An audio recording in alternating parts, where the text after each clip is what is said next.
Coconut arm with a stick. Yeah, I don't know. Whose arm is it? Me, Maya, Why are you asking film me? foil. I don't know either, bro. Tap Why? in, Okay. bro. Ew. Ew. I swear I Whoa, how was your doing it, bro? unless I placed it somewhere else. In my second storage.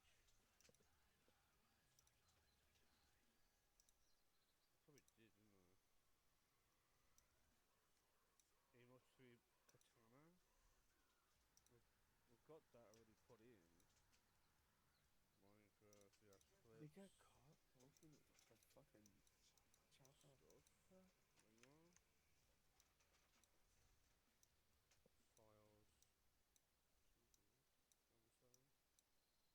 So we've still got that, that's good.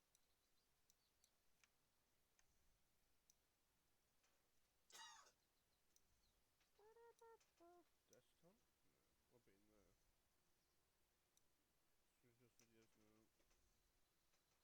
What bit in there?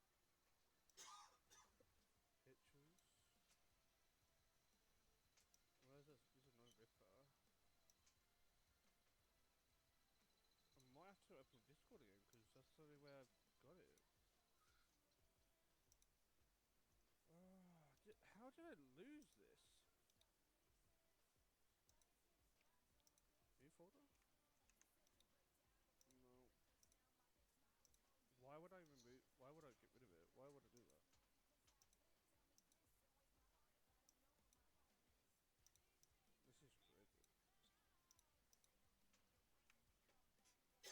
This is crazy. Yep, we're just going to open up Discord. God damn it!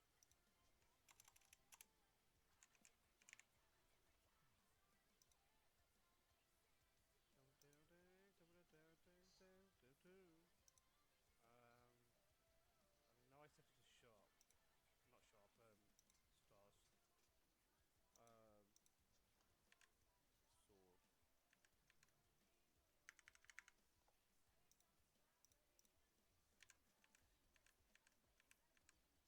Where's the folder? But I need the Maya folder. Here it is. Got it. That sense. Just gonna move that to there. The source destination file name exists? Where?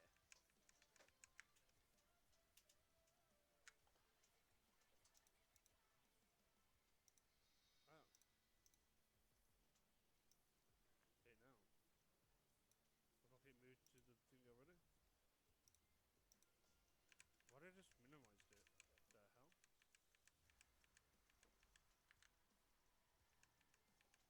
Obviously the sword ain't that freaking massive. So just grab this. This is gonna be a really massive problem.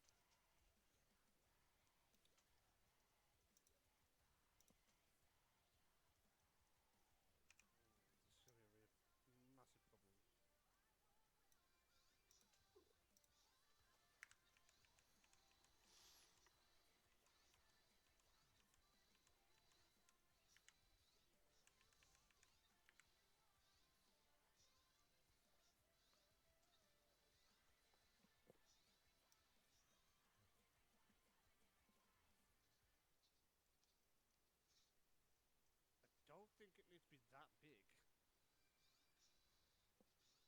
I really do not know. But the best thing we could do is add it like that. Get rid of the sword. Export these round. We can see that we need flash. Tag knife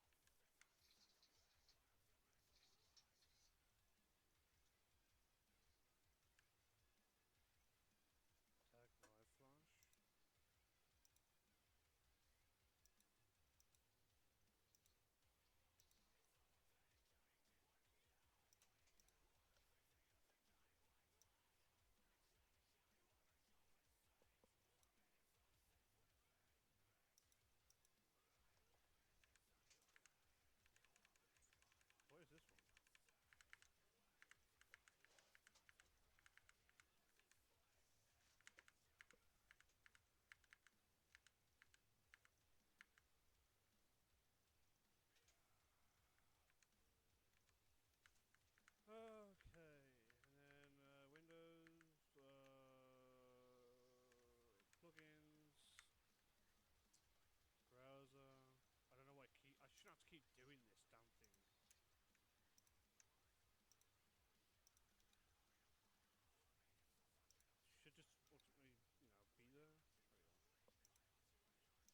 There was.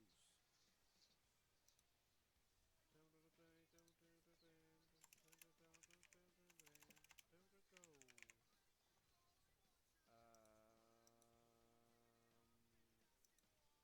be that, told me that, don't do that, don't do that.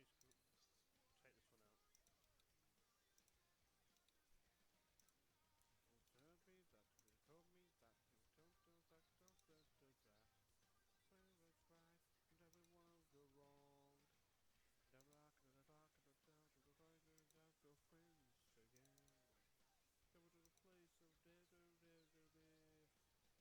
Now don't be that guy, don't be sad, makes you cry again. Bell, go get up your friends.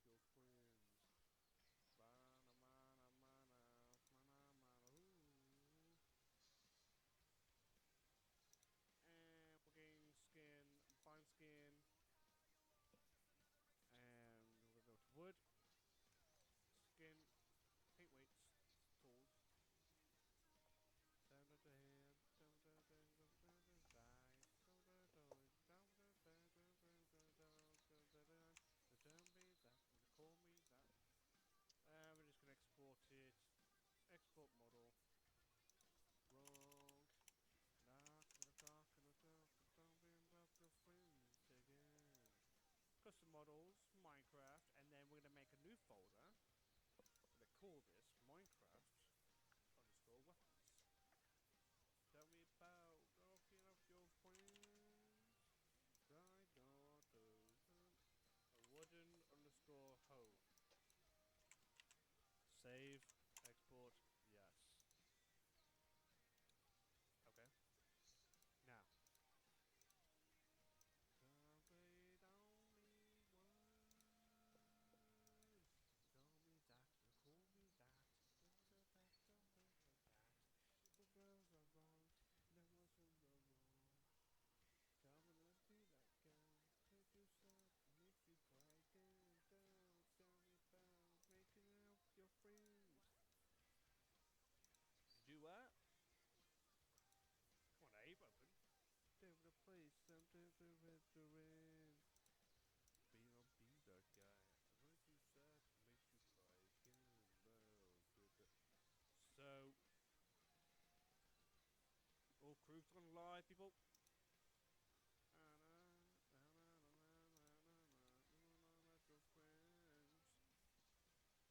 Your friends. Yeah, so we've got to add the model. So it's wooden. Sorry about making your friends. We change this to animated.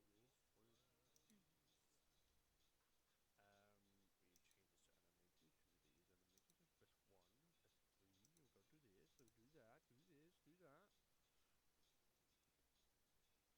Models. Minecraft. Weapons. Modern Hope. Ah. Textures, don't worry about the textures for now, but we're going to put in, for now, white. Well, actually brown. What the fuck? How's that brown?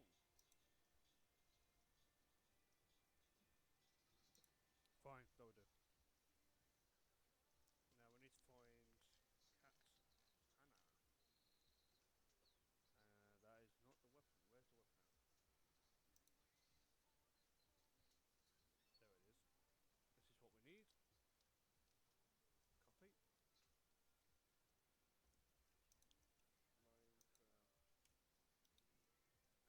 Minecraft. And paste. Surface underscore wooden. Oh! Do like weapon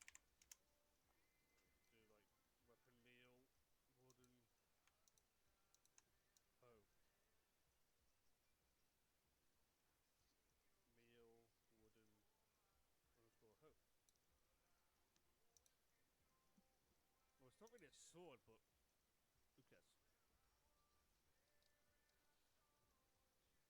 I don't want to just remove these.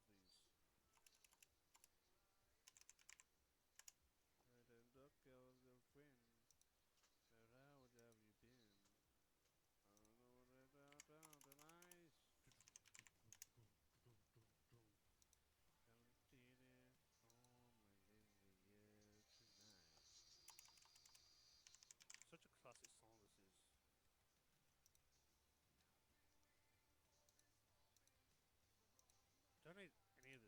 apart from this, so we need to grab that. Wooden underscore hoe. And then change. Don't need that. So there's that. So, nah, don't need that. Just stick that.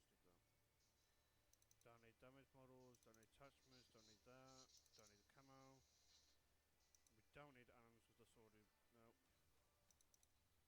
No. Neil.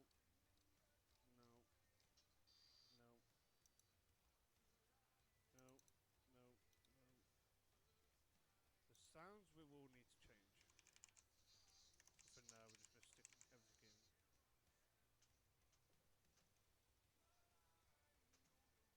There we go. So, let's rename. Let's get this name. I do this going to game for good, you know. We go to zone. I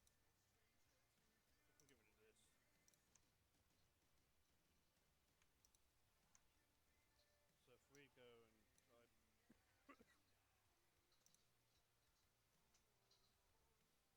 type custom Minecraft underscore weapons, and I will be making my own GDT soon.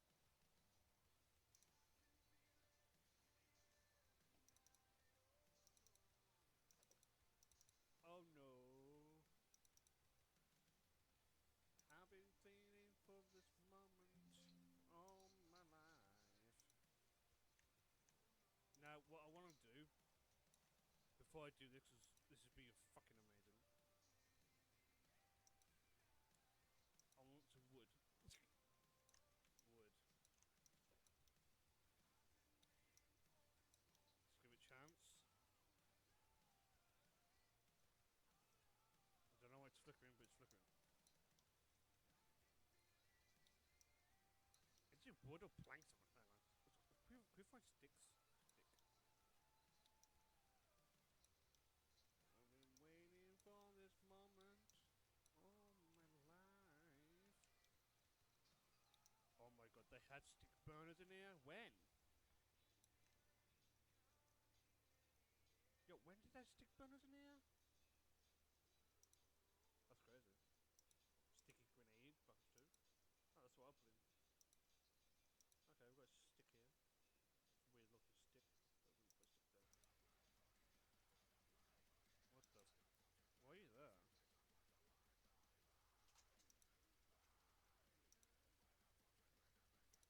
Obviously, this needs to be in the struct.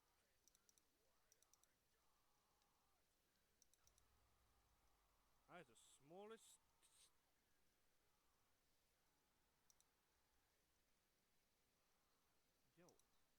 Yo, what? When I asked for stick wood, that's a whole stick. The cube already in bracket 3. When?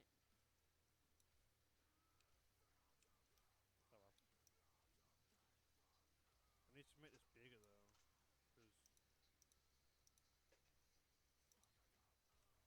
oh, it's not. It's all in burners. I want it small. I need a. Oh my god, let's have wood then.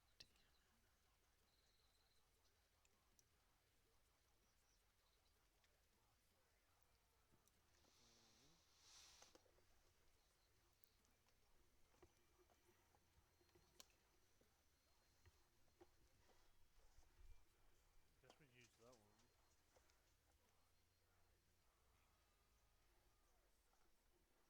Mainly just need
It's not even loading that quick.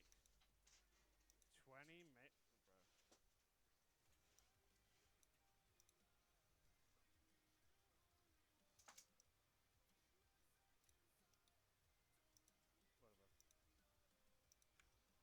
Stick with that.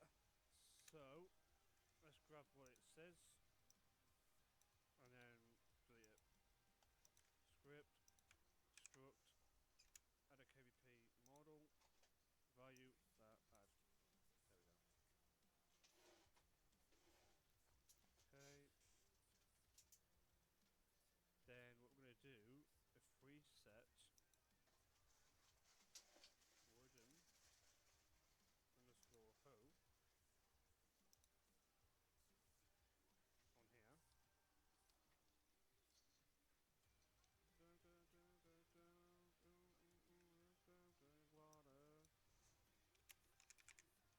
Yo, that's just sick. It literally sits perfectly where it's supposed to be.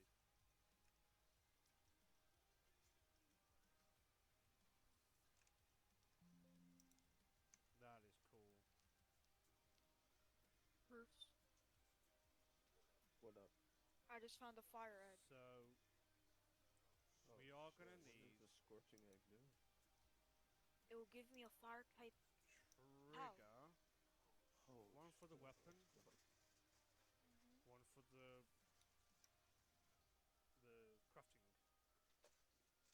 Okay. So I'm gonna need to go and grab myself. Close that. Don't need that. What's that? Keep that open. Don't need that. I'm gonna need to go into BO3. Are you kidding me? Right. Yeah, bro, you're like Screw it by me. so far. Alright, it should Yeah. have an oh wait there. Should be in here. Oh no, not that one. Test scripts ZM. Where's my craftable script? Custom traps, which I'm working on to keep it safe. Ah, this is what we need. Copy. Go back to user maps. Go to Minecraft. Go to scripts. Go to ZM. Go to this.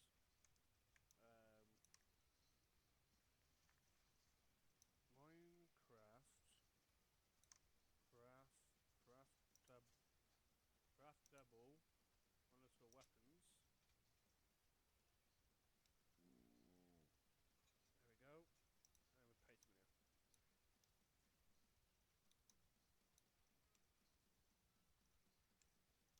Also, we're going to change the names to Minecraft Craft Pro Weps. And I was going to call this for every single one of them.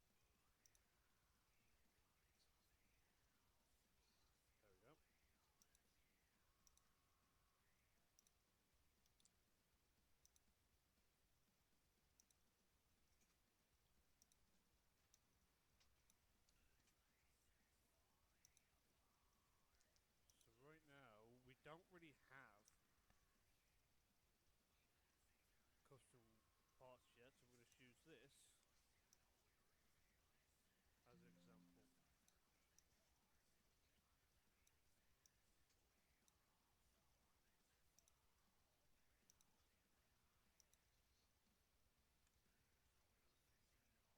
Okay, so we're going to go ahead and place that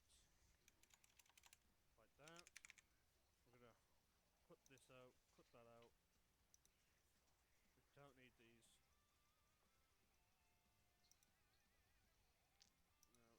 No, don't need to register that either. Don't need to register this anyway. Because, yeah. Copy that, put that there. Plain part now. Wood, part 0. So grab that. Actually, I've just. Mm, it's not craftable plain.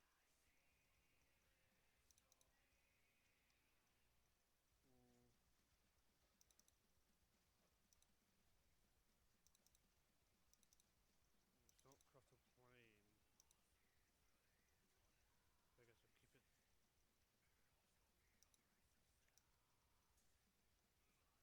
it.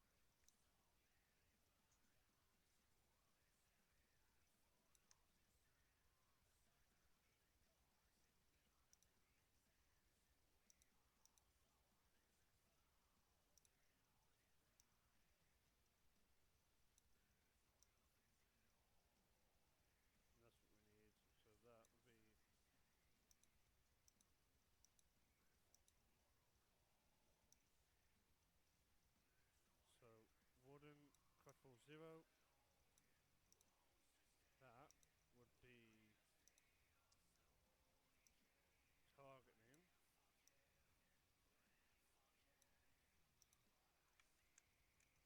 Define this out. And change the client. So that would be at craft weapon, no, weapons of craft weapon. So craftable names will be obviously the wooden hoe.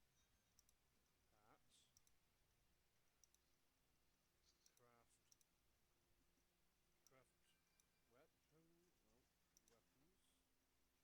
and then the name for.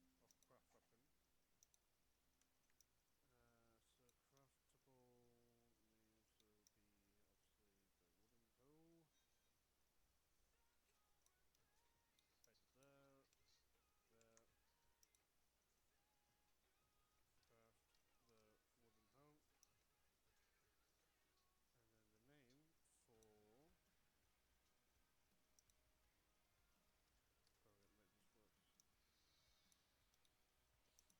Wooden part 0. Gotta make sure that inside here. Wooden hoe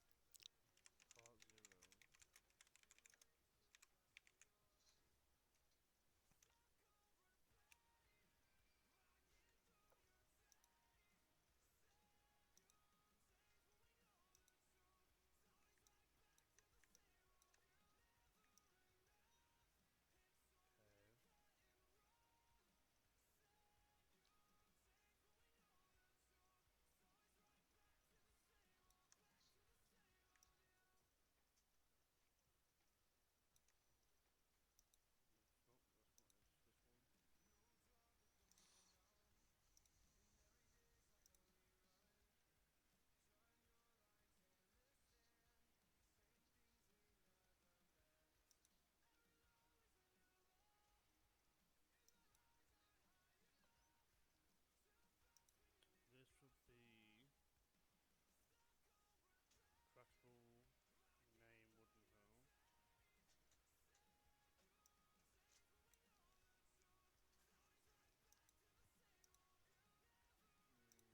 Nope, that's not it. It's this one. This would be craftable name wooden hoe. We'll be needing this. Don't need that anymore. Body uncrafted, and we obviously want it to show model. Plain crackle, no. Wood, wooden underscore hoe, crackle. Where's that being threaded?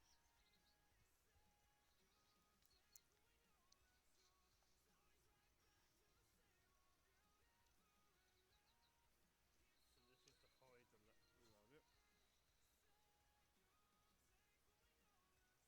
this is to hide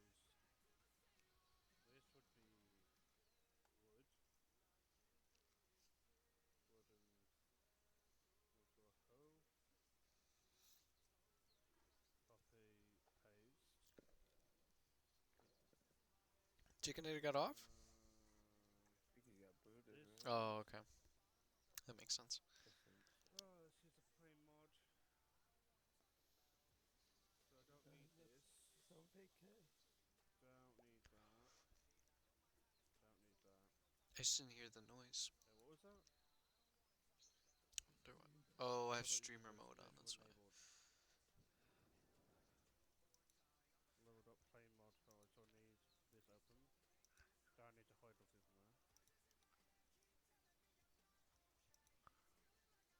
Well, yeah, I don't want it to be triggered until it's enabled.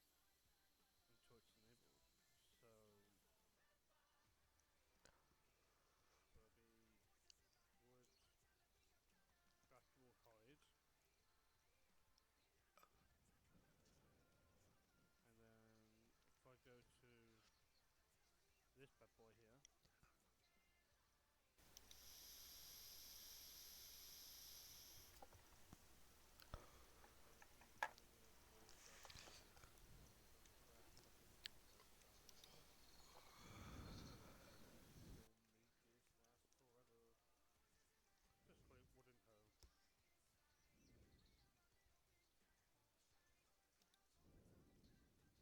supposed to be a script novel with this, so we did it wrong. The voices in my head keep telling me I'm gonna.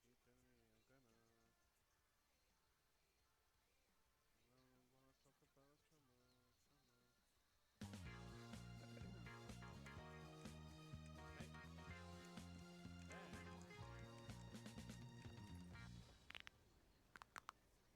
Then. Show rest.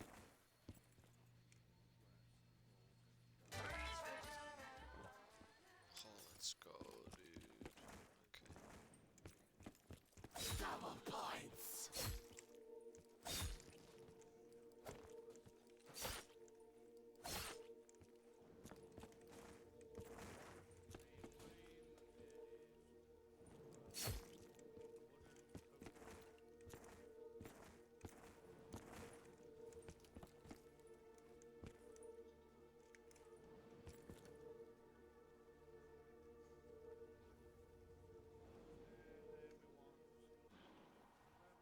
So everything was crafted.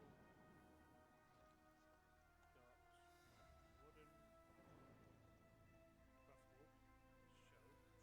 that's right. So we want it.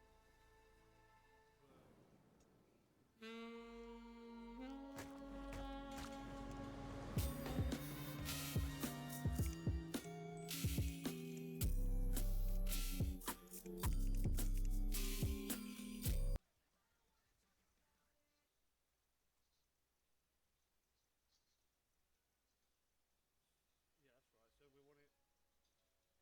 want craft.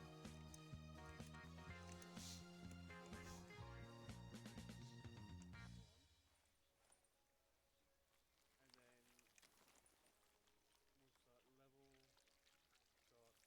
got tree. So one, and then once that level dot wooden craftable delete. Because once the players took it, I want it to delete it. Same with the trigger actually. Level dot craft equals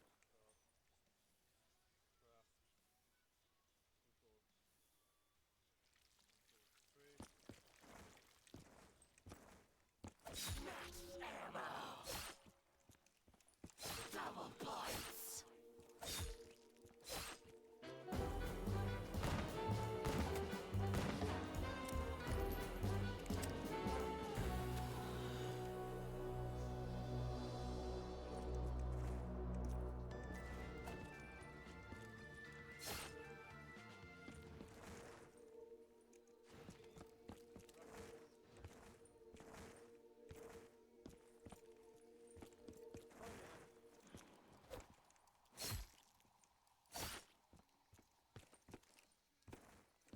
Oh yeah. Why is craftable name given home with parking score 0? Well, I forgot how to do it. I'm pretty sure it's craftable. I don't know. Let me just grab one of my ones already done before. Miss prefab ZM. Yeah. Craft bomb. There we go. Open up. Come. What? 2 days later. Come.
location.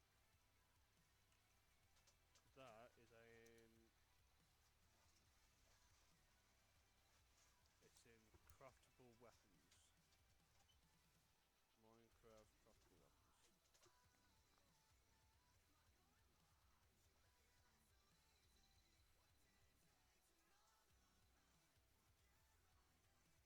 And then if we just go to copy that GSC painting zone, just GSC,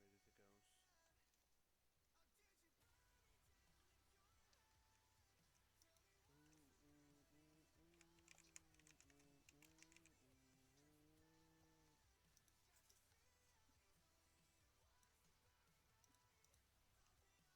If we put that,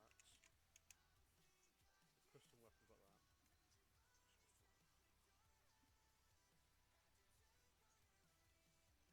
Okay. Also, I'm going to spend some more weapons. I'm just going to grab this bad boy, and then paste it in there. Grab that, and then if we place it up here, do wait till wooden hoe. Wooden hoe. Wooden hoe.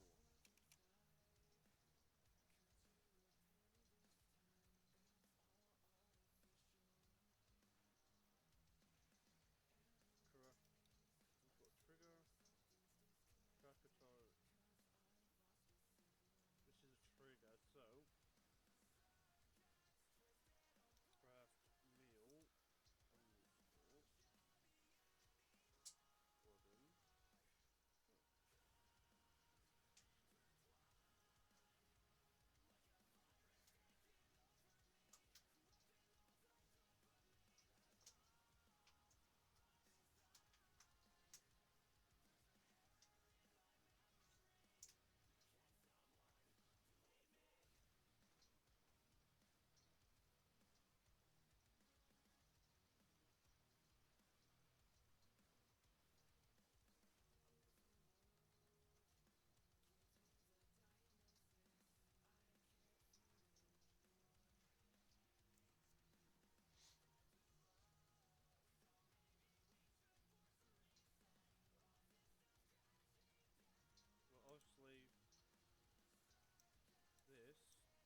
Oh. Well, obviously, this will be the thingy.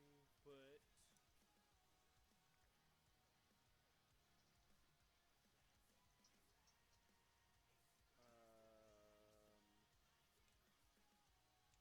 Says trigger, heat string, but collect trigger enable 0 until wait till this, and then do collect trigger enable 1. Right, we should give this a spin. I want the trigger to delete as well. So self tapering, wait 1, give weapon, switch weapons, level dot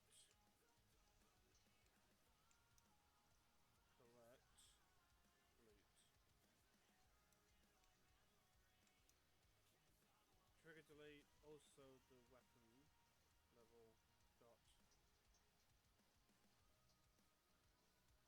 wait.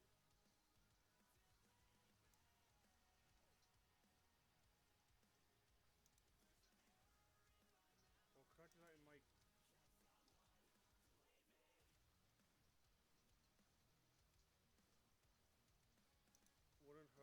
Oh, it's going to delete it in there. Okay, so let's do it in there. Okay, yeah. Okay, I can have it collect. So that weapon, that thing will be deleted. But it show me anything.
GSC. We should be alright now. Let's see if this weapon is good. Yeah.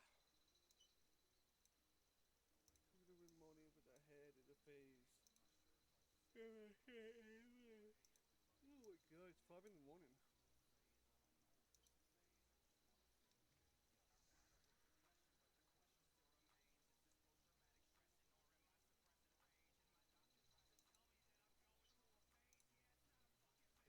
Okay, okay, motherfucking sugar. Hey,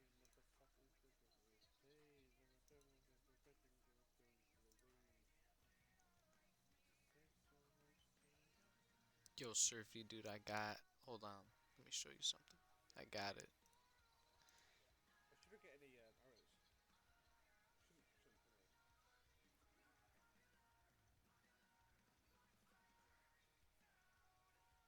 Okay, so go to the image, hit back on the table. Motherfucker, monster. No, that creeper was shit. Like, I don't even know why it doesn't actually amazing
with the sketch fabrical? Let's go. Yes, sir. Yeah, Down, down, down, down. Go,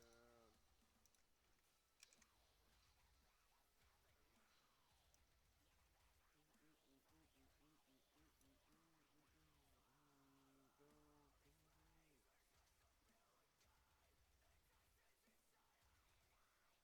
Yay, it's all done. Look at that. I really need to like put slashes in the crackable so I know what goes where and what is what. I mean, I did say I'm gonna do the tutorial and I have to do the craftable.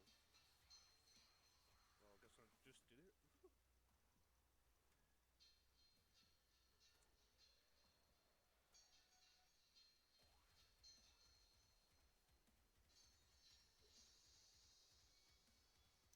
let's go. Down,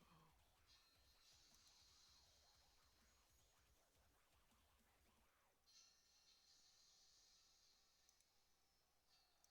Down, down, down, down, down, down, down, down.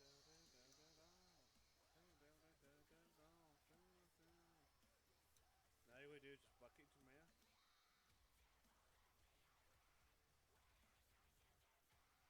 I'm pretty sure he can still hear me because he's got his weapon.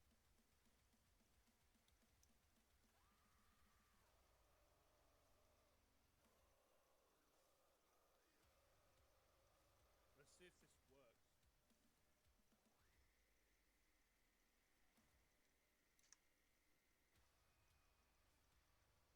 Oh, look at that. It works. Now errors for the crackballs. Let's go. It's over here, isn't it? Yeah. No, it's not working. No, no, no, no, no. Oh, no. That's not hiding. Why? Why are you not? Oh, okay. I fucked up. But we're gonna see if the wooden give wooden. Oh, what if I circuit?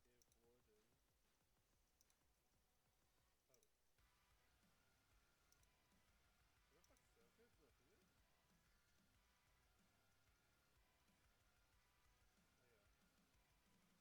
Oh yeah.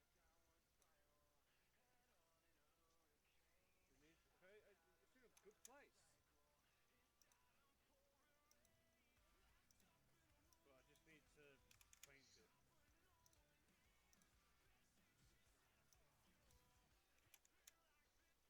Well, there's one weapon done. So it needs painting.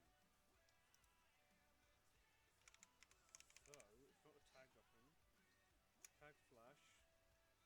Flood that. Flood that. Flood that. Let's try that now.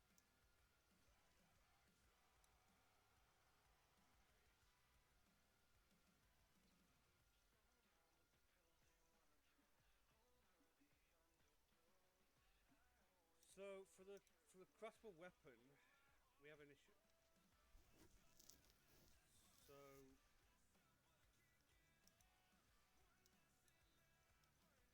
we've got the weapon there.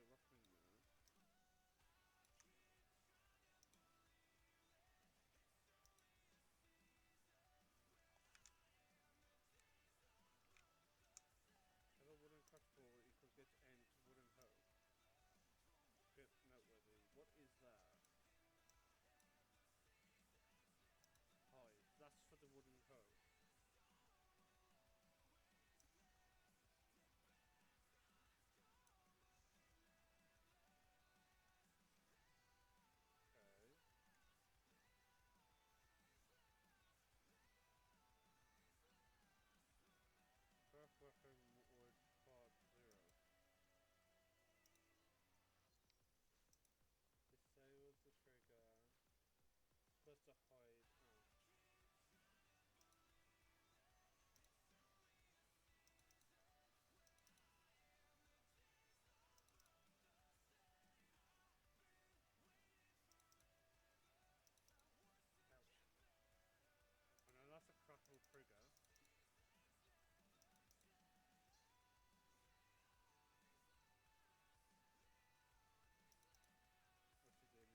surface Minecraft weapons in here. Origin of these.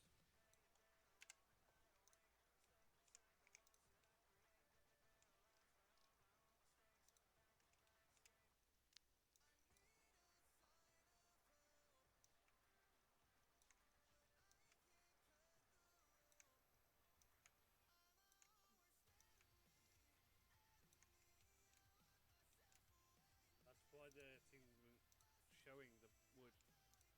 And okay. Surface Minecraft webs.gsc is could not be found.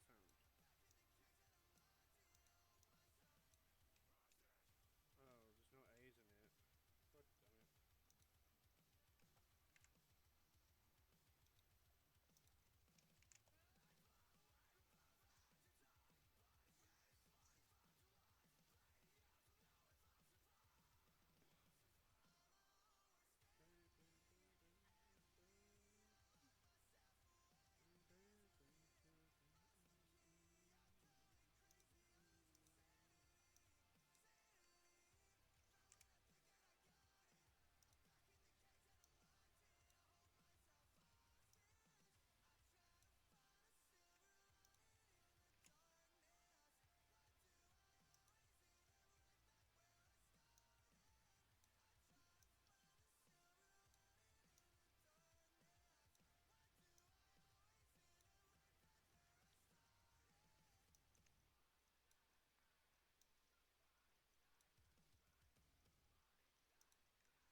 missing?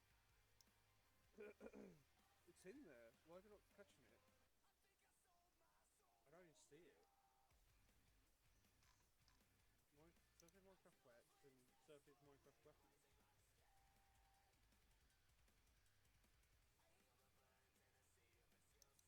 Could it be the fact it's under here?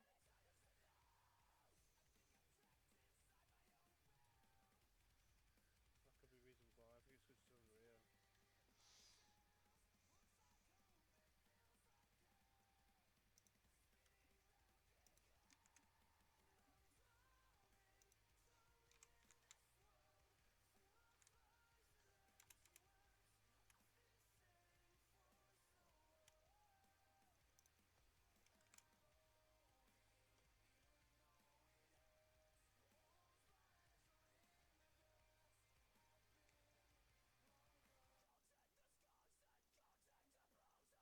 It says it's in the right folder.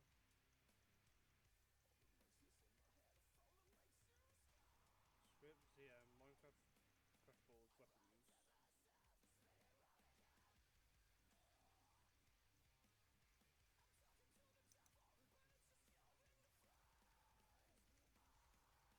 That makes no sense. What do you mean?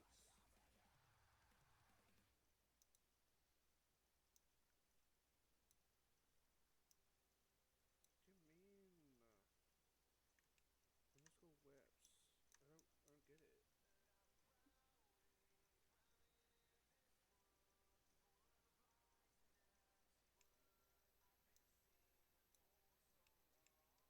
Oh, I see.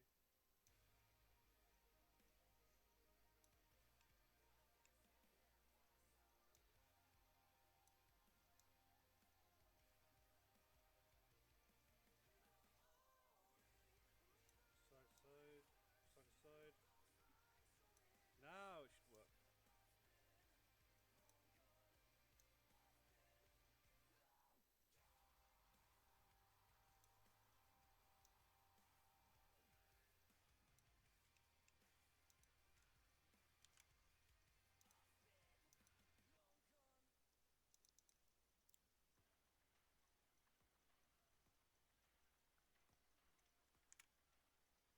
I mean, to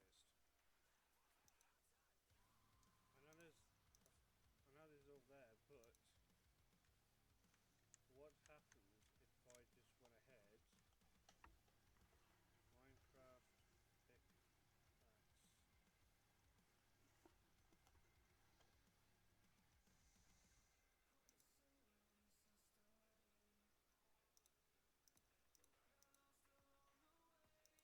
I wonder if I downloaded that and then just added it instead of like these. I don't know how it's original, but I just already got that somewhere. Where do I have it? Okay.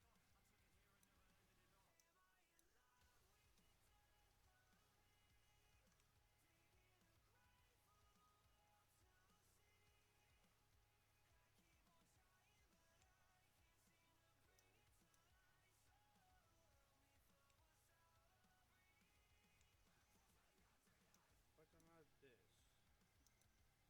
I should get the textures. Yeah, dinosaur gold. Okay. What? Bro, what? What?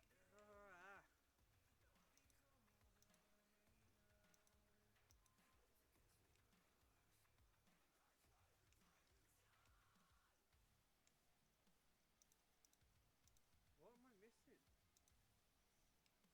Could not open script zm slash Minecraft underscore clackle underscore weapons slash surface underscore Minecraft underscore weps dot gsc. But it's in there. What do you want from me?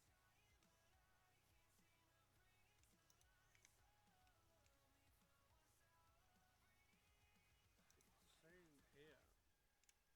My GSC, not.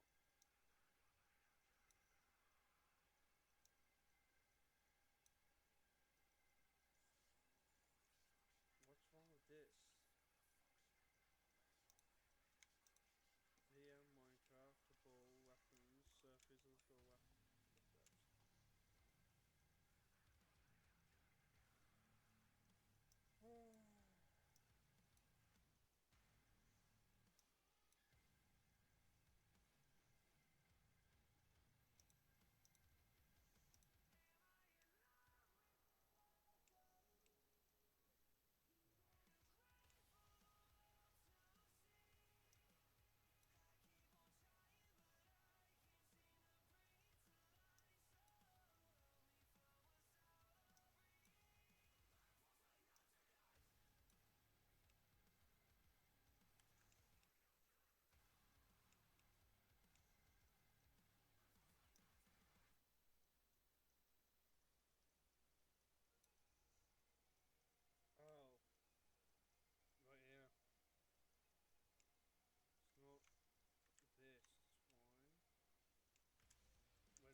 going on?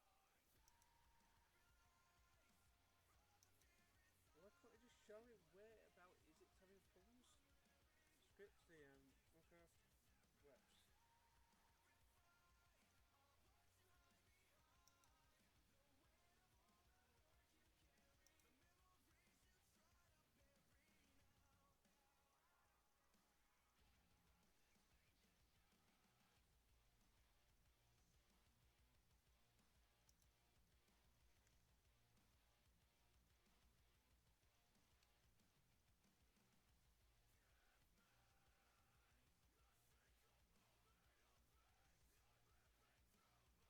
Surface Minecraft weapons, Minecraft webs.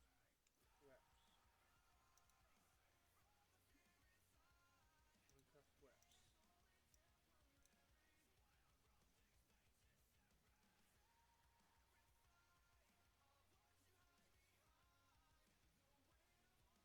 Minecraft underscore webs. Oh, for fuck's sake! It doesn't have surf in it. It's just Minecraft craft webs. Oh my god.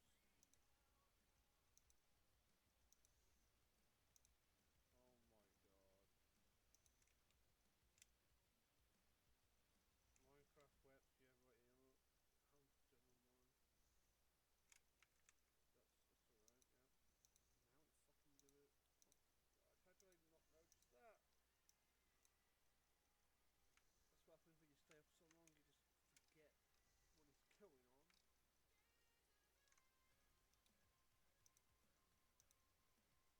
How general mine.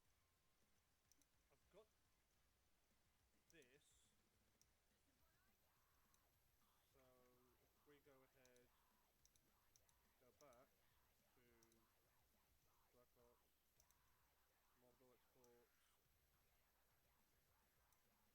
So if we go ahead, go back to Black Ops, model exports,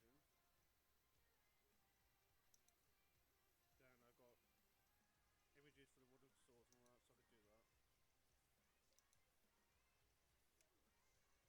If I go ahead and drag these bad boys in, then I got images for the wooden swords and all that, so I could do that. Okay, no, it's fine about fucking.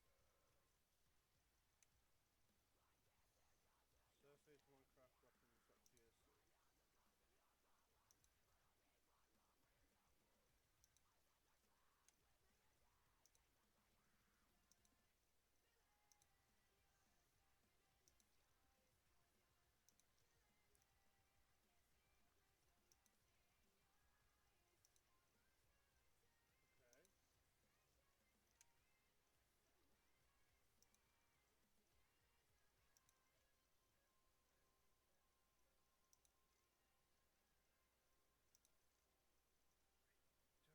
Okay. Don't think it needs to be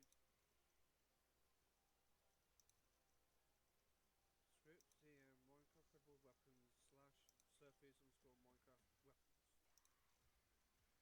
It's doing the CSC. But my CSC? Minecraft CSC 44.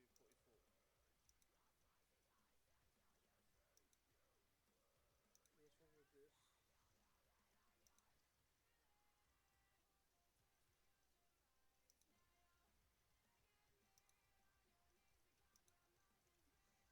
I don't think that's been right now.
GSC and oh my god. Right, let's see how this works or not. Jesus Christ, I wish I could back to it. Ah.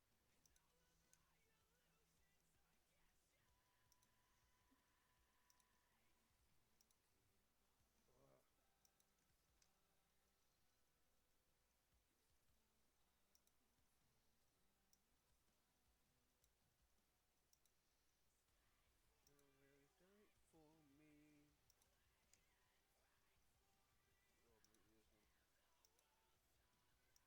Oh, mute this one.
So what's up guys, I'm Black Ops Amazing, welcome back to another video. Now a bunch of brand new information has just leaked regarding Black Ops 7 Zombies. Apparently this is from someone who took part in a playtest for the game, so they've seen this stuff, they've played it. However, before I talk about any of it, having read through it, I will say straight away I am very skeptical about most if not all of the info in here. Of course, I don't know what's true and what isn't. I can't confirm any of this, but knowing what we do know about BO7 so far, it's being developed by Treyarch, it will be a Black Ops 2 sequel along with some other leaks. Well, you'll see in just a second why, to me, this new batch of info has me extremely skeptical. But whether or not it does end up being true, it's still interesting to talk about just in case. So anyway, like I said, over the past few months, I would say ever since Christmas, January, December time, we have been getting leaks every now and then regarding BO7, which is the next COD. We've been told things such as it's planned to have 6 fully fledged round-based zombies maps, the original crew, Nikolai, Takio, Dempsey and Richtofen is likely to return, and some zombie map ideas that have been played around with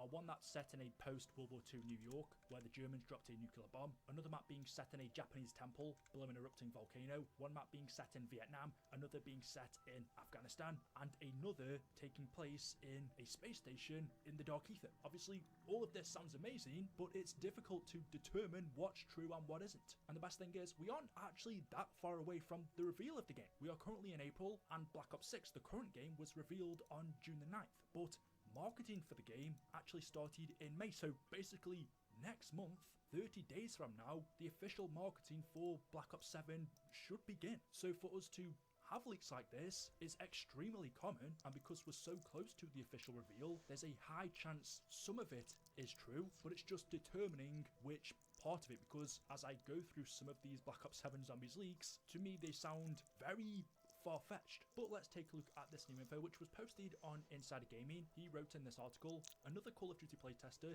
has given more details on what you can expect within COD Black Ops 7. The leak comes courtesy of Biggie on Reddit, who claims that he was a part of a recent Call of Duty studio group. Most of the details have already been reported on Insider Gaming in some capacity, including that the game is a Black Ops 2 sequel and that the original Zombies crew is likely to make a return. We've also previously reported that BO7 has already got all of its 6 round-based Zombies maps planned and figured out. That being said, the playtester has given some further details on what to expect, and the information lines up with what Insider Gaming has heard but has yet to report on. But it is important to bear in mind, because this person was a part of a study group which is meant to gauge interest and feedback, some of the features that he saw might not make it into the final game. So some of this might be true right now, but when the game comes out, Treyarch could have changed their mind and removed it. So some of the things he noted he witnessed for Black Ops 7 was the story will focus on 2035 and will be a follow-up to the Black Ops 2 story. It will also involve Woods and Mason. Now, he doesn't specifically say which version of Mason. Is it Alex? Is it David? And regarding Woods, well, in Black Ops 2, which was the most futuristic game, the most forwards in time we've seen Woods, he was 95, if I'm not wrong in saying. So if this game is set 10 years after and he is still alive, then he would be 105, around about that age. Okay, I don't specifically have a reason to disregard that. I suppose Woods could live till that age. He's just a very lucky man, right? This playtester also goes on to say the story mode will allow it to 4-player co-op. That's something we have heard and does seem like it's true. Omni movement will return and include wall running. Again, that makes sense. Black Ops 7 will feature some improvement on the Omni movement system we saw in BO6. Treyarch have to have something new to market it on, and Omni movement was the thing they focused on in Black Ops 6, so you'd expect in BO7 they just improve on that, which should make people go, okay, I suppose if I want to try this new movement system, I've got to buy the latest game. I'll just skip over the zombies portion for a second. Multiplayer will feature a 32v32 player mode. It will also feature some remakes of popular maps and a 2035 futuristic Japanese style theme,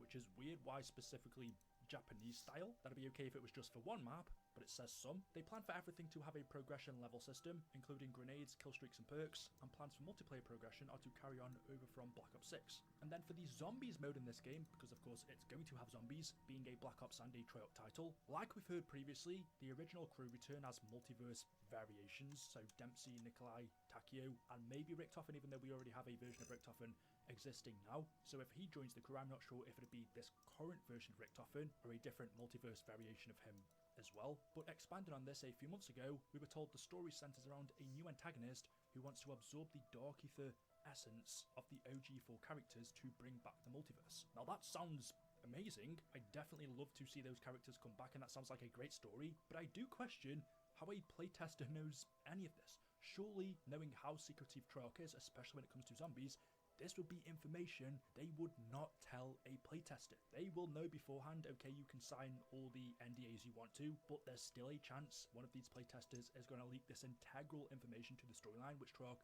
won't want people to know beforehand. So surely they would make sure playtesters wouldn't know this. If it's in the game they're playing and something they could find out, they would disable it. Or if it wasn't in the game, they just wouldn't tell them. This is info a playtester would not know. So how they found out about this, I don't know. Unless they played as these alternate multiverse versions of Dempsey, Takeo and Nikolai, then that's one way. But even then, I would think, well, it's simply models, right? Treyarch could easily add a different character model for these playtesters to use in their versions of the game, and then add Dempsey, Takeo, Nikolai later on down the line for us. So I just struggle to comprehend how a playtester would learn this information unless it's made up, or unless it's been leaked to them by a developer. So I am skeptical on that. We have heard a few times though that multiverse variations of Dempsey, Takeo and Nikolai are coming back, and like I mentioned earlier, you would think because we're so close to the reveal of the game and official teasers, if this wasn't true we would have heard alternate information, but we haven't. This is the information we've had for a long time and we are still getting,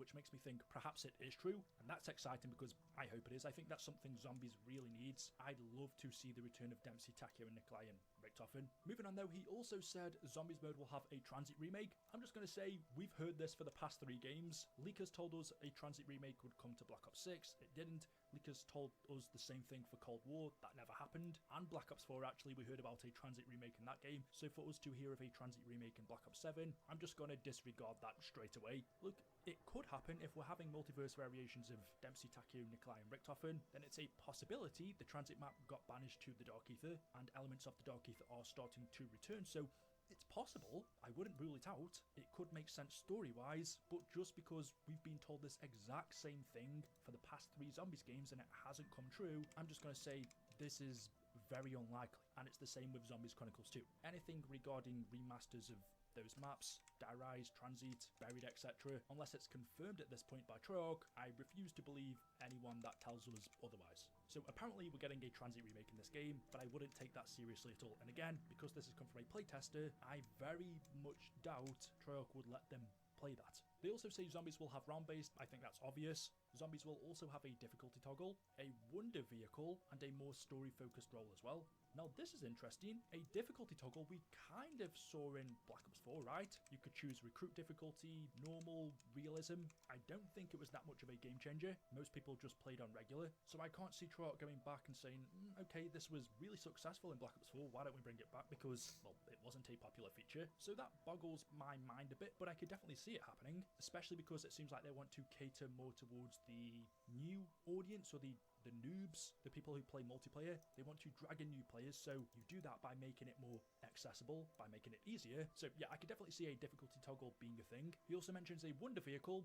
That could really mean anything, but it does add to what I'm about to read in a second, and it will have a more story-focused role, which sounds great. And the final thing they mention is Zombies mode will feature the largest round-based map ever created. Now, we've literally just had the largest round-based map ever, right? Terminus. For some reason I feel like it should be Transit, but I'm pretty sure Treyarch said no, Terminus is the biggest one they've ever made. I remember back early last year, I think November, December time, there were leaks that this game was going to have Outbreak as well, but that's not been mentioned in any of the recent leaks, so I don't know what's happened to that, but it would have made sense to me if the Transit remake, for example, was the Outbreak map. That sounds like an amazing idea, and I think it would work perfectly because Transit as a round-based map, we all know from the first time they tried it back in Black Ops 2, doesn't exactly work. Yes, there were things they could improve to make it better, but I think it would work as an Outbreak map. But that mode isn't getting mentioned anymore, so maybe it's just no longer coming to BO7. But yeah, apparently it will have the biggest Zombies map we've ever had, round-based, which again, is fine. I just have quite a few issues with this leak,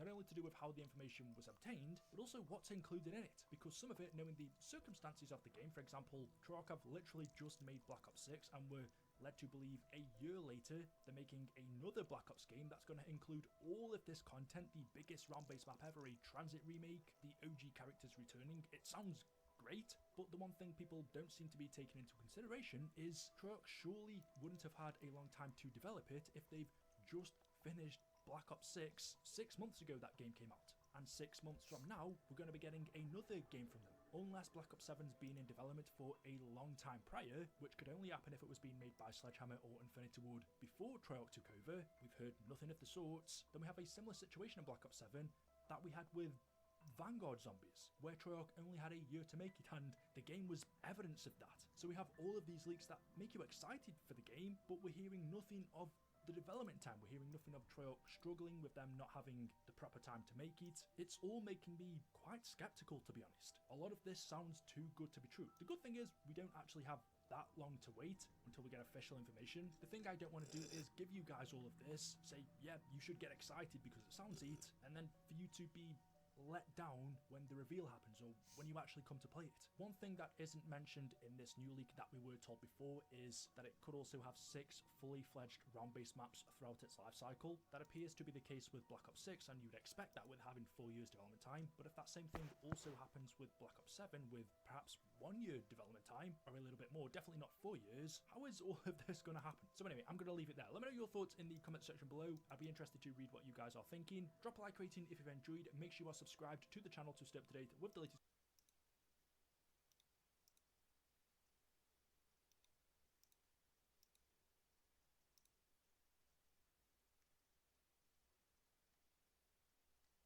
Bad Baby, aka the Cash Me Outside girl, was just on Ari Fletcher's podcast, and she accidentally exposed Chief Keef for committing the worst crime a man can ever be accused of committing.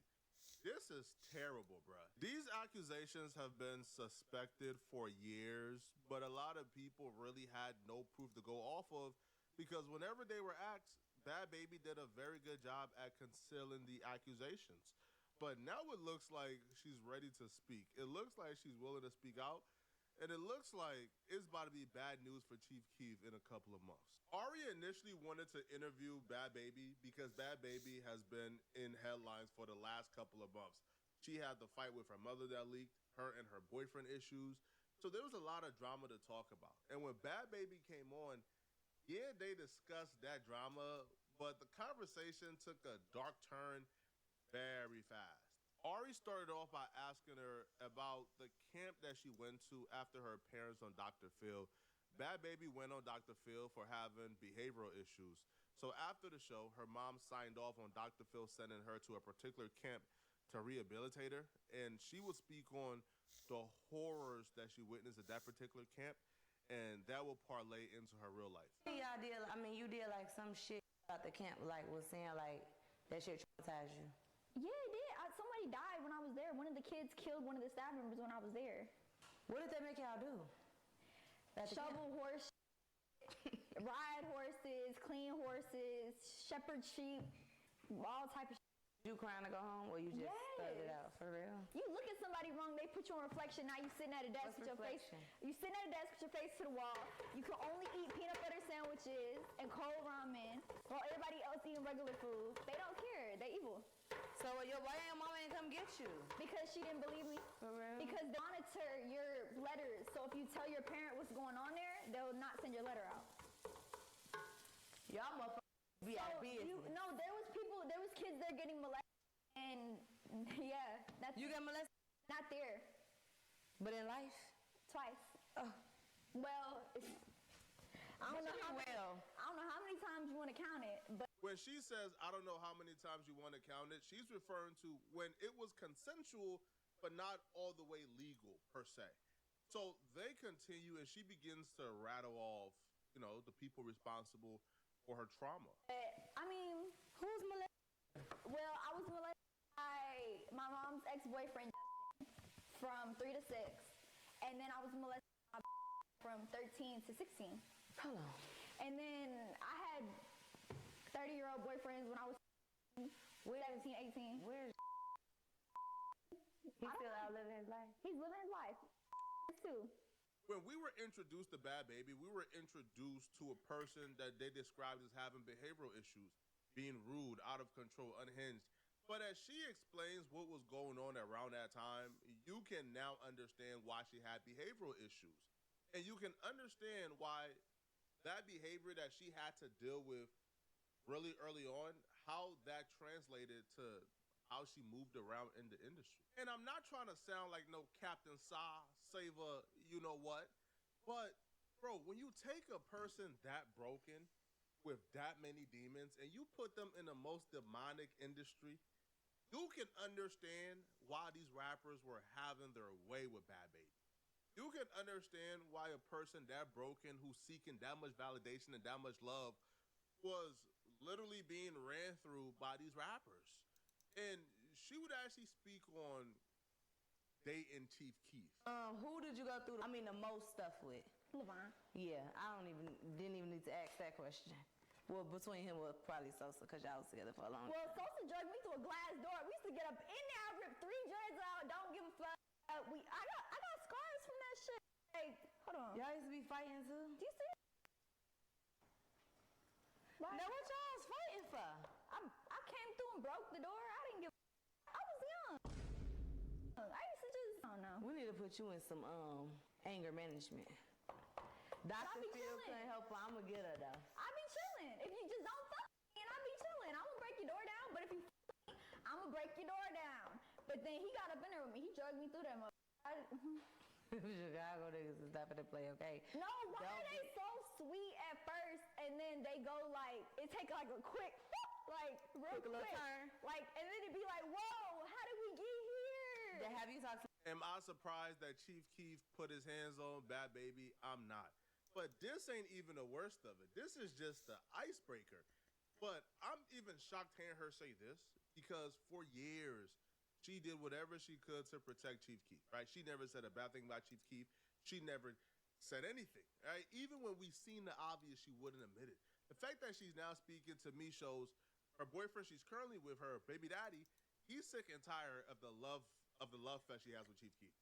All right, if you can put my business out there, if you can tell these people every time we get into it, every time, we get into a tussle, you was on the internet, let them folks know that I'm responsible for the busted lip, for the scars. You can tell them folks that Chief Keef did it too. So that's what she's currently doing, all right? And she would even admit to such on Instagram. Y'all remember this post where she said to make LV feel a little better because y'all want to keep trolling, y'all got this MF arguing with me for sharing my recovery journey, and now y'all want to make joke. He's not the only one who has put hands on me. I have only had 3 men I took seriously, and all of them put their hands on me. Maybe I am the problem. My ex, in quotation mark, Chief Keef, did this to me September 2022. And she would actually have a carousel of bruises. I'm talking about open slashes that's it's like canyons deep. Like the slashes is crazy. So that's the first time that she sort of revealed that Chief Keef did something without saying Chief Keef's name. On his Ari podcast, she outright said, yeah, Chief Keef did it. But that's not the worst of it. That's bad enough, all right? That's criminal enough. But she would accidentally reveal something else that would make you think of Chief Keef in a whole different light. So, you used to date Sosa. What was that like? I'm asking because he's from Chicago. I wouldn't call it, we wasn't like me and Levine. Like, I just used to go over there and hang out, get out. I'm Okay. a real ass bitch. Like, Okay. That's what it is. So y'all wasn't together. Y'all was just around. Yeah, like I wouldn't call, but like we was really close though. Like it was like a friendship with benefits. I don't know. I just call him my ex. I call everybody my ex. So y'all wasn't together, but y'all was just fucking around. We wasn't exclusive. Like we was both doing our own thing. But I remember one time he was like, I can have any bitch over here, but I still call you over here. And I was like, oh, you been having every over here? Like I said, I was like 6. No, that's it. Yeah, yeah. I was like 6. I was like 6. I was like 6. I don't care if your name is Chief Keef, Beef Keef, C Keef, D Keef. This is weirdo behavior. This is wrong. It's flat out wrong. Now, the thing about this isn't the first time we've had our speculations. We could have damn near confirmed this just looking at the timeline that she was around Chief Keef, but they've always denied it. They always try to play coy about it. But this is the first time she just acted like she slipped up. She accidentally revealed what we've been known for years now. It's that Chief Keef was dealing with her, when he was about 23, and there's a 7-year gap. You do the math. what age that was for her. Chief Keef was dealing with her when he shouldn't have been dealing with her. And the thing about this is, it happened in front of the world. But because we view Bad Baby as fast, as grown, we just ignored it. When Chief Keef baby mama tried to expose him, we looked at this as, man, she clout chasing. Ain't no way Chief Keef was doing this, bruh. But it looks like she wasn't capping. She wasn't lying. Right? She was actually telling the truth. And if you watch the clips that you just watched and you watched it with an open ear, then you know she talked about how much she loved Chief Keef, how she would have done anything for Chief Keef, all right? How they were involved, how she was crazy out of her mind for Chief Keef. So you put her in that situation with a grown man at that particular stage of her life, of course you understand why she was crazy. Of course you understand why she was head over heels. And of course you understand why it's very possible that the baby mama was not lying. She was telling the truth. When she was getting his name tatted on her, we just overlooked it. We just thought, you know, maybe they're really close. Maybe they're just really good friends. Bro, the signs were here. Bro, she got Chief Keef name tatted 6 times on her, bro. Of course he was doing exactly what people were accusing him of doing. I took it personal because I was young, so I was like, "Oh, you having bitches over here?" He probably. So that was I like, remember it that. was like a I'm yours and you man, but you really for whoever. Yeah. Like a little delusion with the friendship. Oh yeah, I was very, very delusional. Very. How long did y'all delusional. fuck around for? 4 years. That's a long ass time. That was your man.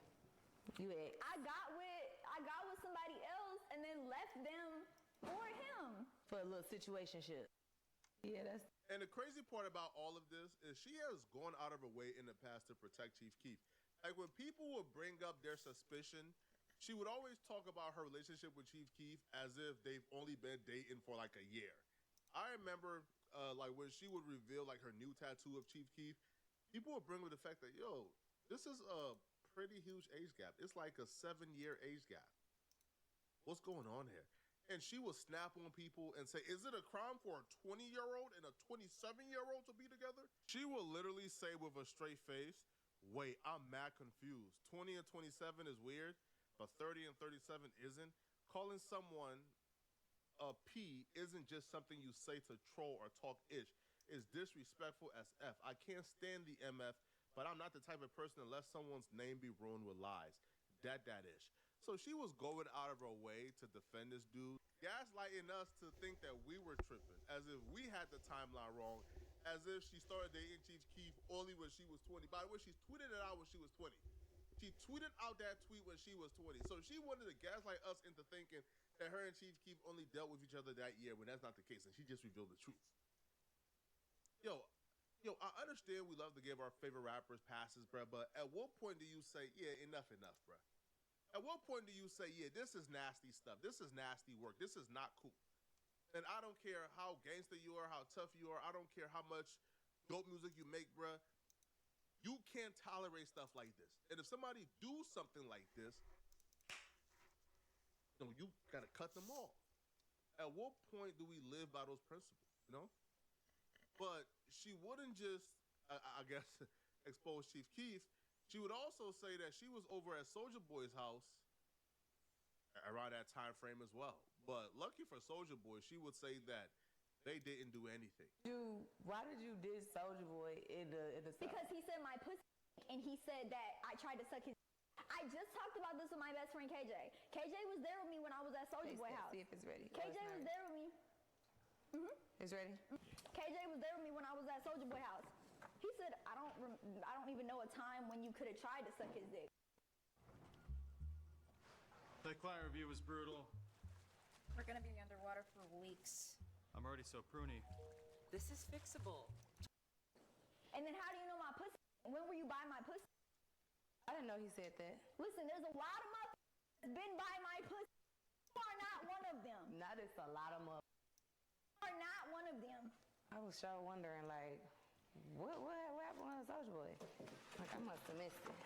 Have you talked to Soulja Boy? No. The fuck I talk to Soulja Boy about? Lying about your pussy. Soulja Boy, don't be doing that, for real. Just For real. embarrassing. How you talking about somebody who was around you when they was 6? Oh, you was around when you was 6? Now that don't sound too right to me. That sound a little young. How old is Soulja Boy? How old he is? About 30 something. And you was, if I do the math right, that's jail time. I don't know. There's a bunch more rappers who are in really big trouble because she's about to start talking, and it looks like she now has elevated to the phase of her life to where like she's not with the Igga stuff no more, right? She's transitioned to where now she's about to be the victim. She's about to start talking. She's about to start doing her Me Too. And it's over, bro. Because we know a lot of y'all was sneaking and geeking with her during that stage of her life, bro. A lot of y'all were, bro. A lot of y'all were, bro. Y'all can't even cap. A lot of y'all were, bro. A lot of y'all. Now, there are some people who was, but the gap wasn't that far off. Like, for example, Youngboy. The gap wasn't that far off, right? I think Youngboy right now is like 24, 25. She's 22. So the gap was not that far off to where like there was some overlap where Youngboy, you know, before 18. So it was not really that weird, but still weird, right? Because after he surpassed the threshold, he still kept going. But a lot of you other dudes, man, she even said in this interview that there's a really known street dude who she was with around that time as well. So y'all let me know in the comment section, okay? What do you guys think, man? All right, what do you guys think about this, man? Do y'all believe her? Do y'all feel Chief Keef actually did these horrible things? Let me know, okay? And if you're still watching, click on this video here somewhere on my screen, somewhere here, man, to find out how this LA PyroWorld just did an interview on No Jumper and shamelessly lied for 37 straight minutes. It's disgusting. It's horrible. Click on this video right here to find out what I'm talking about. I'm out of here, folks. Peace.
What's up, Lush? What's happening with Is it? your jersey on backwards? What you mean, man? I'm crisscross. Is we live? I'm crisscross.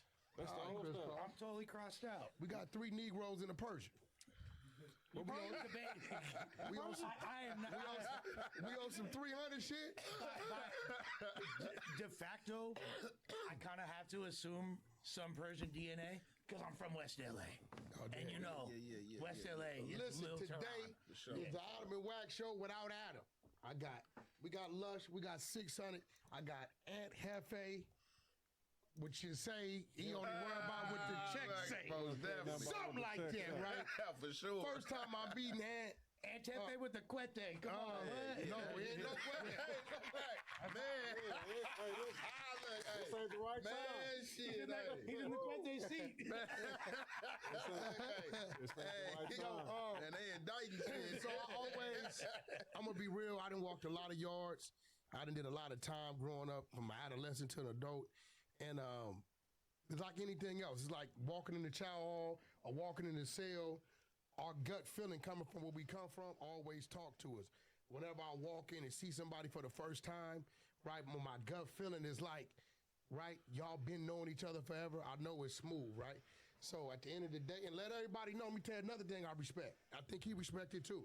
And got 2 homies with him.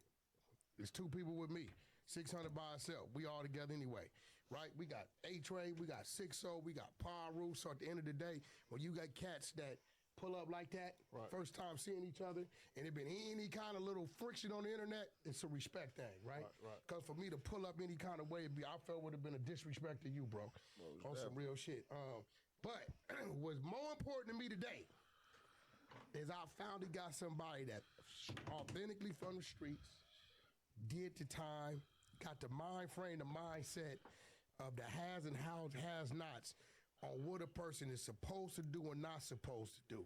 And for years, I've been looking for somebody because I was listening to your clip on the way down, and you said, it's a lot I don't agree with whack do or say. And I always address it. Don't forget, nigga articulate, man. He know how to talk. No, but like, listen, this real shit. And the people is looking for somebody to kind of like put whack in the hot seat. Yo, you put back on some of these narratives. And I'm gonna tell you, like, this is the reason why when academics called me about 6ix9ine, I was watching 6ix9ine do sit-downs with people, and he was running circles around them because everybody was sitting down with didn't come from the streets. Right. It wasn't until I sat down with him and put his little ass in the box, I got him to understand, no, you were just being used. You wasn't that. And he finally agreed to it. Right. So he thought he actually in his mind hell yeah. He had a answer for everything. You know what I'm saying? And then at the time, I'm gonna be real, me and academics had just started like talking. Drink on the table. You made that famous about was leery of me. About that whole part of saying he ain't no snitch, he a civilian. That's what really went viral with 6ix9ine. And let me tell y'all what I meant by that. A lot of people will say, well, he was doing gangster shit. No, listen, bro. He was around some street dudes. I would assume those dudes is really from the street. I don't know none of them, right? Right? Just because you're able to do these acts because of these dudes don't mean you a street dude. Right. Because that come with growth. You know that, Ant? Yeah, for sure. Right? That come with shit you see, shit you learning, places you been, right? And a lot of times the people that's telling today, you see them go to jail, they 23, 24, they looking at 30 years, right? And it's their first time in jail. We started doing time in my era 12, 13 years old. Right. So by the time we get to that, we know what to do, what not to do. I caught when you said up talking about my Texas thing.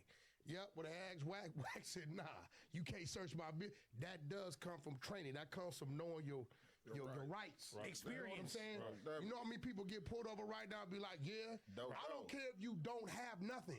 If you tell them, yeah, you can search, and you run into some dirty cops, and he throw his throwaway up under your seat, you gave him consent to search. You done. Mm-hmm. Yeah. Sure.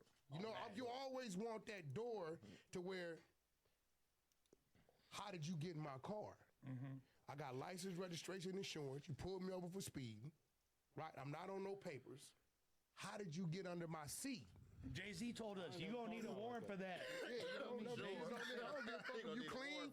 Yeah, I don't care if you clean or not because you can be clean, but you give them consent, and they slide something up under you. Bro, how many times the police didn't come through, put y'all on the wall, take y'all burners, let y'all go? Them throwaways, they go right over there to this other cat who they know they hate this nigga, see him and put it right on him. But Wack, don't you think that with 6ix9ine, a lot of the anger and the entitlement that this fool had came from he was in a shot collar position. He's ordering hits. They did that. You feel me? Yeah, that don't make him. That don't make him. Who 6ix9ine was ordering? Yeah, but see yeah, what I'm saying? But you said, but it was. Remember we talked the other day about the bag. Yeah. But that don't make you. No, and that's how I was just looking at it. I figured that he was just like, like a little kid that was rapping and, and probably fell into their lap and he was just a bag. But, he wasn't a gangster. He was just a money. But they was letting him go do this. Yeah. Because when he would get in beef with these different rappers, they would try to pull him into question. Then he's like, oh, nah, this was finna happen now. Chief Keef tried to press him, Oh, yeah, I heard about all that. Okay. Oh, yeah, so he, okay. So he fumbled the bag, literally. Yeah, so he was, that wasn't he was kind of like, you feel me? Like, he kind of like, say you got a dude that came in, he done moved into your neighborhood, right? He moved into this little nigga about 19. He got a bag, family rich, right? He get 4 or 5 of your homies there around him, and he just sending them. He ain't been put on, he ain't put in no work, he ain't did nothing. And he just sending them because he feeding them. I'm not going to give you that. For me to give you that status because you got a bag, that means that belittles and takes away from all the shit we went through to get that status that we realize when we get grown. Yes, but it ain't really that. But that's what's going on right now. That's how the streets is, right? And like I recognized it for the first time when I had got out in 2021, right? I'm still in the halfway house, right? One of my homies, 2 of my homies had died, you feel me? One of them, both of them had died. So one of them, you know what I'm saying, he was a good dude, you feel me? He get money, you know what I'm saying? Get money dude like player. The other one, you feel me, like he was more like a thug, you feel me? Like in the streets, you do his thing. I went to his funeral. It wasn't that many homies there. It wasn't really nobody there. Like I'm looking, I'm like, damn. You like talking about the player? No, the one that was like with the bullshit, the active one. Right. But the homie who had the bag, man, that shit was like a fashion show at his funeral. Like, man, they brought out the horse and carriages, all type of shit. It's different. Everything changed. I remember growing up as a kid, right? Yeah. You had dudes that was known for bodies, but the ones that had all the clout was the squabblers, right? Right? Then it went to, he ain't had to fight. Who's the one that'll down your ass the fastest, right? Then it went to who had the most females, then the money, and then now it's kind of like it's all over the place depending on what section you're in. I got more skulls than you got squabbles in the hood. That's crazy. That was cold. But you know what? Okay, let me ask you this. Let me ask you this because you've been to the feds. This is one thing I do have a problem with. We know people get on social media and cap. For sure. Make up shit. They become wherever they want to be. For sure. It's kind of like they're saying everything on social media is authentic and we going to use it against you in court. You get what I'm saying? So that's the feds play games like that now. It's really what they can prove. So like, let's just say like Loose Cannon, for instance, bam. He got 2 episodes. I don't know if it was the same episode, but he was up there with you. One clip, he say that Big U called him or FaceTime him and told him that Nip, you know what I'm saying, just passed. He say he hang up with him, call Nip. That ain't true. Now, we know that's cap. We know that's cap. That's cap. Right. You know what I'm saying? Even though it's some bullshit cap, that's cap. Now, being that we know that's cap, unless somebody mad, but that ain't nothing like somebody could use against you in the feds and be like, oh yeah, we about to get you, you snitched. But the other clip with the robbery, that's gonna get him in trouble because allegedly that really did happen and he got on live camera and said something about that robbery and the feds was actually investigating and talking to the confidential informant, and basically what Loose Cannon said down there word for word is the same thing. So here goes the thing, and I thought about this the other day. And you tell me this make a difference because you sat in them Fed courts before.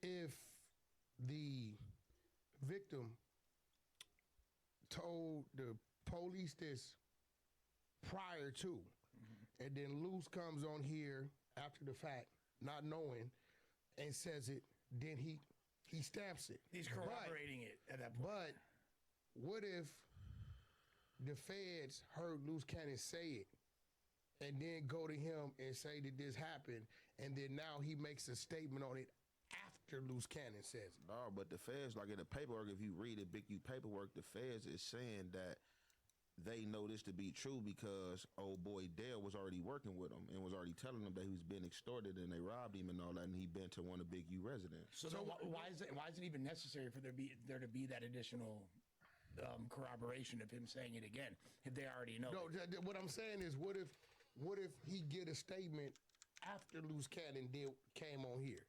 Is it still credible? Like, if he did it before and Luce Cannon come say it, you know what I'm saying? That's if it's played out in the paper. So I'm going to tell you like this on the conspiracy, like in the feds, in that courtroom, everything goes. And you can't do nothing about it but fight them. Like in certain instances, having a paid lawyer, that shit don't even matter if they got you, right? So what I mean with that, like even in my case, I had a big ass case. I had the worst charge. People be talking about the RICO. The RICO is not really nothing. I've seen somebody do 6 months off a RICO. The worst charge you can have is a CCE, continuing a criminal enterprise. You feel me? That shit was on my case. So I seen people. That's a LWOP? Man, that's automatically like life, but like only 3% of people get like found guilty for that shit. Okay. You feel me? So I've seen people on the conspiracy, all type of shit is allowed, lies and all that. It'd be a motherfucker coming in court that you never seen. Tell, oh yeah, he served me some pills or did this. So how it's laid out from what we see, it didn't happen like that. Allegedly that, you know what I'm saying, all this came afterward. It's lined up as if old boy was being extorted allegedly, got at the police, told them this what was going on. They was investigating unbeknownst to anybody, and then Luce Cannon came on camera and said what he said. So here goes another question, right? I noticed that in there it's a 4-year thing, right? And it's out of the 7 people or whatever, 6 of them are continuously intertwined in things over the years, right? Yeah. So when they say the group, we can say, okay, well, y'all, they got y'all wiretap doing shit over years. So you got Luce ain't on no wiretaps, and they got him involved in one situation. Can they say he's part of the enterprise? Because it was a one thing, he in and out, but on everything else, you don't see him. There's no phone, there's no nothing, That just hit him. I mean, that just hit him with that robbery. That robbery, you know what I'm saying, and he admitted to it, makes him a part of the conspiracy. Now, no, of course, all the shit they got trumped up on Big U allegedly, like, no, that ain't got nothing to do with him. He a part of the case based on the alleged robbery that old boy was already telling on. So the whole indictment really don't have nothing to do with him, just that robbery part. You feel me? You know what I'm saying? So that's the only thing they gonna really hit him on. Because like Brick ain't in the RICO. Correct. He got his own thing he did over here, right? Yeah. But they got Luce allegedly on one situation. He's named in the RICO. What everybody else that kind of had involvement from what it looked like over a period of time. Also, that's another confusing thing because are FaceTime audio and FaceTime calls encrypted or not? Because they're trying to say that there's FaceTime calls that they have records of, but from my understanding, FaceTime audio and FaceTime video. Now, let me tell you. So I know somebody that went to jail for that. So basically what they got is, it's no audio, but they got like lip readers. Okay, so they have the video from FaceTime. Yeah. But that's supposed to be encrypted, right? Man, that's supposed to. I don't know what y'all talking about right now. Okay, so I don't know. A lot of people say this. Yeah, I don't know what y'all talking about. What FaceTime you talking about? So they're talking about if you look at the Big U indictment, there's multiple times they're referring to FaceTime conversations. For example, the Brick Baby conversation, they said it was via FaceTime, but that's confusing to me because FaceTime is supposedly people encrypted. People in the streets say, "Call me FaceTime." Right. They think that it ain't recorded. You can't tap it, whatever. So that's why I always say, call me FaceTime. But what they don't know is, I know somebody went to jail for it. They got the recording, no audio, but they got professional lip readers. Got you. So I was like, shit, why y'all just don't talk like this? You know what I'm saying? Yeah. Oh, yeah. That's a cold game out here, man. So I increase your cranium. Listen, man, I've been waiting for this day. Yeah. I've been waiting for real, bro. Because a lot of times it's a square motherfucker saying something, for sure. and you really don't want to have a conversation with him because he gonna get half of it. But with you, I can authentically say you didn't walk the walk. Yeah, for sure. You from a notable set. Yeah. You know what I'm saying? You done been places, you counted the feds, everything, right? Sure. So please, man, I want to hear a couple things that you say, whack, that's some bullshit, and you wrong. Yeah, because Ant, for those who don't know, Ant has vocally disagreed with Whack. No, that's cool. But I'll be looking at these combos because this nigga might be right. And I'm here to moderate. And a lot of niggas mad at me, right? You know how many phone calls I was getting, like, hey man, why you going up there?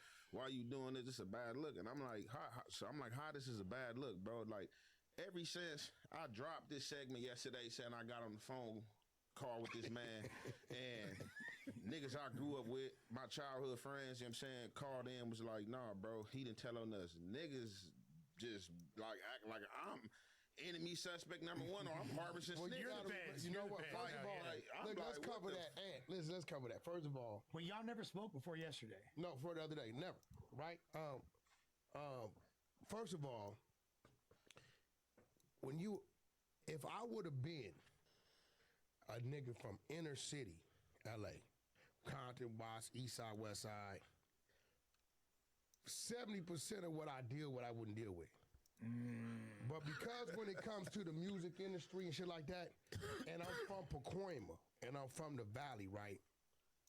Our streets think how a nigga from Whoop-de-Whoop is in position doing Whoop-de-Whoop, and they not understanding we talking about an individual when it comes to business.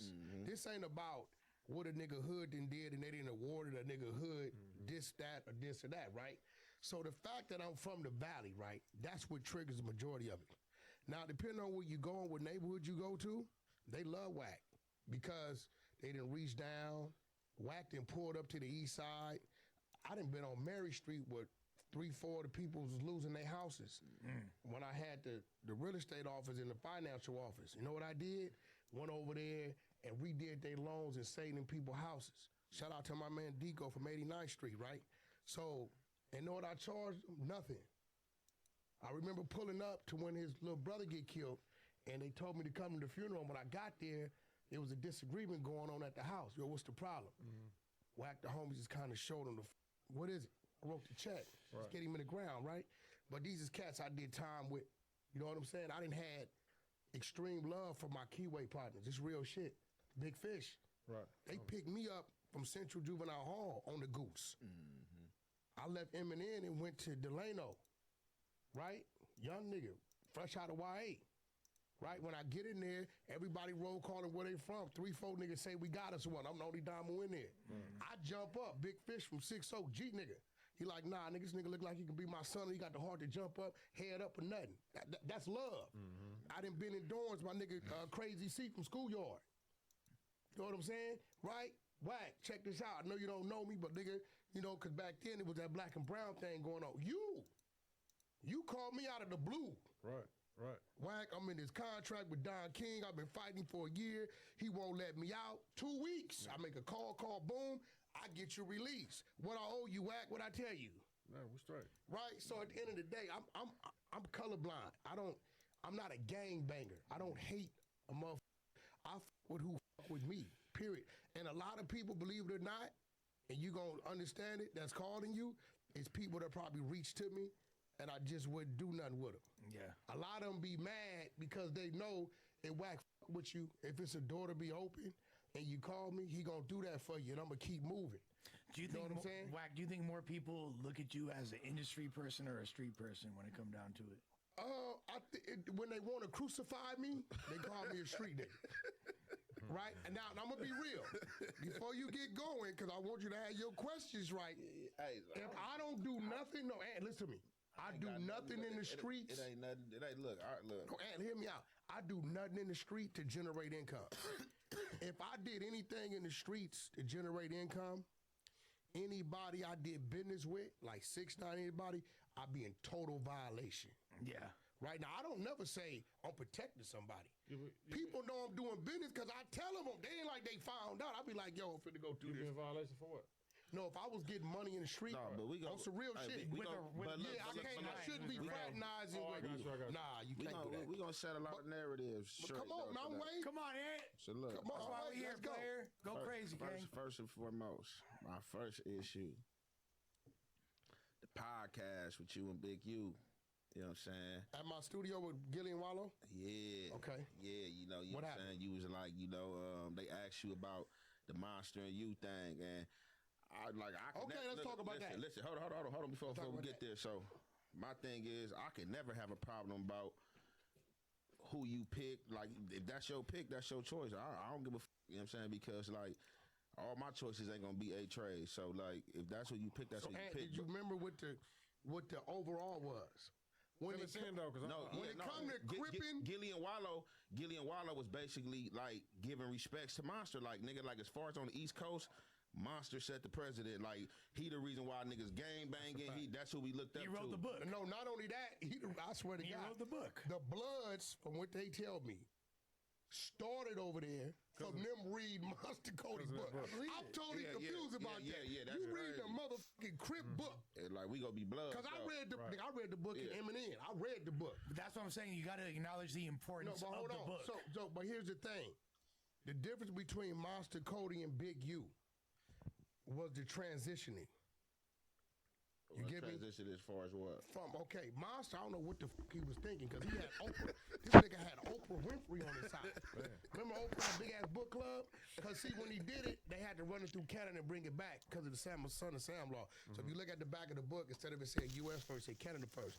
They was just intrigued with this nigga work to do that, right? They didn't use that against him not to do it, right? So when he came home, right, he had a motherfucking door so open to step in and run it up. Right. But we seen the book, we read the book, everybody knew about the book. But when Monster come home, all you heard was he home, and then you heard about when he went back. Right. When Big U came home, right, he transitioned. And I'm gonna be real.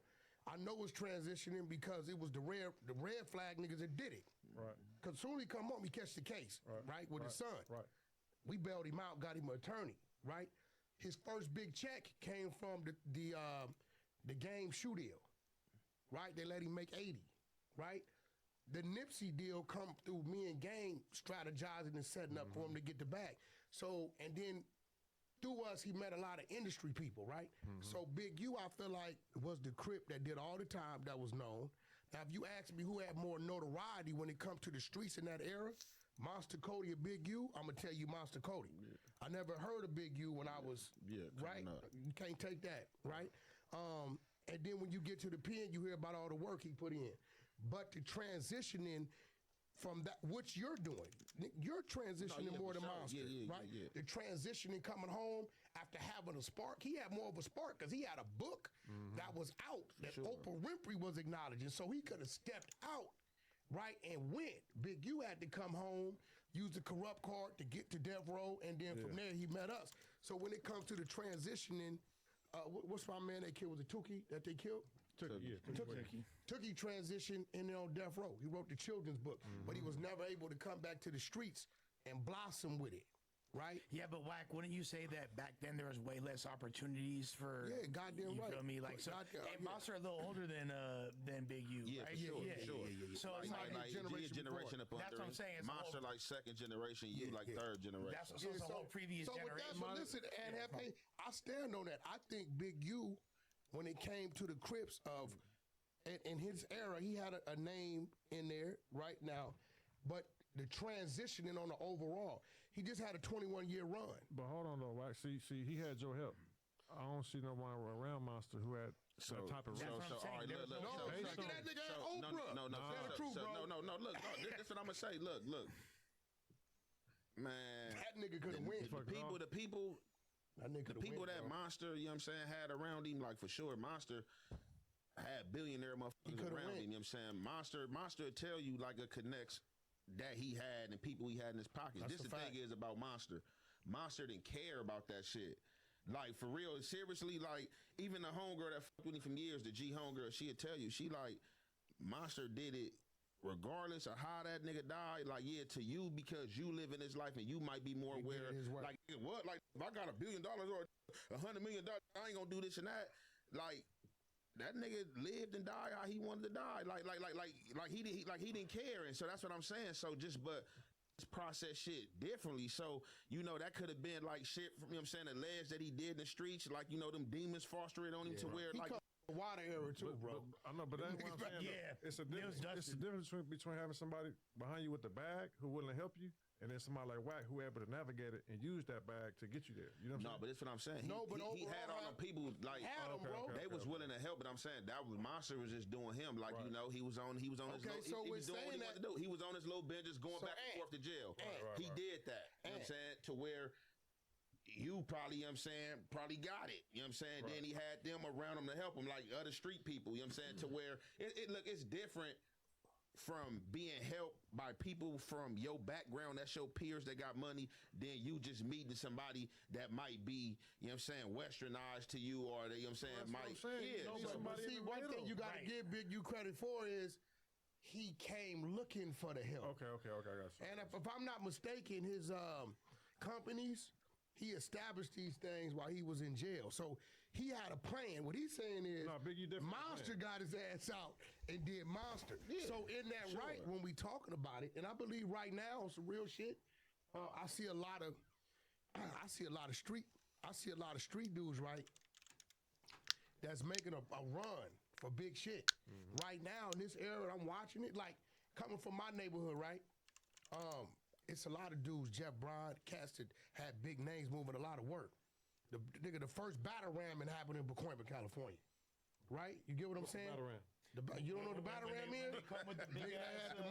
He know what the battle ram is. They got this tank. If I don't know, it's a lot of people watching who don't know. So the battle ram is they got like this vehicle, tank style vehicle. They got a long thing in the front with a big ass square plate. Right. And they pull up on your front yard and they hit your door with it.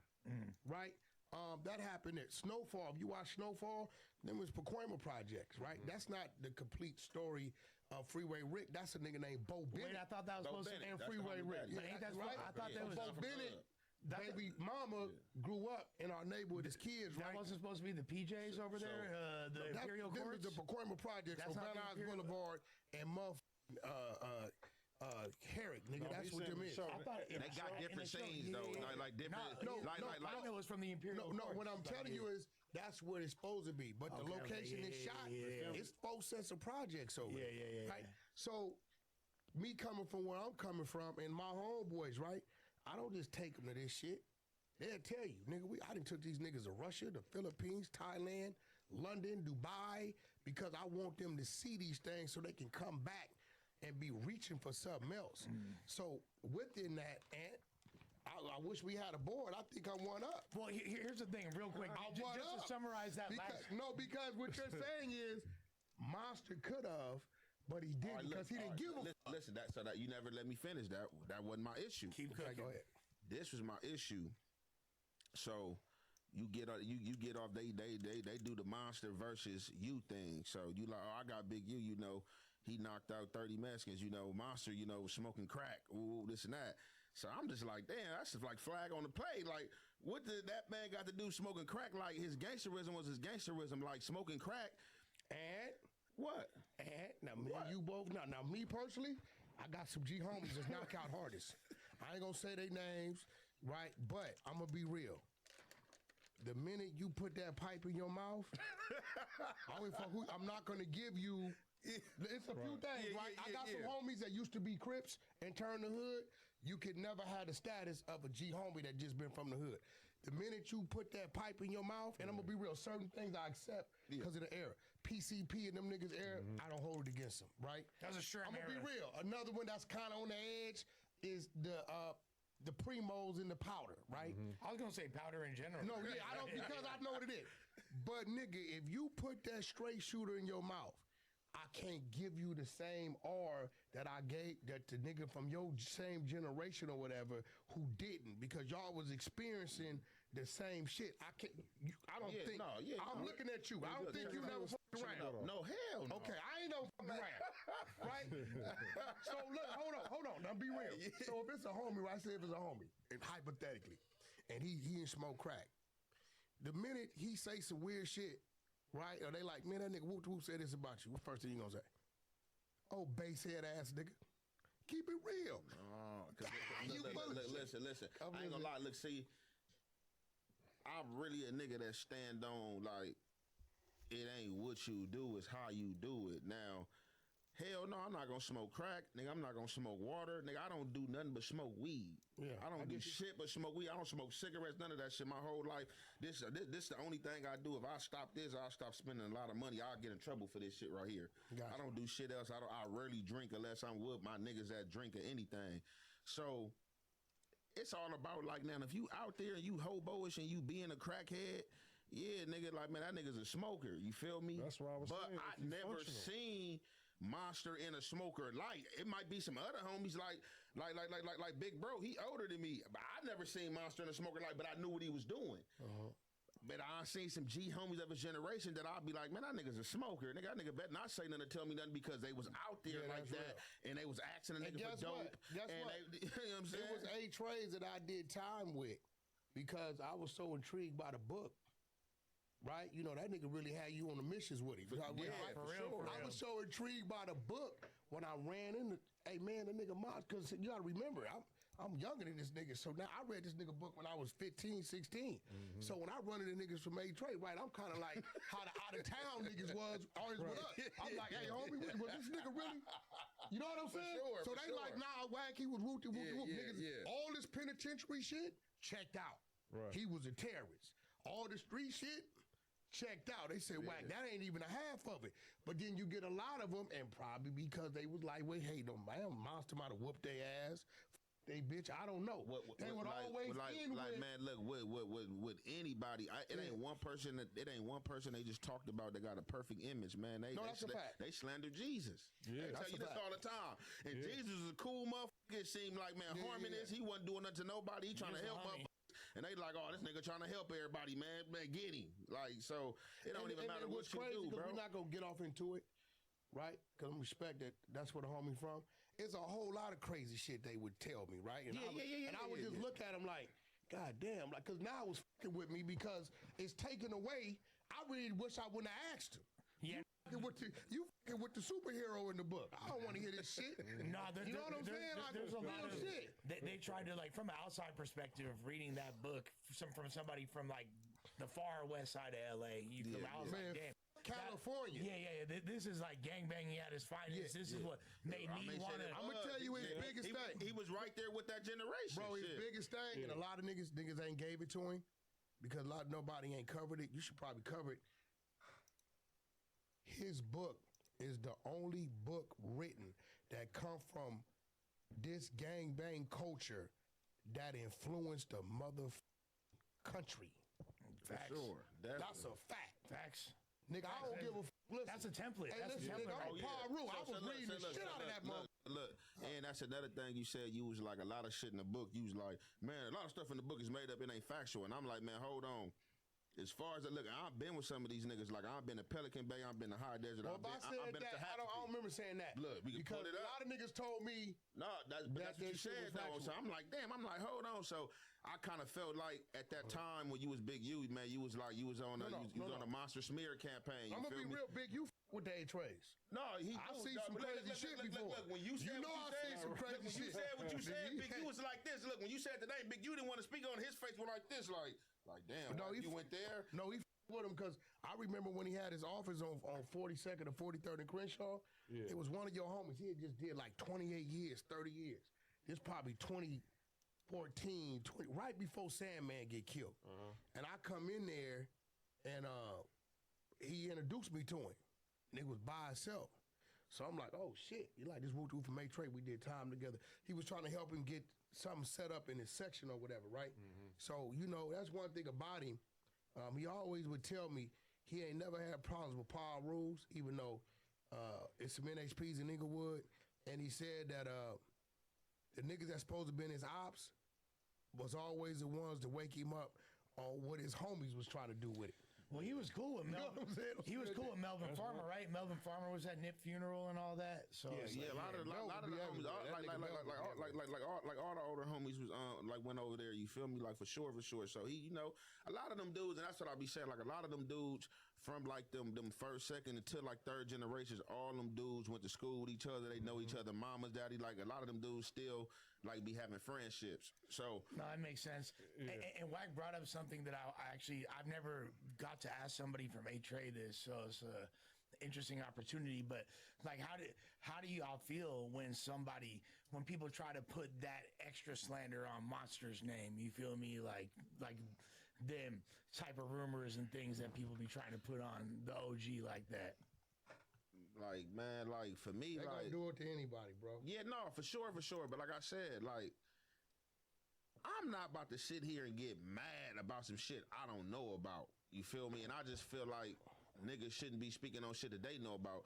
Like, yeah, nigga in the hood, like, nigga, I know what's up. Like, I'm not a nigga that's just out here lost, just gang banging. Like, a nigga, like, studied this shit, you feel me? Like, a nigga grew with this shit. Like, nigga from 12 years old on up. Like, a nigga grew with this shit, transitioned with this shit. So, like, nigga did everything you can do wrong in the street. So, a lot of shit, like, I understand. And, like, I understand that a lot of niggas in the beginning sold a nigga narrative that they didn't stick to. I stuck to that script. But these niggas, you know what I'm saying, been ventured off. But you find on later on down the line, you know what I'm saying, once you getting these accolades and you getting privy to information and shit like that, you find out what's going on. I got so homies I heard like all type of shit, bro. But like, if you from the outside looking in, you not from this community, like you really don't know unless you a nigga that's been there with him, and you can be like, oh, he did this, I was there, I did time with him, and blah blah blah. You feel like me? I You just got shooting in the homies dark. in That's a Palmdale, blank. Lancaster, right? A lot of niggas from Pacoima, like inner city LA, they migrate to Fontana and 100%. because it's Hell cheaper. yeah. So a lot of my homies went to Palmdale, Lancaster, right? So they get up there, they eventually find a park they can hang out at, right? So then the youngsters is growing up there, they start gangbanging. They don't know that this dude right here now is like 50 or whatever. They don't know he's an ex-smoker. They don't know he ain't never had a fight. They don't know he ain't never did a day. He looked the part and he talking the talk. So then they're running to somebody like us. Yeah, man, I hang with such and such. Who? Oh, man, that nigga's a rat. Oh, that nigga's a buster. Right? But that's because the internet wasn't cracking back then. Because you don't know. Like I'm gonna be real. Once upon a time in the neighborhood, it was generations and generations of everybody family knew each other. Right. Now it's a lot of people spread out everywhere. Vegas, Arizona, Palmdale, Victorville. Shit, they did knock whole neighborhoods down and gave a nigga a voucher to go elsewhere, right? So it's a disconnect. You know what I'm saying? But it's The community aspect. But it's more of an actual connect because now people was going to other cities. People was tapping in with the home team. People was actually on the internet. Paper were floating around. Everybody, Instagram, everybody. Well, that's what we did to it. We did that. That's the exposure. That's some shit we did. And I tell people, I'm going to be real. I'm going to be real because there was a rule that said, if you expose paperwork on somebody, you're supposed to do something to them, right? And I sat back and thought about this shit, right? I said, you know what? This is a very, very slick rule for the rats to make. Because they said you can't talk about it unless you want to come kill me, right? Or lie me, right? So now that stopped people from talking about it. So I said, listen, we changing the rule.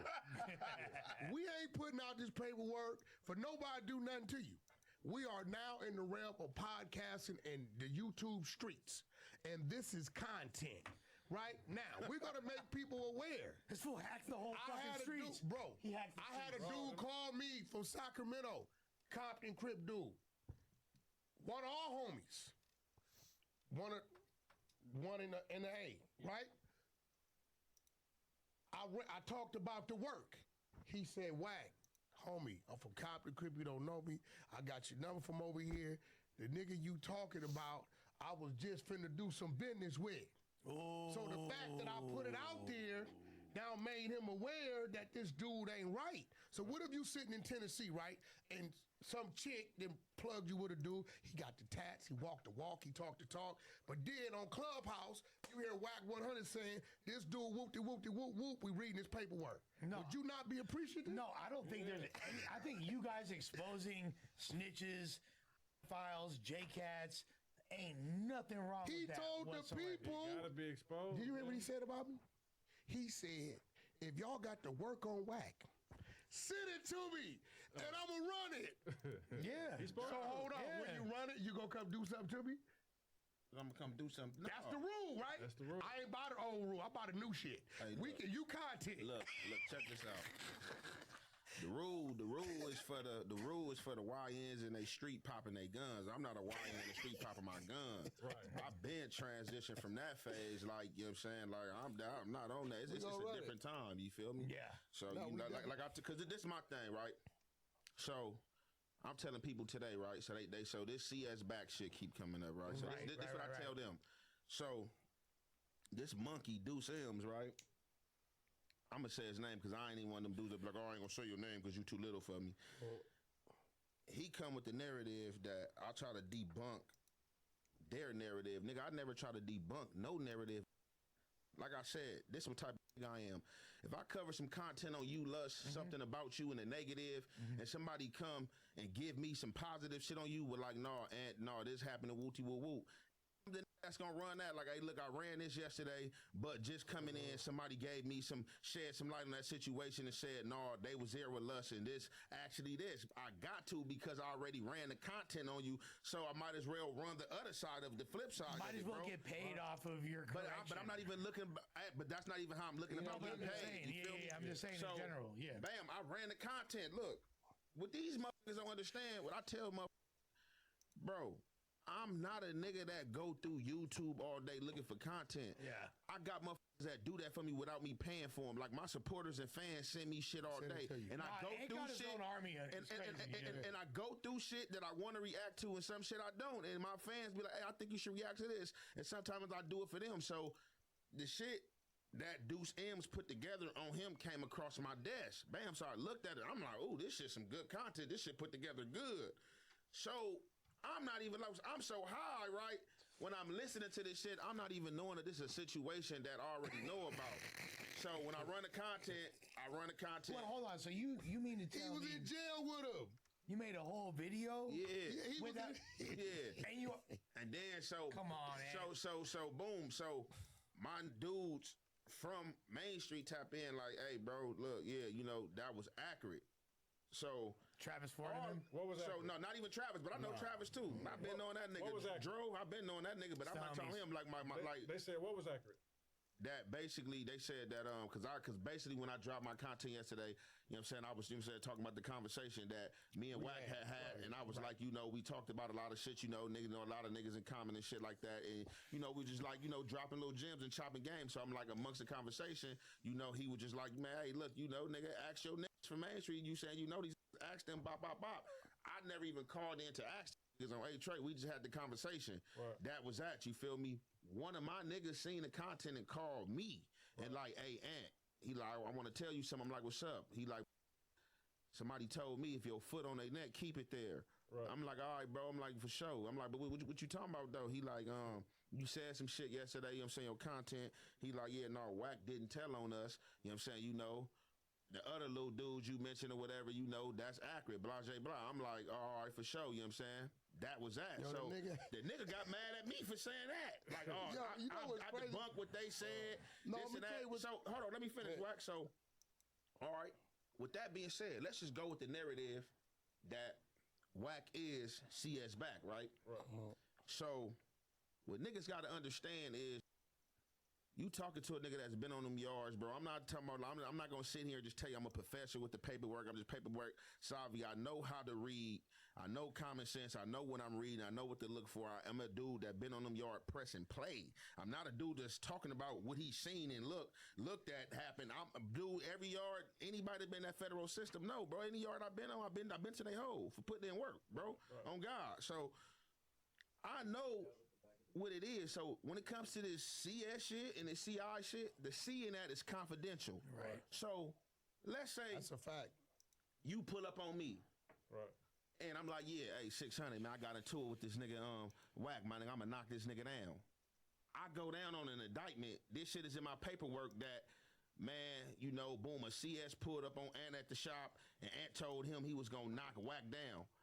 I know for sure, nigga, I had this conversation with you. The only people gonna know is me, you, and the police. Because you supposedly supposed to be this confidential source. So it's only us three that know. So if I'm on a yard, nigga, you happen to show up on the yard, that is not going to be in your paperwork that you a confidential informant. So if I see you and I'm like, ooh, and I go to the yard like nigga, and I go to the yard like this nigga snitch, and they like, what he snitch on? I'm like, this nigga the confidential informant, nigga. My paperwork, you know, this nigga came to my shop, and I'm the one, and I told this nigga at my shop that I was gonna knock Whack down, nigga. I know for sure he the only nigga I had the conversation with. You know what the yard gonna do? You gotta handle it. Nigga, they not gonna jump on him because they don't know it's his word against yours. So the yard gonna be like, well, if he did that, you gonna have to show. Go handle your business. So with that being said, nigga, if he is a confidential source, nigga, informant, nigga, I don't know about that. It's confidential. I'm not the one that's been compromised. Here goes the crazy part about this, right? See, when I'm reading this shit, I understand the time frame. You got these dudes who were never around. You never even heard these niggas' names, right? It was different players out there around back then, right? So when they saying Whack gonna give them the address, right? For me to give Del Dog Stutterbox address, that means I'm giving them my address.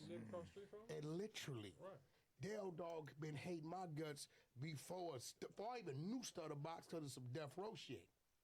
Right? So he been hating me on the individual thing because of some death row shit. Then when it come to my neighborhood, my homeboy Cadillac Dave, rest in peace, when niggas used to go to this Balboa Park over here, drew down on him with a Uzi. So he never really liked my neighborhood. Then when he knew I was from there and how I handled him up at the row and made him kind of go push shit up and wouldn't let him in with shit, he didn't like me from that day forward. And that was cool, right? So by the time how me and Box come to be, me and Suge in the Beverly Center. It's back when the GTCs first come out, the hardtop GTs rather. So we're in the Beverly Center moving. It's me and Suge. It's Del Dog at about 6, 7 Main Street. Guess who with him? Box.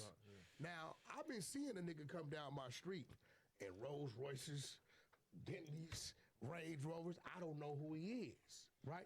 At the time, I got the 500 in the Escalade. I'm still built. I got the trucking. The music ain't even going yet, and the real estate going, right? 24's on the Escalade. So what you think happened when we walked up on each other at the Beverly Center and we both looking at each other? Ooh. And you done seen him already, like. Nigga, we live, bro. When I tell you, the same house, I'm here, he here. We pulling up to the school, nigga, dropping our son off together, but we don't know who each other is, right? It's even closer than we thought. So he see me, and I'm looking at him. We don't say nothing.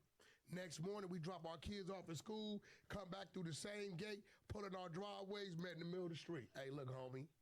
Look, nigga. Niggas don't even know where I'm at. He said, I don't want niggas to know where I'm at. Right? He called me that night. I gave him my number. His baby mama is from my neighborhood. So now it's even closer, right? So through that, that's how we started talking. At the time, I still don't know who Stutterbox is, right? So some shit happened with him. He called me over there, and he was telling me about what happened. I'm listening to him. Stutterbox stayed over there about 3-4 years. He sold his house for that $1 million, moved to Beverly Hills, and got on. So, but Box at that time, he was always, you know, I didn't know him because I met him in Lancaster. Now, niggas from South Central, from the east side, know all about Box. I don't know really who Box is on the overall, but I'll never forget that morning when I got the call from Mark. He said, hey, you talked to Box? I said, no. Now, Mark mad at me because he snake boxed in Vegas when All-Star Weekend was out there. Now, the car that got shot up, Box gifted it to Mark. He said, just fix it and paint it, nigga, is yours. He sent it to him in Atlanta. So, Mark is rocking with Box. Mark Stevens rocking with Box. The nigga Box is telling Mark, hey, bro, I don't f with dog. Box on with you. Nigga, we get to the All-Star Weekend, Box staying at the Palms. That morning, I go to his room. I said, nigga, you might want to give me a key just in case I need to access your room. He said, you might be right. That night, Mark take Box and take him to a Shaq party in the Wind. Shaq used to have about 3-4 parties going on in one night. I'm not knowing. I go to the Palms waiting for Box to come down. When I get in the Palms, guess who had the VIP to the club? Dog in 6 Main Streets. And guess what he telling them? Yeah, I'm on the VIP list for Mark Stevens. I called Box. Hey, Box, you know Dog is in your shit.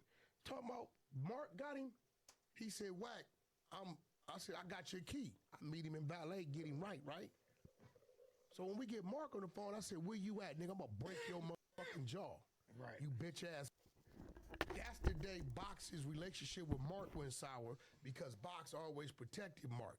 But what the hell Box gonna say to me when he's seeing, nigga, you fucking with a op, you driving a Rolls Royce he allegedly did this to, right?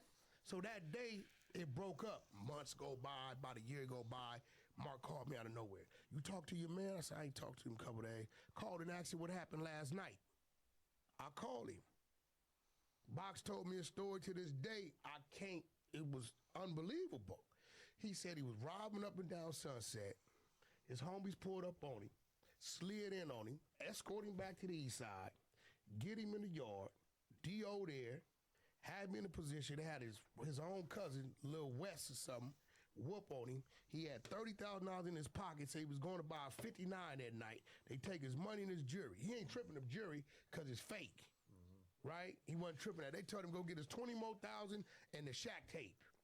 Now, the Shaq tape never existed because Box had cameras, but they didn't record. They just worked on the monitor. Hold on. So I said, well, Box, what you do? Because I know how he used to be. That nigga Box said, nigga, I drove. He said, Wack, they threatened my niece, and I drove right to the sheriff department and filed a report. And he'll tell you that today. All right, yeah. So look, bam. So with all that, so I ain't got nothing to do with that shit. Look, all right. So look, so bam. Now I got some calls today, right? So, bam. People tapping in with me now. So they like, hey, you and old boy Deuce Sims, y'all into it over nothing. I'm like, man, him, bro. He already jumped out there like with the disrespect. Like, when you get me disrespect to my buster and bitch and all that, like, nigga, it ain't no cool. Like, nigga, like, it ain't no cool. But we ain't even about to send no threats or do all that. Yeah. And you, that's just what it is. But they like, oh, y'all was talking about two different situations. So they trying to say that, and what you was talking about, you talking about the Main Street State case, the CS back shit that they trying to call whack. They talking about that was a federal case. But I'm like, well, I don't know nothing about that, nigga. I'm like, whether we talking about two cases or not, I know what I was talking about. Let me ask you a question. I'm speaking on what I was speaking on. Hold on, let me ask you a question. Where you was at with all the Main Streets fighting the Stutter Box case? Where was that? That was we was in Wayside. Wayside where? Now, you did time in the feds, right? For sure. Do they say niggas is fighting Fed cases to Wayside? Hell no. See, you gonna get MDCLA. A lot of these dudes be talking. That was Box for 6 months. Let me tell you another thing blew my mind. And niggas will take this how they want to take it. For 6 months, that nigga drove to CCB court in a Rolls Royce, nigga, by himself. I never forget because Captain Will, or Brother Will, FOI, used to be from 89 East Coast, right? Called me. The whole, where people can sit is Crips, Bloods, and Muslims. Box walked in that motherfucker in front of everybody, got on that stand, nigga, and got out for 6 months and didn't care. Everybody knows this is a situation that's at CCB court. I've never known Box to have a Fed case with his homies in life. They beat that case in CCB court. If this was a Fed case, and it's crazy they say that, you would have never been a Superman. No. They trying to say that the Main Streets had two separate cases, so they acknowledging the state case that I was talking about, but they trying to say that the case that they're trying to say that you told on is a whole separate case. So here's the thing, where's the case number at? Look, listen. I don't know. Like I'm telling them. This all I can do is tell them. Yeah. I don't know about no Fed case, nigga. I wasn't speaking on the Fed case. If it is one, nigga, I'm speaking on what I'm speaking on. I'm speaking on the state shit. You can Google that shit. All you gotta do is Google Robert Ross, Shaquille O'Neal, pop up. No, and let's be real. If there was real paperwork on whack, people would have been. But like you said earlier, when you got the CS or the confidential, that word C, right? Letter C, right? Only person would know is the people in the case. Ain't nobody came out and said I'm not on the case. I was never arrested. So I'm just saying. So none of that shit. So niggas mad at me because like that's one thing about like even for my supporters and fans of anybody out there like nigga with the half effect. Like, do not rock with me, nigga, if you trying to, like, play any position, nigga, talking about I'm compromised, my nigga. I'm a nigga that's been going to jail since he's been 12 years old. I did too much jail time, and I kept it shitty my whole life. You know what I'm saying? Where I could have been compromised. You know why been they at mad home, at you, Ant? been at home. Like, bro, I don't do no police shit, and I'm not with I no like police it shit. because I remember when I was him. You feel me? You know why they mad at you? Because this has started them understanding that you're not going to do what they tell you to do. No, exactly. That's the irony.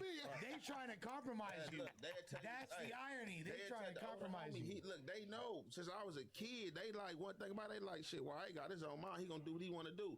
Because look, one thing about me, I'm not a nigga you can recruit, bro. Where's this right and wrong, bro? I'm gonna be on the right side every time. So if you went over there to the park with, so if you wrong, like nigga, I'm not gonna with you, nigga. You ain't gonna have to call my phone and tell me a nigga wrong. Don't with him, nigga. If a nigga is foul, like if you can show me some paperwork on a nigga, like he said. So let me rephrase that. He asked me if they do give me some paperwork on him, if he's hot, what I'm gonna do to him, nigga.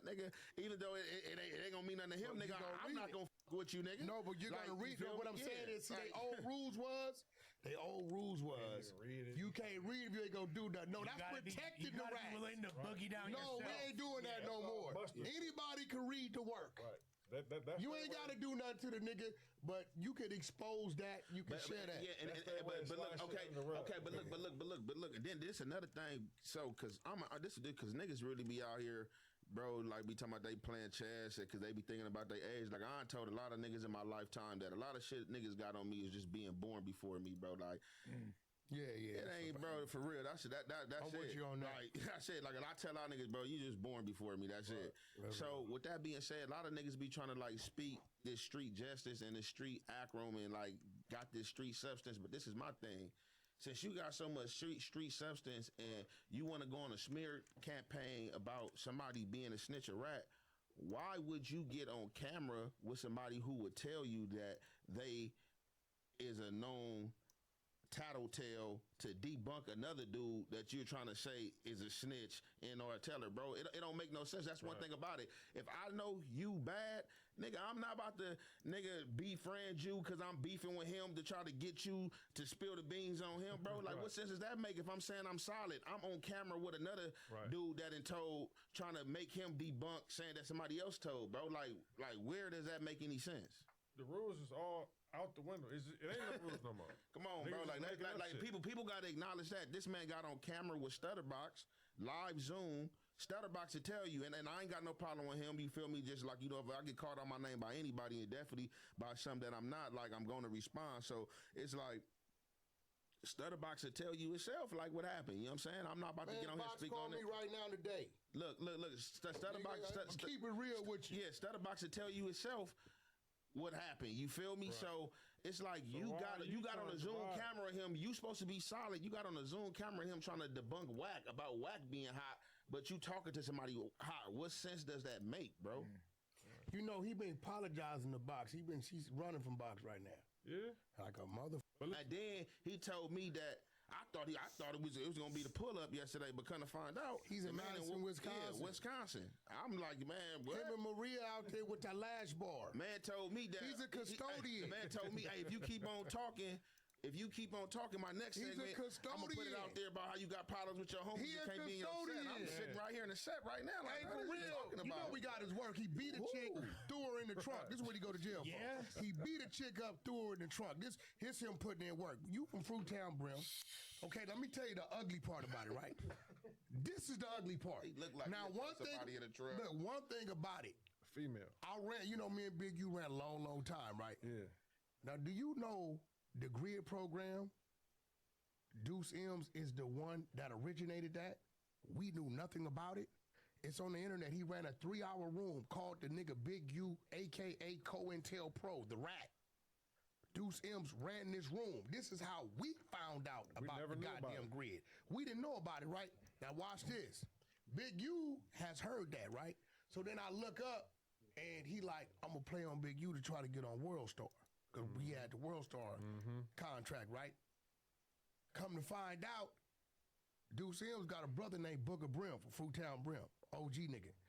Big U called the dog to roll the nigga up and PC him up. So now you got this nigga who brother got PC'd up by Big U.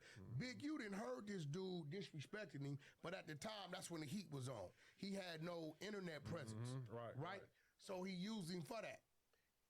What he don't know is when he had him down there passing out the backpacks, that was Debater. Oh, you willing to come down? That was Debater, right?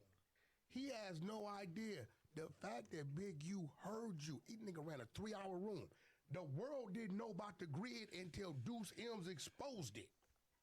This how we found out about it. I'm oblivious to this shit, right? And a nigga ran a crazy room, right? Nigga, that Big U was never gonna forget that. I don't care what you do. You could go drop his wife off $1 million a day, 600. The work you put in on him, he's never gonna forget that. He letting that go. He not letting it go. He'll come kick it what you eat, what you lost. One day. Yeah. One day he's gonna address it. So for those that aren't fully across what's going on here, essentially you're saying that Deuce M's exposed Big U the Grit. This is where we got it from. So we was oblivious of it. I'm giving him his credit. He broke the content. We wouldn't have never known. We wouldn't have never known. But Whack, you was running around with Big U during that time, right? Like, how the you don't know about that shit, right? No, because what I know, hold on. No. What I knew about, these are things I helped him with. Graffiti removal, back to school shit.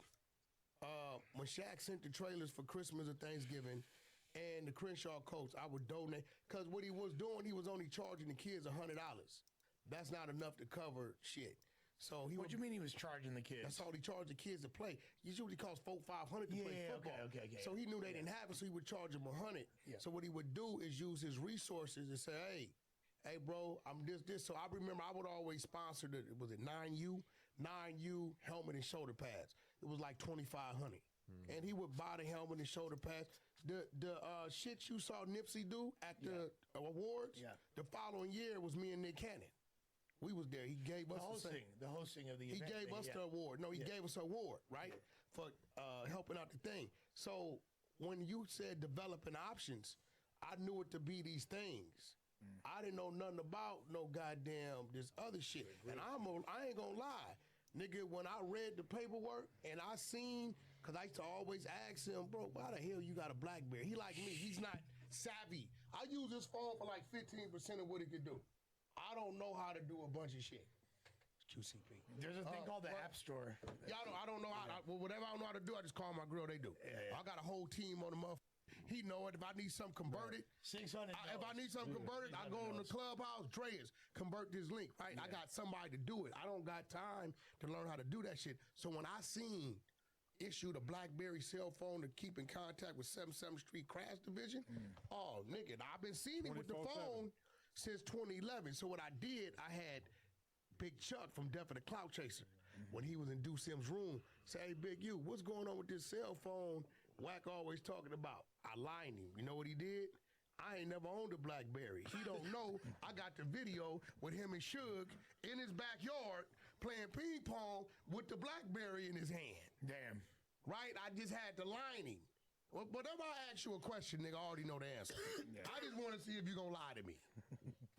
I used to ask him too. That's whacking enough. So yeah, we gonna get off him. We gonna cut him. Be like enough of him. Give me another question.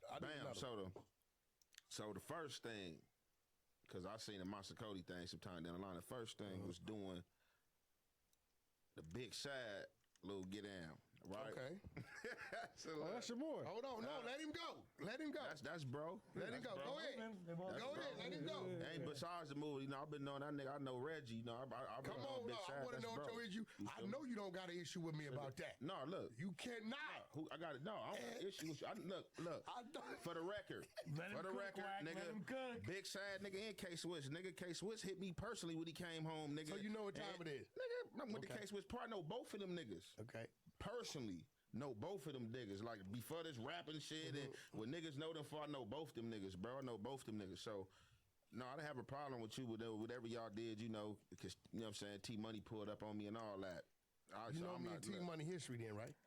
Yeah, for sure. You know we go back to 12 years old. Bam. So he tell me all that. So peep game. So during that time, right? You brought a lot of people on. You know what I'm saying? No Jumper. You had the OG and who who he had with him? What was the? Oh yeah, the dude. What was that a dude? I was up here with you, right? What was the homie name? Chin Check. The homie Chin Check. So you brought them up here. They was on a little smear campaign with Big Sad. So somehow during that time, the 8 trays got brought up. So basically, you did a segment. I think he was running with y'all or something. They knew the history of it. I didn't know the name. Yeah. So basically, I think he kept y'all with him. He hung with y'all more than his own neighborhood, from what they was telling. Chin Check. No, Sad. Who? Sad. Nah, Sad be with his homies, but Sad hung with a lot of us too, though. You feel me? Sad definitely always. They need to stop faking that. They don't paint that narrative. Like Sad was over there, like niggas is faking. Because y'all got the I numbers. used to be over there. I'm not telling you what I think. I used to be in they hood. Him and P Trey, the homie P Trey. You know what I'm saying? Rest in peace, nigga. I used to be over there. Nigga, with them niggas, you know what I'm saying? I hang with them niggas on corner. Okay, no, I want. So this is my situation. So, Ben, the 8 trays came up in that situation. So during that situation, when the 8 trays came up, somebody would ever sold you some narrative that the 8 trays is mad at you or had a problem with you. So you came out. They called you and told you that. What is that? Somebody called you and said he tried to go over there to the 8 trays. Because they said the narrative was somebody from 8 tray told him, man, leave that nigga Whack alone. If he say he got something, he got it. Oh yeah, remember I was teasing. Yeah. So basically, Whack was like, so basically whatever was told about the 8 trays came up during this whole situation. So Whack like, well, I don't know what the 8 trays problem is with me. You feel me? I ain't got no problem with the 8 trays. You know, all I did, you know, the last time I heard or ran into an 8 tray was probably about such and such years ago. You know, some dude in Mexico, you know what I'm saying, his house. I look out for burned down the sun. Yeah, so I'm like, bam. So, you know, you put that out there, you feel me? So, you know, I hollered at T Money. I'm like, hey, look, you know, the homie, I say, he talking about the homie sold. He ain't got nothing to do with that situation. But I'm like, being that the 8 trays came up, I'm like, you know, why the homie's name came up? All y'all from West LA, y'all up there, bro. Ain't no 8 trays came up there, bro. Like, you know what I'm saying? Like, niggas speaking about us, you know what I'm saying? We got a right to be at the table and be heard. So, you know, basically somebody said they high on, he got to say his name. He said he tapped in with you, hollered at you. And you like, oh, man, I don't know why you want to come up here. Why you just to come up here when y'all came up here? Oh. So, I don't know who that is. Shit, T Money. T Money said he hit you like, hey, look, why you trying to go up there and speak, you know, what the 8 tray issue was? No, and you was like, oh, I'd have told him bring him. I don't never deny T Money nothing. All right, so that was a lie then. Yeah, I'd have told him, but I don't never Wait, deny so T Money said he wasn't allowed here. You know what? Or I think the no, first T time. Money said, look, so I got at T Money. I'm like, hey, look, bro. You know what you did, T Money. We ain't got to speak about that. You pulled up on us as well as you pulled up on Whack. We ain't even got to speak about that. Whatever narrative y'all want to run with Big Sad, y'all can run with. Hold on, bro. there ain't no narrative. No narrative. There's no narrative. That's what I thought. This is true. So now, hold on. It's Now, this is how this happened. I'm gonna be real. So I get a phone call. I'm gonna be real. Even with this music game, niggas that know me, hey, bro, if you ain't a nigga I'm doing business with or you there, I don't be knowing who these niggas is, right? So I get the call. They say, hey, bro, this nigga Big Sad keeps speaking on the homie. I don't even know K Swiss. Come to find out, K Swiss' wife is on Clubhouse with me, right? I ain't even knowing that that's who that is, right? I knew that she had some ties to T Money, but I didn't know that was actually K Swiss' wife, right? So he said, Whack, we need a voice. I said, what you mean? He said, yeah, this nigga Big Sad keep whoopty whoop, and I think he might have spoke on T Money or something, right? For sure. So I said, all right, well, shit, send me to work. So he sent me to work. That's what I sent it to you. So I went to teasing him. So when I go to teasing, Big Sad, get off. One thing I can say, he hit my DM. He find my ass up. This nigga talking crazy to motherfucker. Big Sad was on your helmet? No, listen. For sure. No, hold, this real shit. Look, but listen, I gotta accept what come with it. For sure. Because I'm diving into it, right?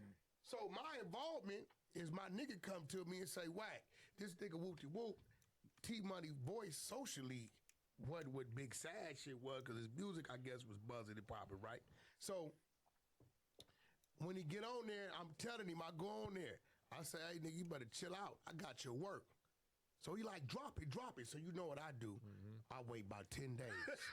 I act like I ain't got nothing. He get at me again. Yeah, bitch ass. The footage? No, hold on. He get at me again. Yeah, bitch ass. That's what I thought, right? So I wait another 4 days, and at midnight, I put a still shot of him in the interrogation room. The footage. See, after 2 weeks, he think I ain't got it. I did it on purpose, right? You're a jerk. At 6 a.m., I dropped the whole shit. Right. game over, right? So at this point, I'm gonna be real. I ran that content because a nigga I fuck with. Me and T Money go back 12 years old. I used to fight Crips with this nigga. They try to rush him. The nigga has so much heart. I just started helping the nigga fight back. Me and T Money go back that far. All right, so look, so bad with that. So me and T Money, we sorted our differences out, but being that it's already on the table, we gonna speak on it. So look, this is a situation. T Money brought that work to me. Like, hey, you know what I'm saying? This your boy. You know what I'm saying? Ooh, I'm like, man, let me look at it. I look at it. I'm read it. You know what I'm saying? They show me the little footage and this and that. So, bam, I'm like, hey, let me get this. So he like, oh, man, I can't do it. You know, something with the lawyer. I'm like, what? I'm like, man, bro, stop That's playing. where it come from. Look, Look. but the whole time, he already gave it to him. He playing. Bro, stop playing with me and just keep it gangster. Right. Oh, I can't give it to you, the lawyer. A decade after the case. Then, Yeah, it was about 10 years. Yeah. Swish gonna call you. Swish called me. Swish don't even speak nothing about the paperwork. He just, bro, what's up, bro? You know, nigga ain't seen in a minute. We chop it up. All right, bro, I'm gonna be out in a minute. I love you, bro. All right, well, bam. So, next thing you know, Whack posted. So I'm already like on T Money, like, bro, I thought you couldn't give it up. You talking about this lawyer shit, this and that. This is my thing. So, I never knew he was even involved. Yeah. No, he told me this whole story apart. So listen, Yeah, I ain't know that that. nigga came. We just didn't record it. Hit the big bro, you know what I'm saying? Big bro hit me, Bob popped up. He like, big bro, like, look, my little bro with him. Because we needed the lawyer to actually get the video footage. So look, like I said with that situation, so look. So what would you have done with it if he'd have gave it to you? What you mean? Because you asked for it, right? You asked with it. No, I was about to send it to bro and ask bro what's up with this, because this. Look, listen, me and bro, we talked about it too. So this is my thing. Like, niggas running with the narrative that he told. You know what I'm saying? So he gave a description of the car. And listen. He definitely gave a description of the car. Yeah. This what he did. Look. We're gonna just say this. We're gonna set this straight, and then I'm gonna say this. Would I have did that? Like, no, like a nigga just gonna be quiet. Like, you feel me? This is the thing. And I'm not trying to, like, nigga, bro, I'm not trying to, like, take up for bro or nothing, but nigga, let's like niggas human beings, bro. Let's be logical. He's traumatized. He's 18 years old. Yeah, okay. He's a gang member. That thing, he's a gang member. Age. You said about none of that. No. Listen, I've been young. Let me finish. Let me finish, bro. And if y'all want to debunk it, bro, go ahead. This is what it is, bro. F the age, bro. I mean, the age is. Fuck the age, bro. Like, nigga was going through that shit at that age. That ain't nothing, bro. Like, nigga was out here at 12, so you think a nigga wasn't playing in the streets. This the thing. Bam. That happened. So let's just say this happened. Say you and 600 in a car. Me and Wack sitting in the car. You niggas pull up on me and Wack. I know both you niggas. Nigga, I went to school with you niggas. I know both you niggas government. You niggas pull up on the side of me while I'm sitting in the hood. I make eye contact with you niggas before you niggas do what you niggas do. You niggas get down on me. You niggas get down on me. You niggas kill. Unalived girl. Allegedly, you know what I'm saying? Pregnant girl. We try to rush her to the hospital to get her help. Amongst me taking her to the hospital, they lock the doors on me like, nigga, where you going? You ain't going nowhere, nigga. Police need to come holler at you. Nigga, this girl dead. He's locked in the hospital, can't go nowhere. Detectives come, pull him in a hospital room. He's not at a police station in that room to interrogate him, and that's at the hospital. He getting there, they asking him what happened. He explained what happened. Stop right there. What was he supposed to do? Man, lawyer up. Yeah, he wasn't supposed to say nothing. Lawyer up. But listen, okay. Motherfucking right. Nigga, motherfucking right. Come on. Lawyer up. This is my thing, though. Let's not play dumb here. Okay, so what happened? Oh, man, you know, I went and did this today, you know what I'm saying? I was on my block chilling, man. My car pulled up. Shit, what type of a car, SUV, truck?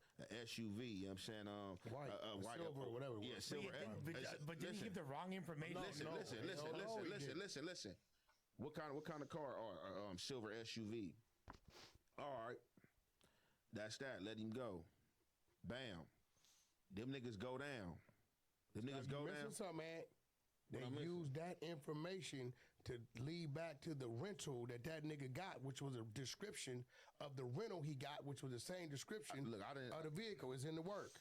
I didn't see that That's part. where he dead bang. Okay, let's just say if you go with that narrative, it's in there. but I didn't see that part. So let's go with that narrative. Bam. That's supposed to lead back him just saying he didn't say it was a Benz. He didn't say it was a Nissan. I just said it was a great truck. It's a great truck. We don't know shit. It's $1 million gay trucks, but And being on listen to me. I'm not on bullshit. On a game. You is not finna describe nothing.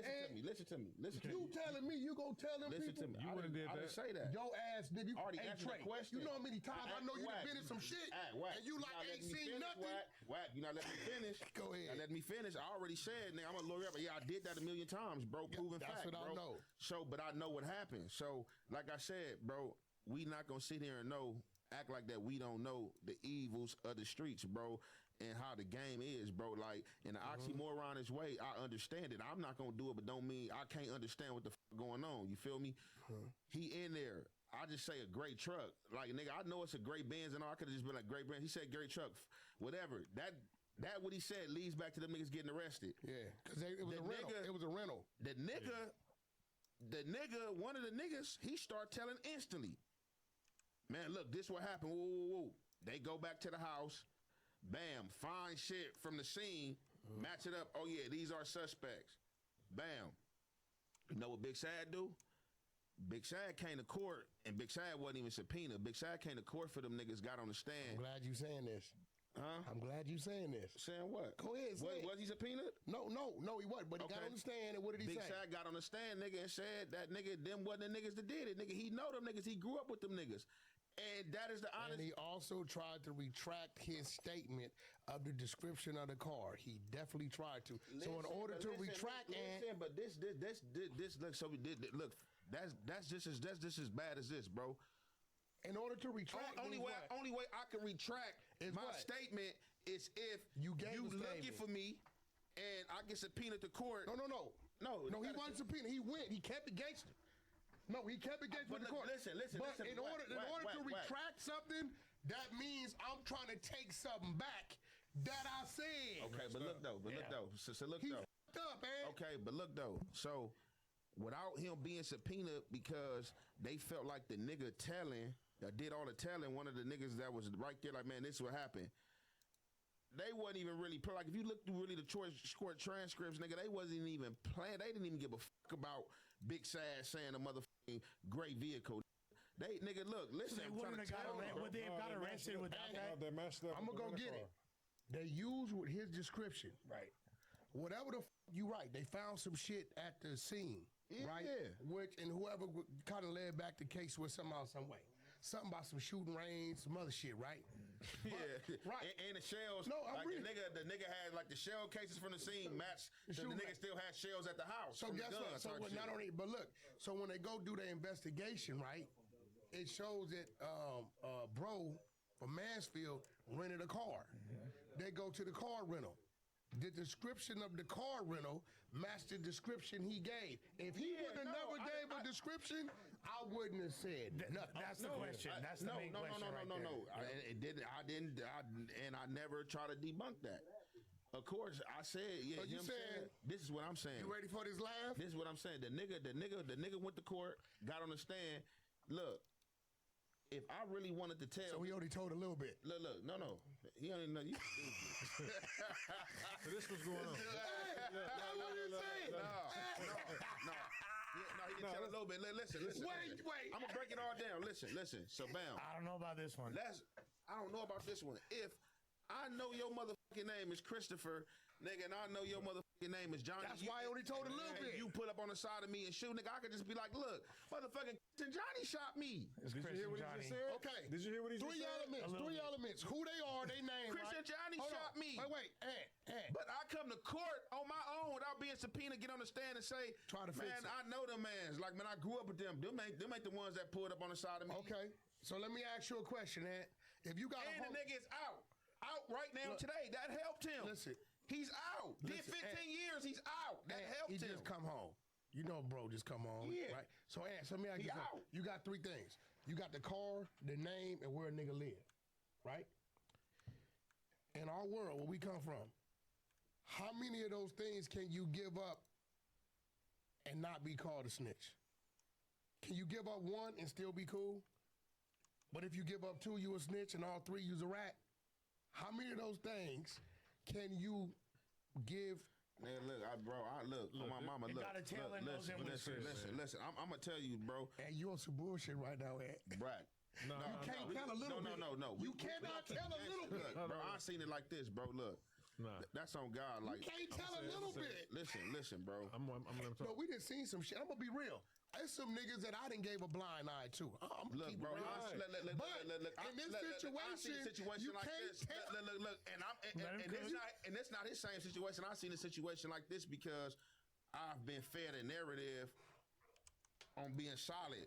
Yeah. So that's all I know. And I seen a narrative like this where nigga fuck my mind up because he's trying to break the lesser evils down to me. Like, oh no, bro, that was snitching, but he made a statement. Nah. Right, but objectively, objectively, you can't do that. As soon as you said that you wouldn't do that, as soon as you said you wouldn't do that yourself, you trying to make it seem like I made this shit up. No. I'm gonna tell you what your ass is doing.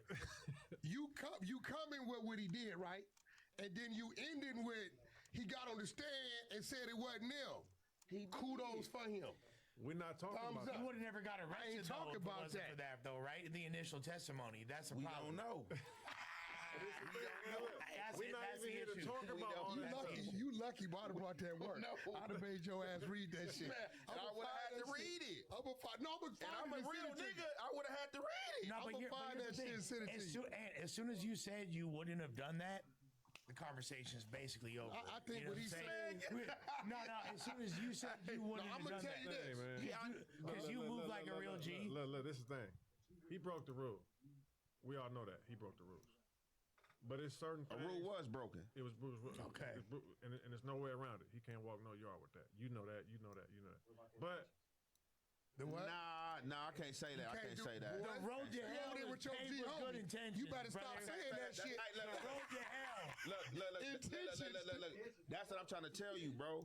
You can't say he can't walk no yard because I've seen it a lot of times, and we just had the situation where niggas allow people to walk yards, and niggas have been on yards, and niggas that found they was hot, and niggas like, look, nigga, you gonna go down to the court and fix that situation. Hold on, wait up, you feel me? Like this I've seen it, bro. I've seen it multiple times, and I can name drop, but I ain't gonna even do niggas' names like that. Petey Wack, some of this shit ain't my gang business. Petey Wack told on A-Train, did he not? Yeah. And he been walking the yard forever. Yeah. Well, that's not what I meant. I'm just saying, like, you know, that's wrong. He broke the rules. But what you doing? That must be his little partner, man. That's what I'm saying. No, this is talking about the situation. He's a trophy. He's a trophy. I wouldn't have. No, God, nigga, I had that conversation with bro. No, I wouldn't have did it. But this is what I'm saying. I gotta understand too. I just think the nigga overspoke. If he was really trying to tell, I know who did it. For sure. Yeah. I get you. I hear you. That's what I'm saying, bro. I'm not trying to take up for a nigga. I think he overspoke. If I'm really, nigga, I know you, nigga. I played at your house before this game back in. We was all West LA. What your homies tell you when the police get you? Bro, I already said all that. Don't say nothing. I already said all that. If you don't say nothing, you can't overspeak. Yeah, I already said all that. You know what I'm saying? And I'm gonna be real. I didn't know who the you know it. When they called me, I didn't know what the fuck a Big Sad was. Which is crazy. And I'm going to keep it my 100 because with he's you. like got more emotion I know. When I listen to the nigga music, the nigga music is hard as a motherfucker. Wait, listen. I'm going to keep it real with you. That's why this shit hurts. That's why this shit hurts. What? Okay, what he say? For example, he's not a suspect. No. So if I get shot at and the police come and they grab me up, I can say, oh yeah, I seen who did it. There was the purple car. Was this? It was this. And I'm not guilty of anything. If we're on a case. But what if your info leads to the arrest? Not if you a gang member. It's silver car though. I'm never gonna say it's a silver car. Yeah, that's what I'm saying. If you giving the wrong info, I'm fucking with you. If we get He the game the wrong info, I'm fucking with you. If we getting shot at, people do that all the time. People make statements. Oh, it was 3 Mexicans. and it was some. No, I'm with you with that. No, you can do that. Yeah, I'm with you with that. But what I'm saying is, he gave accurate information. If that nigga would have said they was in a red pickup truck, I'm fucking with him. No, but Wack, but let me ask you. Oh, my. No, but Wack. I'm telling you, bro. Wack, what he says is- no, but don't you think people? No, he's saying something real. We argue about that all the time. Though. No, bro. But don't you think He's saying something real. Hey, if a nigga give, I've been in that situation. If a nigga give the total opposite information, nigga would look. It was three niggas in a gray car, and you pull up and you hit. Who was it? Three Mexicans in a red pickup truck. I'm fucking with you. Yeah, but no, I feel like that's moving the goalposts. Yeah, it's a derail because now who they. I respect that, right? But I ain't gonna have nothing bad to say about it. But y'all be saying though that if any type of cooperation, statement made, whether it's a diversion, you know why? I'm gonna tell you why. I'm gonna tell you why. Let's say I'm the shooter, right? Yeah. And the paperwork in the paperwork come right, and it say Aunt Hefe, the victim shot, gave a description of the vehicle, red pickup truck, and it was 3 Hispanics. I'm gonna say I fuck with that nigga. That's my enemy, but I respect his hand. So look, because he told him something total opposite. Okay, so look, so you this get is what why- I'm saying? I'm not gonna call him. He didn't do nothing wrong right there. So this is why they say don't say nothing. Period. Because what if it's just somebody, 3 Mexicans in the red pickup truck? Yeah. You feel me? And then they get wrapped up. Yeah, correct. But I'm gonna be real. Like I wouldn't have called him. I hear what you're saying. Yeah. You know what he's saying? What if 3 Mexicans happen to get bumped up in the area and they dirty because of what I done told them? Right. They didn't get caught up That's some why I shit. say don't say I'm gonna keep it nothing. real. Yeah. They just gonna have to live with that. You know what I'm saying? I didn't know, nigga. I was trying to help the situation. Nah, he's right though. That's still technically making a statement. It's still That's why they say don't say nothing. Period. No, what I'm saying is, I wouldn't have said Big Sad did something wrong. But when I saw that they did the research, whatever they found led back to the rental, and the rental was a description in the color of the whatever, at that point, that's where it went bad. I just wonder if Ant would be defending this guy if it wasn't like the most cracking Trey rapper in the past several years. But like, you know, I think he just know him and know his character. But I'm just saying, like, I gotta defend, like, what I nigga. Look, bro, this you gotta understand. Name one instance that you and try to see young Aunt Hefe ride Big Sad Wave. Nigga, I got 6 unreleased songs with this nigga, and I only put 1 song out with me and this nigga, bro.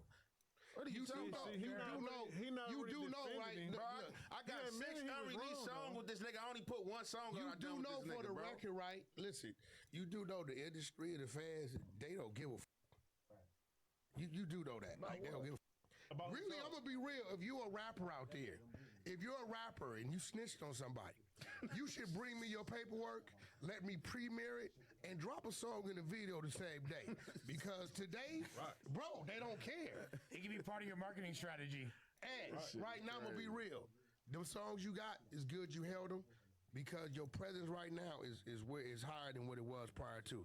You should release them songs, bro. They don't care. It's not gonna be a blemish. I'm telling you, my nigga.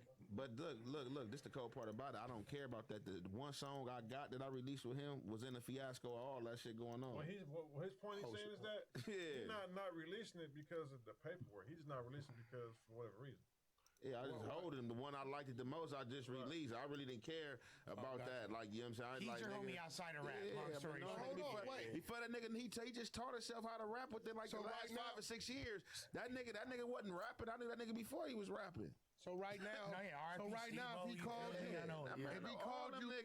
so if nigga, I ain't no fan, nigga. If Big Sad called you right now and said, "Ant, come get on this song," would you get on it?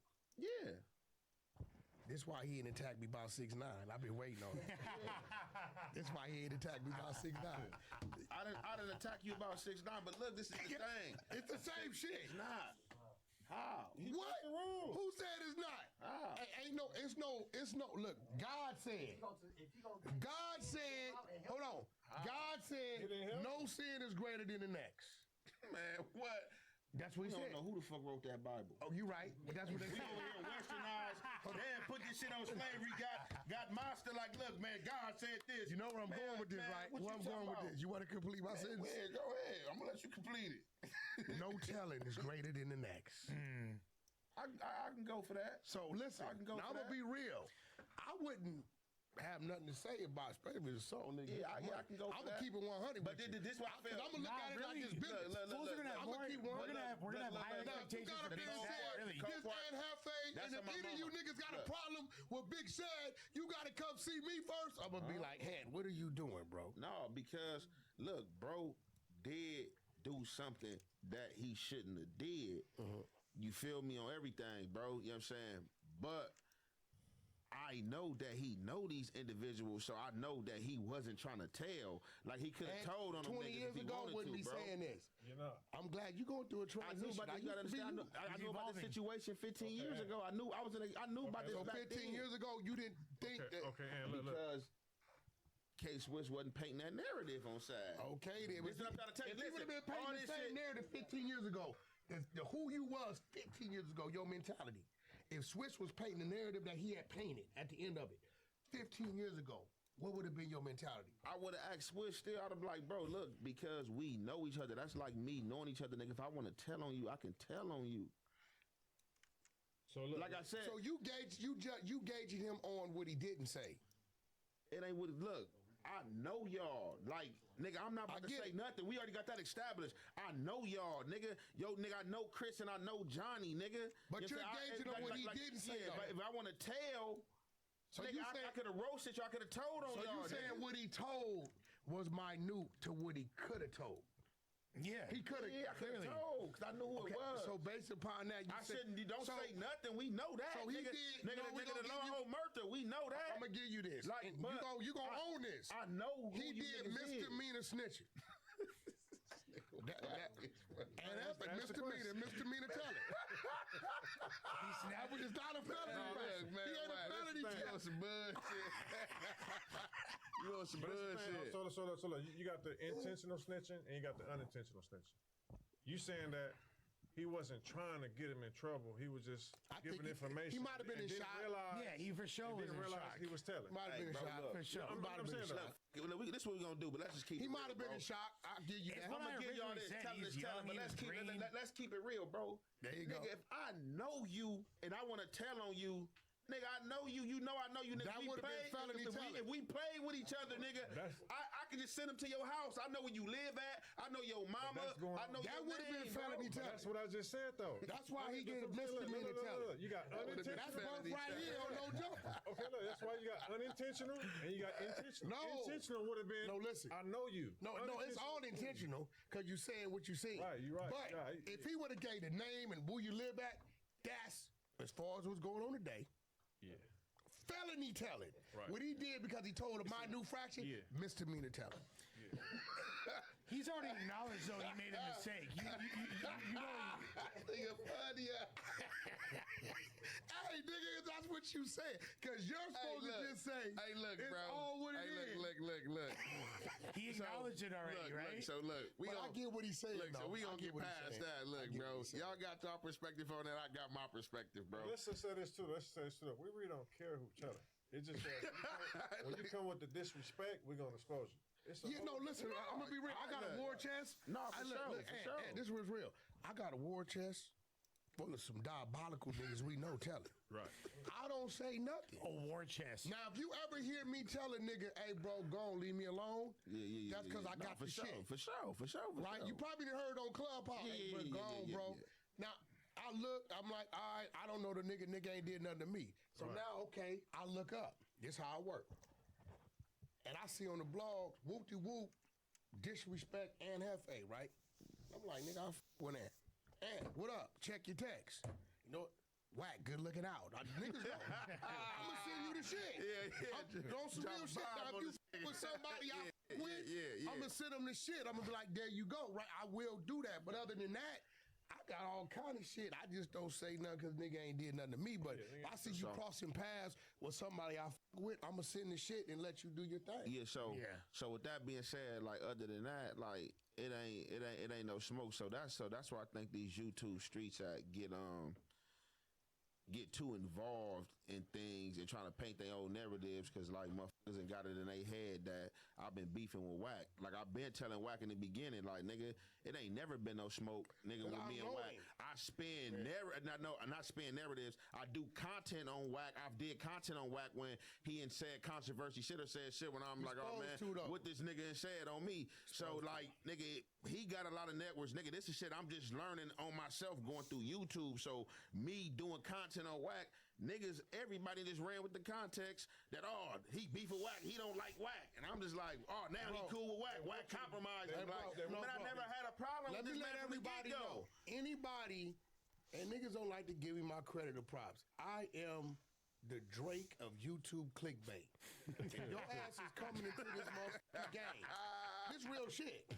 Hey, yo, you gotta take the good with the bad, bro, when you doing shit. If you coming into this motherfucking game, you come from battle rapping. That's right. Whoever the niggas up top, the up-and-coming battle rapper gonna wanna diss this nigga to try to get a challenge with him, right? That's gonna happen. I like to hear motherfuckers that come from where I come from, right, break me down or address shit that I do. Because sometimes I'll be like, sometimes it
I'm not near it.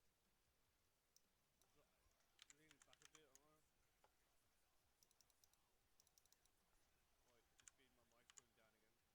it back a bit, am I? Or it could just be my mic going down again.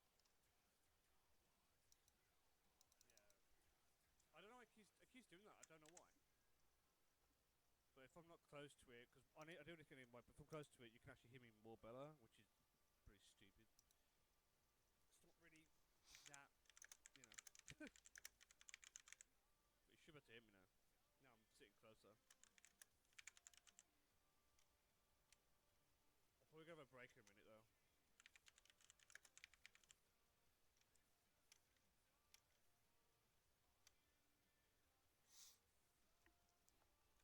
So I need to go have a. I do need to go for a bathroom break and that. But we've done so much, guys. We have done so much. We've got the blocks in. We've got the weapons in. Everything's going good now. No, I can't. Okay. The Minecraft wooden hoe.gsc. What? Did you do the board?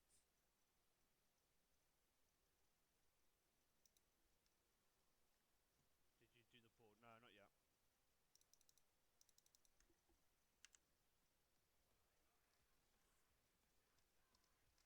Minecraft wooden hoe.gsc. What do you mean, bro?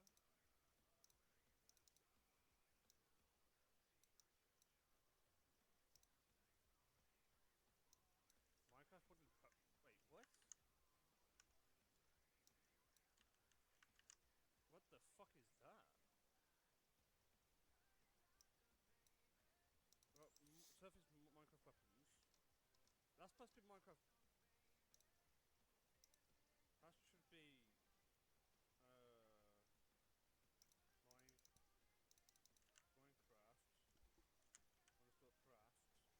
Underscore weps.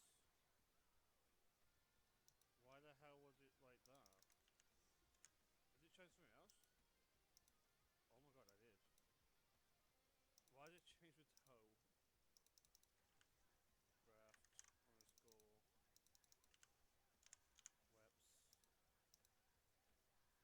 What about zone? Does it change as well? Why is that all changed?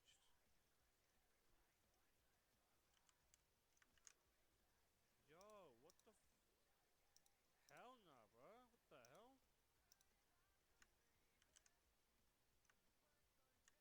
Why would that change? Oh, I got a CSC. Oh, no, I didn't. Okay, nice. I don't know why I did that. Yeah, no, I haven't done the teleport yet. But I can do. Won't take that long to do this teleport. But I've managed to get the craftable working. And craft it. Get the weapon. The hoe. Wooden hoe. And then you can use it as a weapon. What I'm thinking is having players need to grab these parts, make the weapon, go here to destroy the block, and then they can get the pick up the gold or the iron ingot or ingot, and then they can take that, and then they can use that one to create the iron sword and all that, or the pickaxe. What is? Oh my!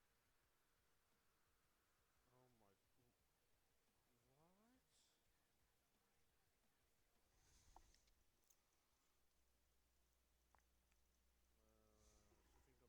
Something got missed in here. Why is this all changed? That's crazy, bro. That is absolutely crazy.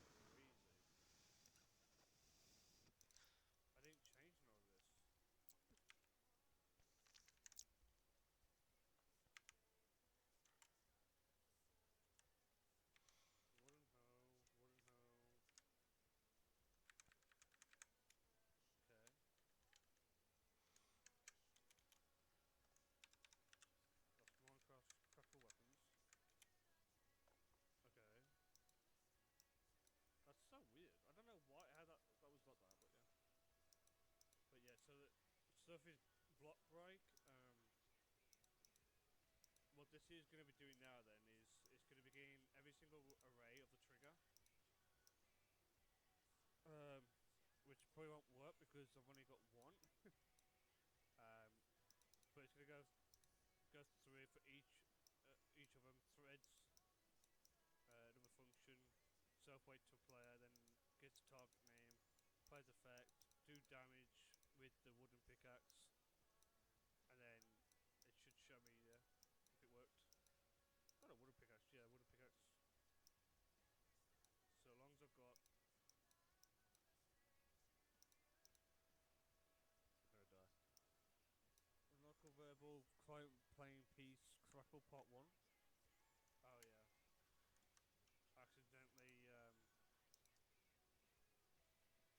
Accidentally hid something.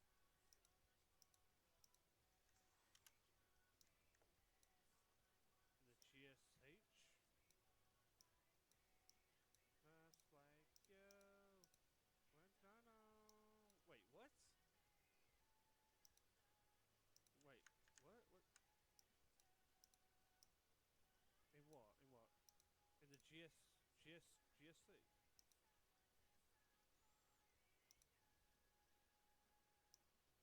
Where? 54. Oh, my bad. My bad.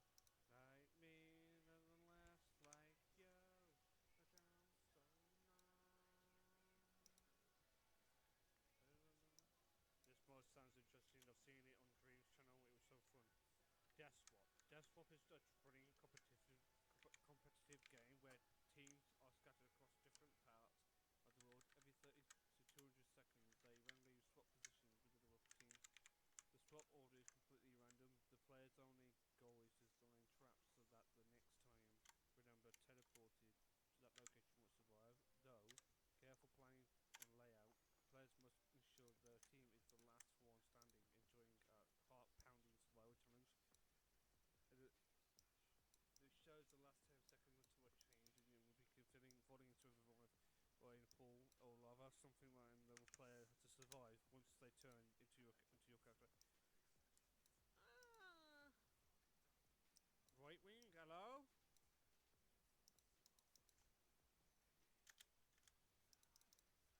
One moment. Oh. Mate, I need to start looking at these things, man. I'm losing it.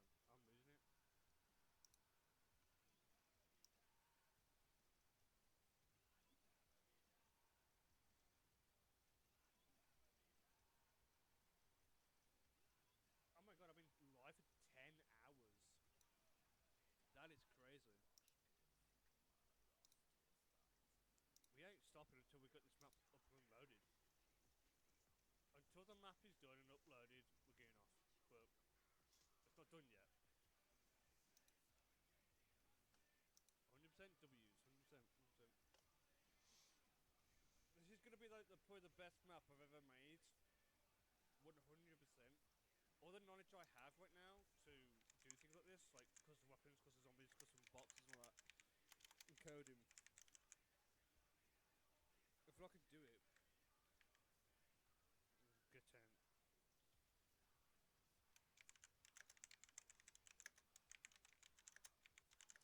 Did he do stealth? Targeted.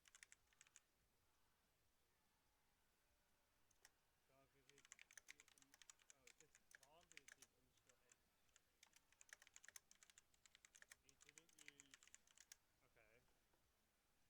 targeted underscore end. He didn't use.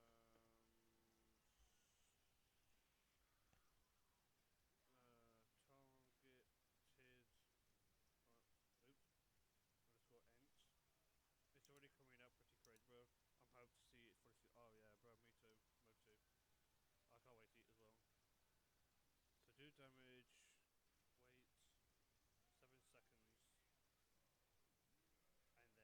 And then targeted and delete. Oops. Delete. That should work, right? If not, how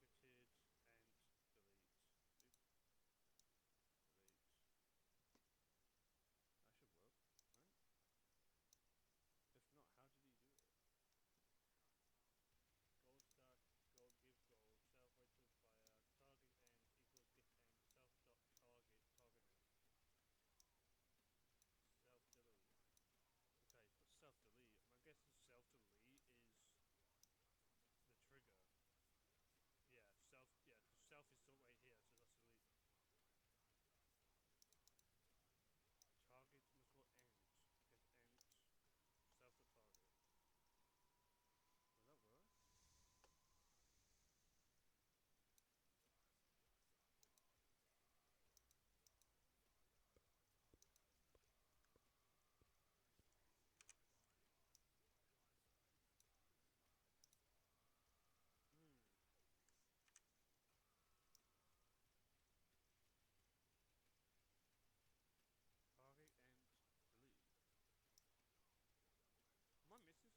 in. I'm an idiot. You can't get end with no fucking. Oh my god. With no fucking equals. What's it gonna go to? See, when you're coding, you can always forget the simple fucking like little bits. Like sometimes you forget this part, or you forget one little bracket, or you forget one of these little sign things, or forget what it equals. It happens. It's really easy to do. You be coding away, and then yep, it really does. Like it tells you, okay, there's an error, and it's like, where? So that's correct. And you're like, fuck no. Grenade OBJ. Yeah, this. Why are you giving me an error?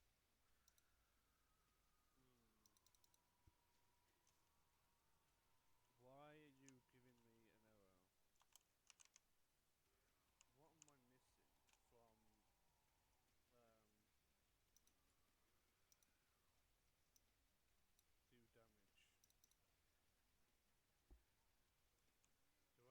Is this what? No, it doesn't. Means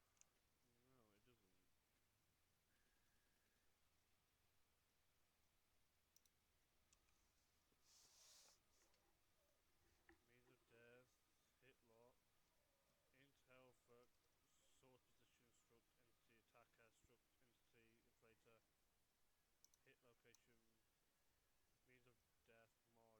hit location, means of death, mod, instant, int deflag, struct weapon, weapon, int. Do I need this specification? So you got struct entity. So wouldn't it be? Wouldn't it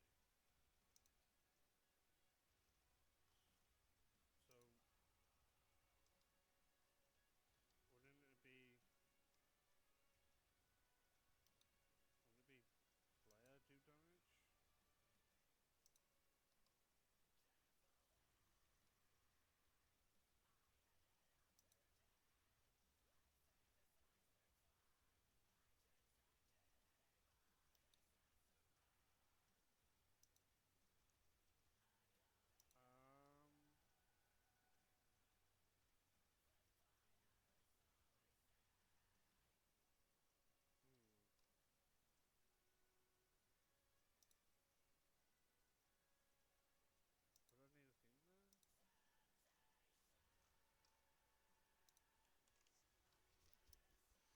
player do damage?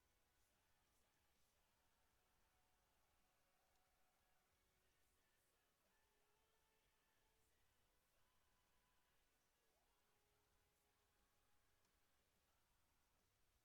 Would I need a thing there? Maybe, I don't know. Or I could change it, do something differently. Obviously, I want them to use a weapon to destroy these blocks,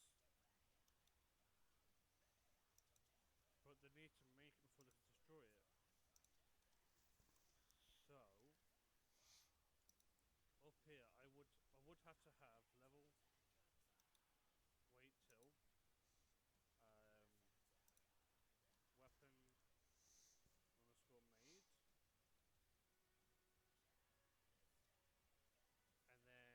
in the crafting area, when it shows notify, that notifies this up here. So I'm also going to put level dot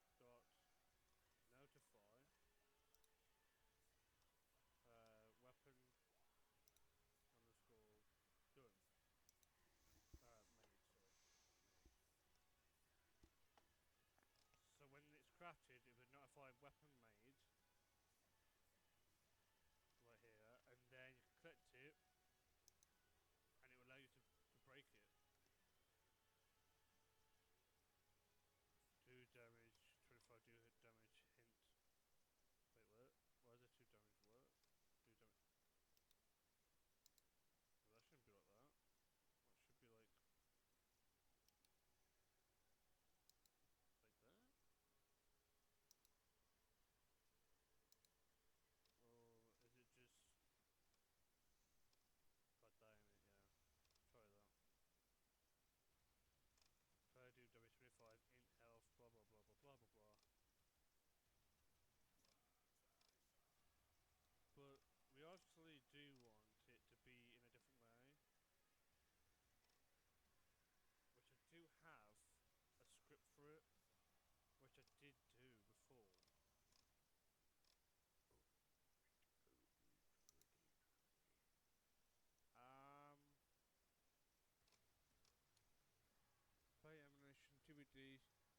Surface Easter egg script, Scruffy's elevator, surface being souls, power script, new box, golden bar, gold bar, rose ending, teleporter, third person, TV on, video script, vault script, weapon pickup.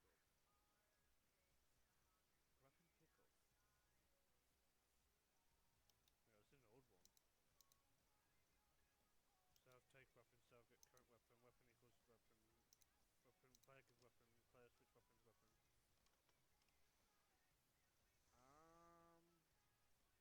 If player has the right to hold. Yeah, so if we grab that, if I do, if player has weapon, else imprint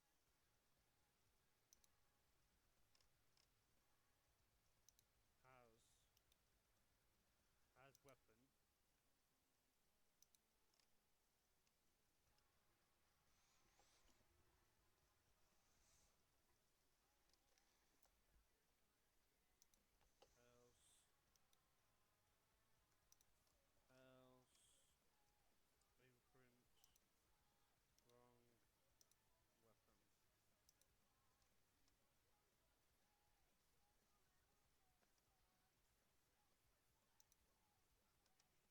Level notify syntax error on fully crafted. Oh yeah, there's no dots and yeah.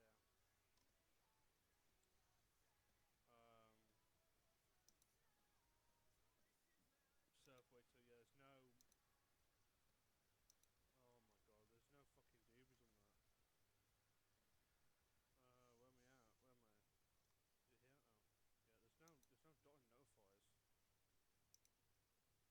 Where am I at? Where am I?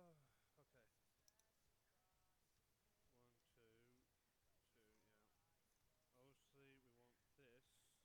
Switch player, do there.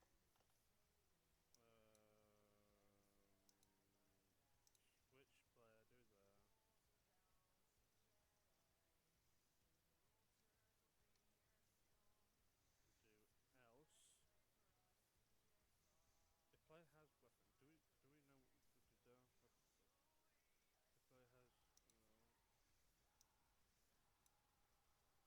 Weapon pickup.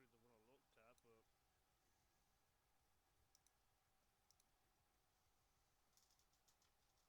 but P power. Start challenge, spin, perk, moon, fuse fix script, flame bowl. Flame bowl. I haven't installed mine. I installed this. This is the script I did years ago, and I think it's very bad. Very bad. I could probably have this into array where it picks up any ball and then array to place it down.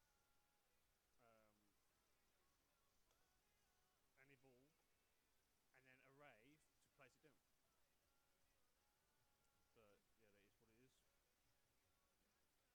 yeah, that is what it is. If player has weapon, I'm pretty sure that should work, right?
if the player has weapon, self, modern, pickaxe, false, wrong weapon.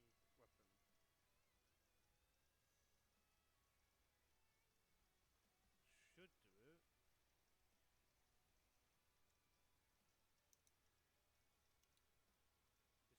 The damage should work.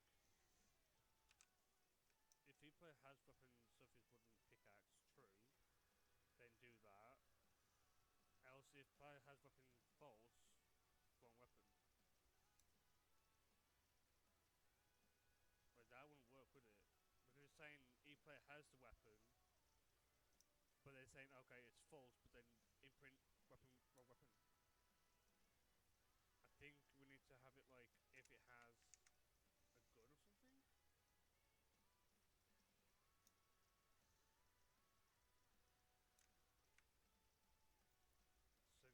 Syntax error, player do damage with of hitting health. Okay, so there's a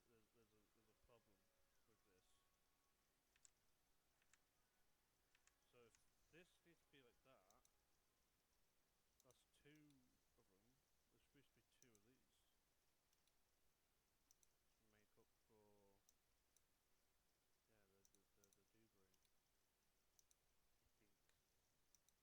If not, I might just remove the damage because I don't think you need damage there anyway. And I might just remove the 7, so.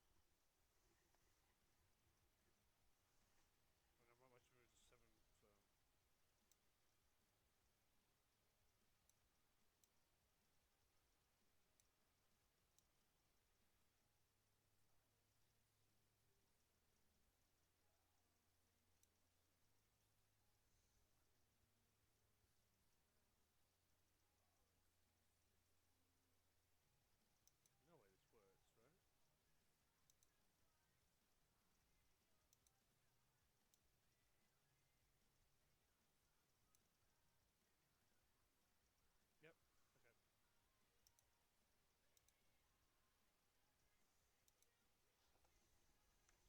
Woo! Also, the thing is though, my FPS looks pretty good now. I'm not so laggy like it used to be. Looks like my PC decided to pick up. I'm running out of drinks, man.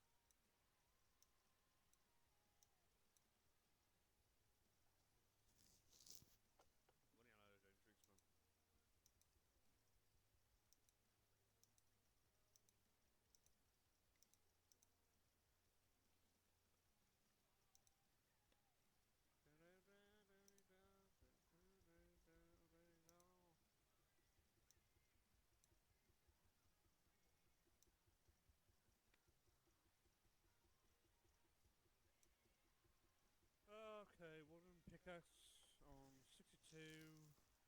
Why? Here. Which should be. Yeah, I'm just gonna remove that, but else.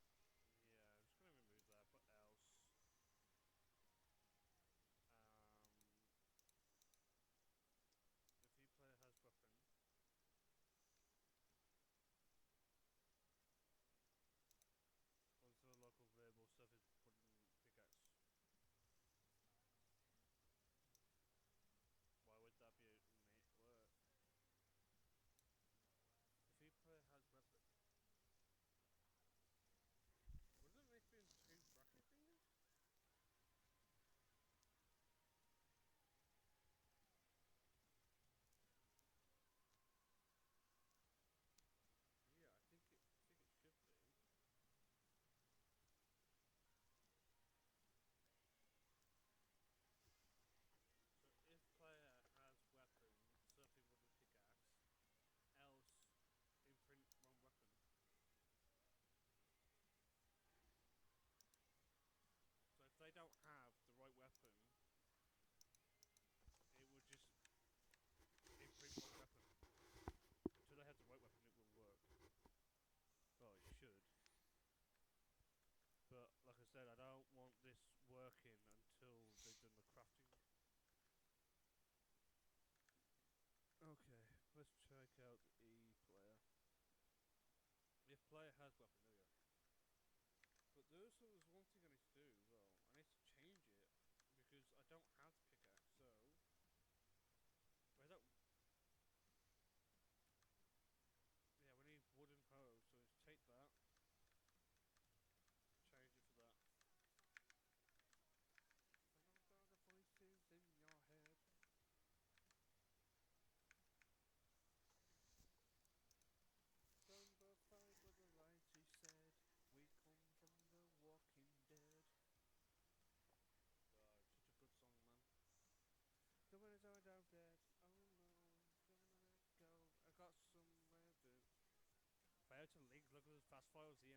What?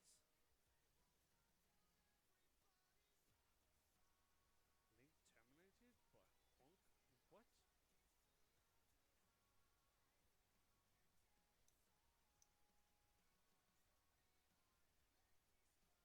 I need to go and look at my other scripts. Like my backup. Hang on.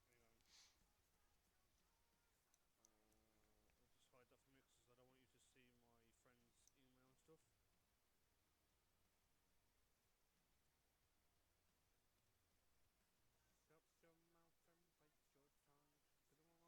Cause I won't piss off anyone. Here we are. If we do while shoot player get. Oh, if player dot name equals weapon shoot player dot name shoot with upgraded. Okay.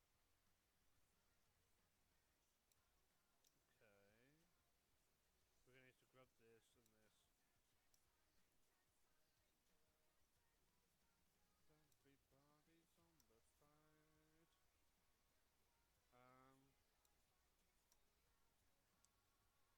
So we obviously want to shoot weapon,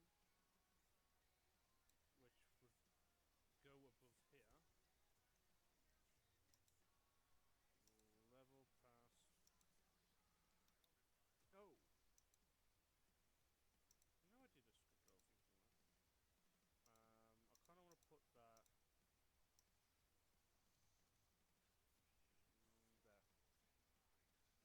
No, put there. No, we don't need that there. And then obviously we need.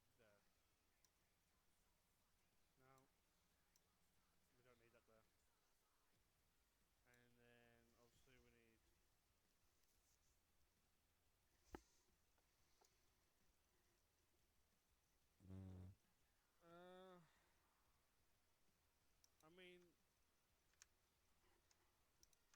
Okay.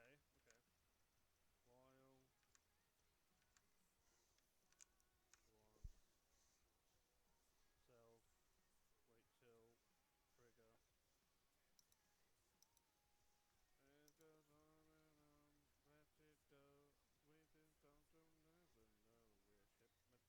know where hypnotized. We're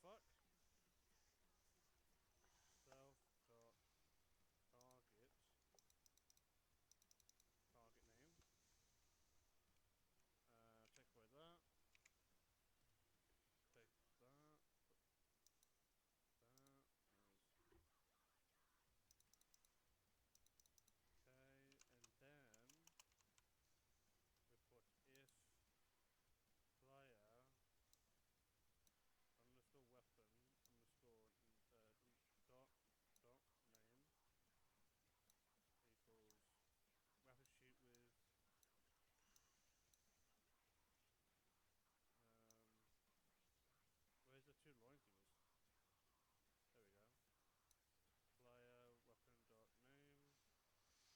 equals weapon shoot with where's the two line thingies? There we go. Player weapon dot name equals weapon shoot with plus underscore upgraded bracket so see we want player underscore weapon equals player get current weapon wait space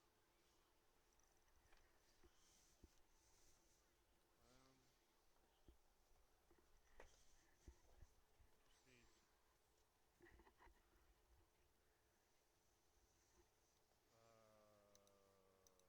Yeah, he crossed off. Yeah, for sure. No, but I could. That'd be minute of me to have a problem with that. Oh, nigga, you said Big U did more than him in business. Like what? No, when I said Especially the came whole 10 years later, I said like- coming from when niggas come from the streets just rap on the streets, penitentiary, paroling, and then either niggas go back to doing what they doing, get caught up, get killed, to go back to jail, or niggas further they You just- shit and cross I just over. feel you downed him. You was like shit. Monster Cardi was a crack. He was a crackhead. He was on crack. It's like we know Well, it's a whole we know lot- that G homie had his demons. He was smoking crack, but you didn't have to down him like that. Like, oh man, Monster Cardi, he was a crackhead. He was smoking crack. Nigga, I got some. I'm like, I this got, nigga whack crazy. I got some diabolical crackheads in my set who opened up doors for my set. You know, I done had a G homie call to tell me, you know, but see, because at one point in time, the G homie, I used to always mention him. I throw his ass under the bus. But because I had a conversation with one of my triple OGs, is a reason why I'm hearing what you're saying, right?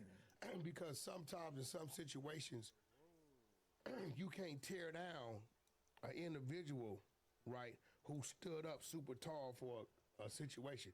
Like he said, everybody got some shit they did and went through.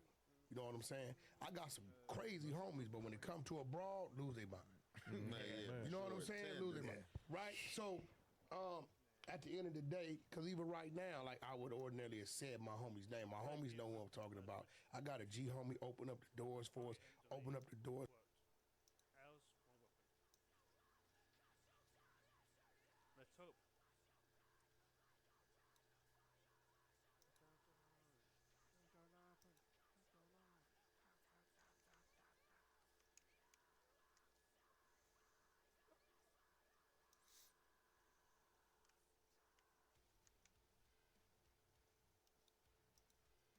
Okay, I guess I don't need to change that. Let's just change it, shoot them.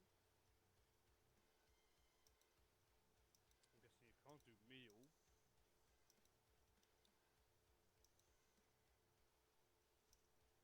How's that?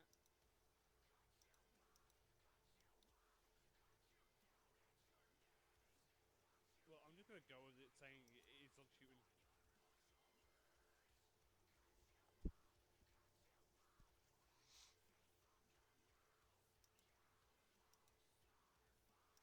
Oh, look at that. It's saying done. Oh. That's funny.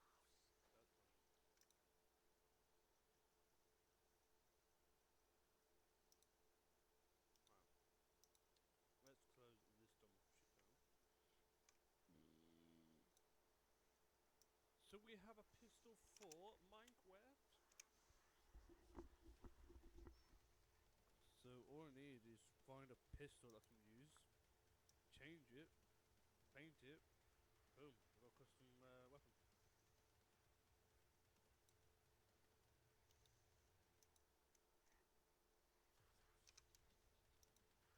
Minecraft styling. Ooh, hello.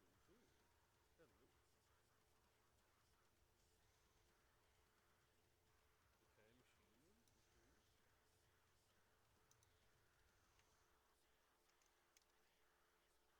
Shotgun. Radar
this is not showing anymore. Which makes no sense, really. Why would that not show anymore? Because it's not in the map anymore. In the zone, sorry. It has to be in the zone to be shown. There you go, now it will show. Okay.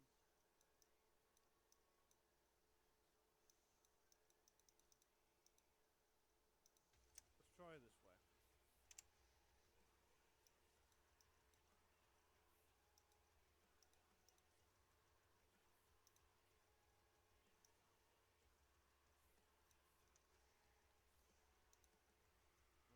So that blocks.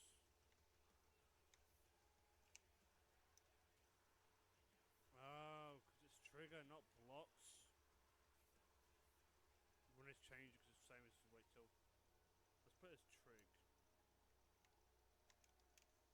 Save. Change that to that. That's why it didn't work. Wonder why it didn't work. Well, we're gonna find out now. In a better way. I just don't understand what it's doing now, to be honest. Anywho. That doesn't go there. What is this? Mini boat. Here. I want to put the player in here. And then have the player ride it. So what I'm going to do is I'm going to make a folder so that it would just so it's not all complicated. New models to underscore to add. Select folder. Go back to this. Download. Don't need. N-City Minecraft. So we go ahead N-City. Maybe I could put like a little Easter egg somewhere in here. Just go and collect. Not sure.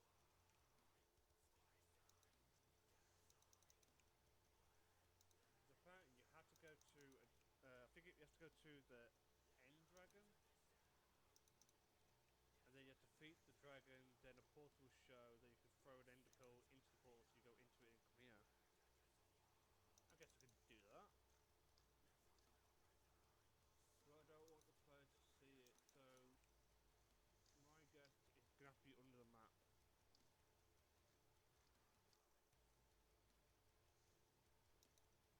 Minecraft animated weather boss. No, I'll go ahead and wait for that myself. Of course, it's a GF2. Minecraft diamond, that's what I need. And it's blend, of course. I think it's in blend or GFLK. Got a spider, which we can do, and we are going to do it. Instead of dogs, we're going to have spiders.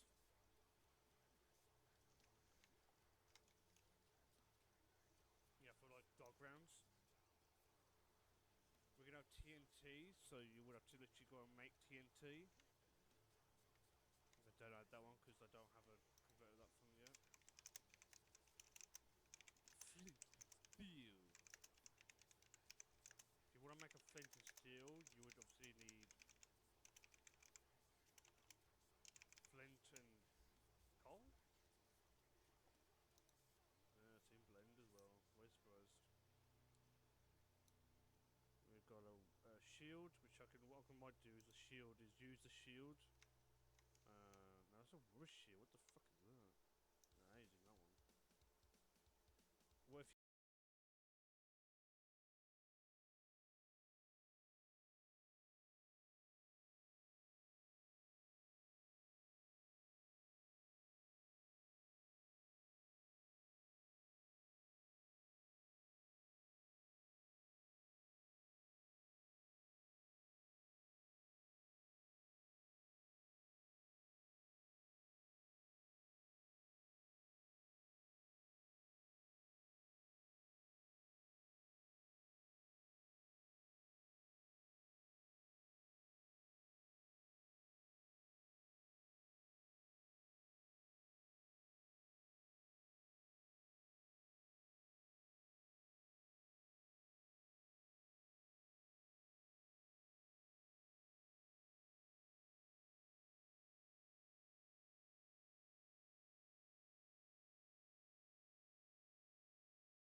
reference to the module and all this shit, but it said whack. Regardless of what your dispute is with dude, right? He still came before you, and because of him, he opened up the doors for you to walk through that you didn't have to kick down. Yeah. So I gotta respect that. So the same shit with Monster Cody, because even myself, I was intrigued by his book. I read it a couple times. It inspired me to write. He's the reason why I wrote a book myself. I just never published it. I wrote a book called Infiltration because Monster, the gang member, wrote a book, and I'm sitting in the penitentiary. I'm like, shit, I'm gonna write a book myself. And what I was gonna do was a 12-chapter book called Infiltration. I still got it on the yellow prison paper. Dub C, shout out to Dub C, gave me my first real industry meeting. My thoughts was to have an artist do a song to each chapter of the book, take the CD, put it on front of the book. You can't buy one without buying another. That's what I was doing. So basically, Whack was originating bundle packages before they even existed. But I was inspired to write the book because I read Monster Cody. I mean, that's not a bundle package though, straight That's up. a fact. Yeah, so that's just all. And then other than that, like, yeah, so, you know, YouTube, they spin their little narratives because me doing content on you, so everybody had it. Oh, yeah, he don't like Whack, or smoke with them, or now he compromise. And I'm like, I mean, I understand YouTube. Like, Nigga, listen, what? if a nigga don't run something or reaction on me and he coming up in that YouTube game, then he handicapping his goddamn self. And then, oh yeah, then to my other folks out here in the street. So let me address this too. This another thing. So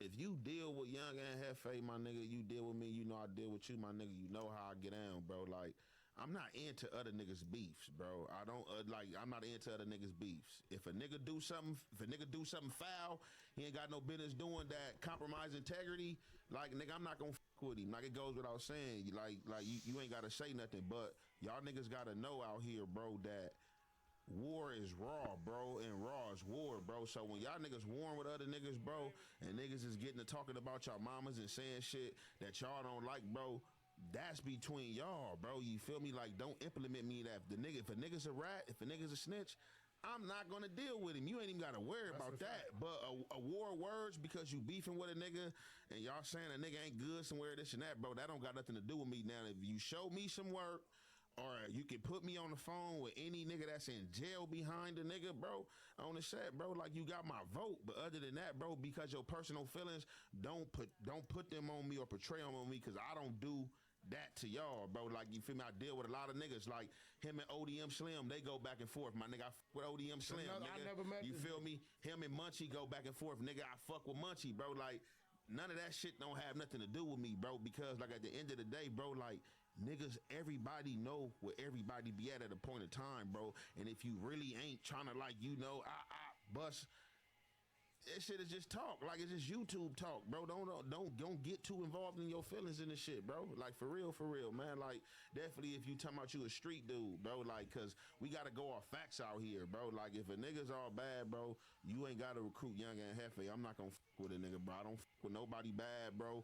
And doesn't mean that I'm gonna do something to him. I'm gonna try to unalive somebody. I'm not gonna deal with him because it goes against my beliefs and my integrity, bro. So, like, if it ain't no paperwork that you can show me, some CSI shit, because I don't know, I wasn't there. I'm not the one that got compromised, so I don't know. If you can't show me no paperwork, or you can't show me or put me on the phone with somebody that got some proof that they in jail behind a nigga, man, don't tell me nothing about no motherfucking snitching on God. And listen, if you got some work, we're gonna run the work. For sure. That's it. And I'm gonna let you know, and I tell people this. I kicked off a lot of shit. I kicked off truck driving for street niggas. I was the first one getting passes. I used to put up my little driving shit, 15, 25,000 a week. I motivated niggas in the penitentiary to get out driving trucks. And it's also like you was doing that when you was already managing. You look at from shit. 99 to like 2008, about 2008, 2009, I started seeing niggas getting into it, right? Because I would put up my weekly shit showing niggas what I was getting paid, right? And niggas was calling me like, Whack, how I get the book. I'm telling them where to get the book, and niggas is coming home, jumping off intact. When it comes to this YouTube shit, what we turned it into, right? Say what you want. The structure I put down on Clubhouse, creating a media team, that shit been open 24 hours a day, 7 days a week for 3.5 years. The 100 side ain't never closed, right? It was a nigga named CEO Reek. He used to go at all East Coast dudes, right? The nigga tricked Freaky Zeke into the room. Dipset Freaky Zeke? Nigga tricked him into the room, I swear to God. And act like he was cool with him for like 30 minutes. And said, Freaky, you're a pretty good reader, bro. I got some shit. Could you read it for me, bro? Because niggas like the New York slang and accent. Yeah, no problem. And made him read his own snitch paperwork. How did he on the catch 100th that floor. instantly when like the first part is your Nigga, he started reading. He had to keep going. Right? So, like, we've been, the exposers started on Clubhouse. I didn't even know Zeke had paperwork. That's What? crazy. Oh, he's a rat. Yeah? Yeah. My childhood is destroyed. Yo, you gotta understand that we've been running. We listen a lot. So what we start doing is taking that and then sending it to YouTube, and a lot of people is. And it crossed over, so now niggas is like, no, but see, I understand. I'm a nigga like this, bro. Like, I'm laid back. I mind my business, but when you make me get on bullshit, I get on bullshit. So like if a nigga like trying to play target a nigga or a nigga like ruffle nigga fellas, I'm gonna start doing my digging too, nigga. Like for sure. But other than that, I stay out niggas' business and let niggas do them. Me stay in my lane because I expect you to stay in yours. But when niggas venture into niggas' lanes, of course, niggas crash course. He went from the authentic kitchen background. Now he got some little shit. He go to Hollywood. He gonna get a hot tech camera. He got a red cam on the way. Hey, whether you believe it or not, nigga, my mama, nigga, I got all that shit, nigga. I don't use it. I got nigga laptop, all this shit, nigga. Microphones on the dead homies. I don't plug none of it up. I been bought all that shit, nigga. Spent thousands on that shit. I don't plug it up because I don't have time. I really be on the go, nigga. I might wake up in the morning or be somewhere at the house where and I go. Then I might nigga be at the shop chilling. I really be blogging on the go, so that's why I don't use none of that shit. Like, nigga, I got all that shit, nigga. I got rooms, all that I can set my shit up like this, but I know I'm not about to really sit down there and really do that shit like that. So I just be off the phone, bro. Right, we I just be off the phone. It's just like and it's working for a nigga. So it's like, why fix what ain't broke? It's like a remote control car for me. When I feel like I use it. I don't. Yeah. I be so caught up in the other You really don't shit. need all that. People want to talk to you and see what y'all talking about. Niggas ain't caring about the best extra, like thumbnails, all that shit is cool, but really they want the content. When you're able to pay less people and keep the overhead lower, shit, you see Adam just got rid of. Why you think they mad? Wait, why you think they mad? And I clown niggas.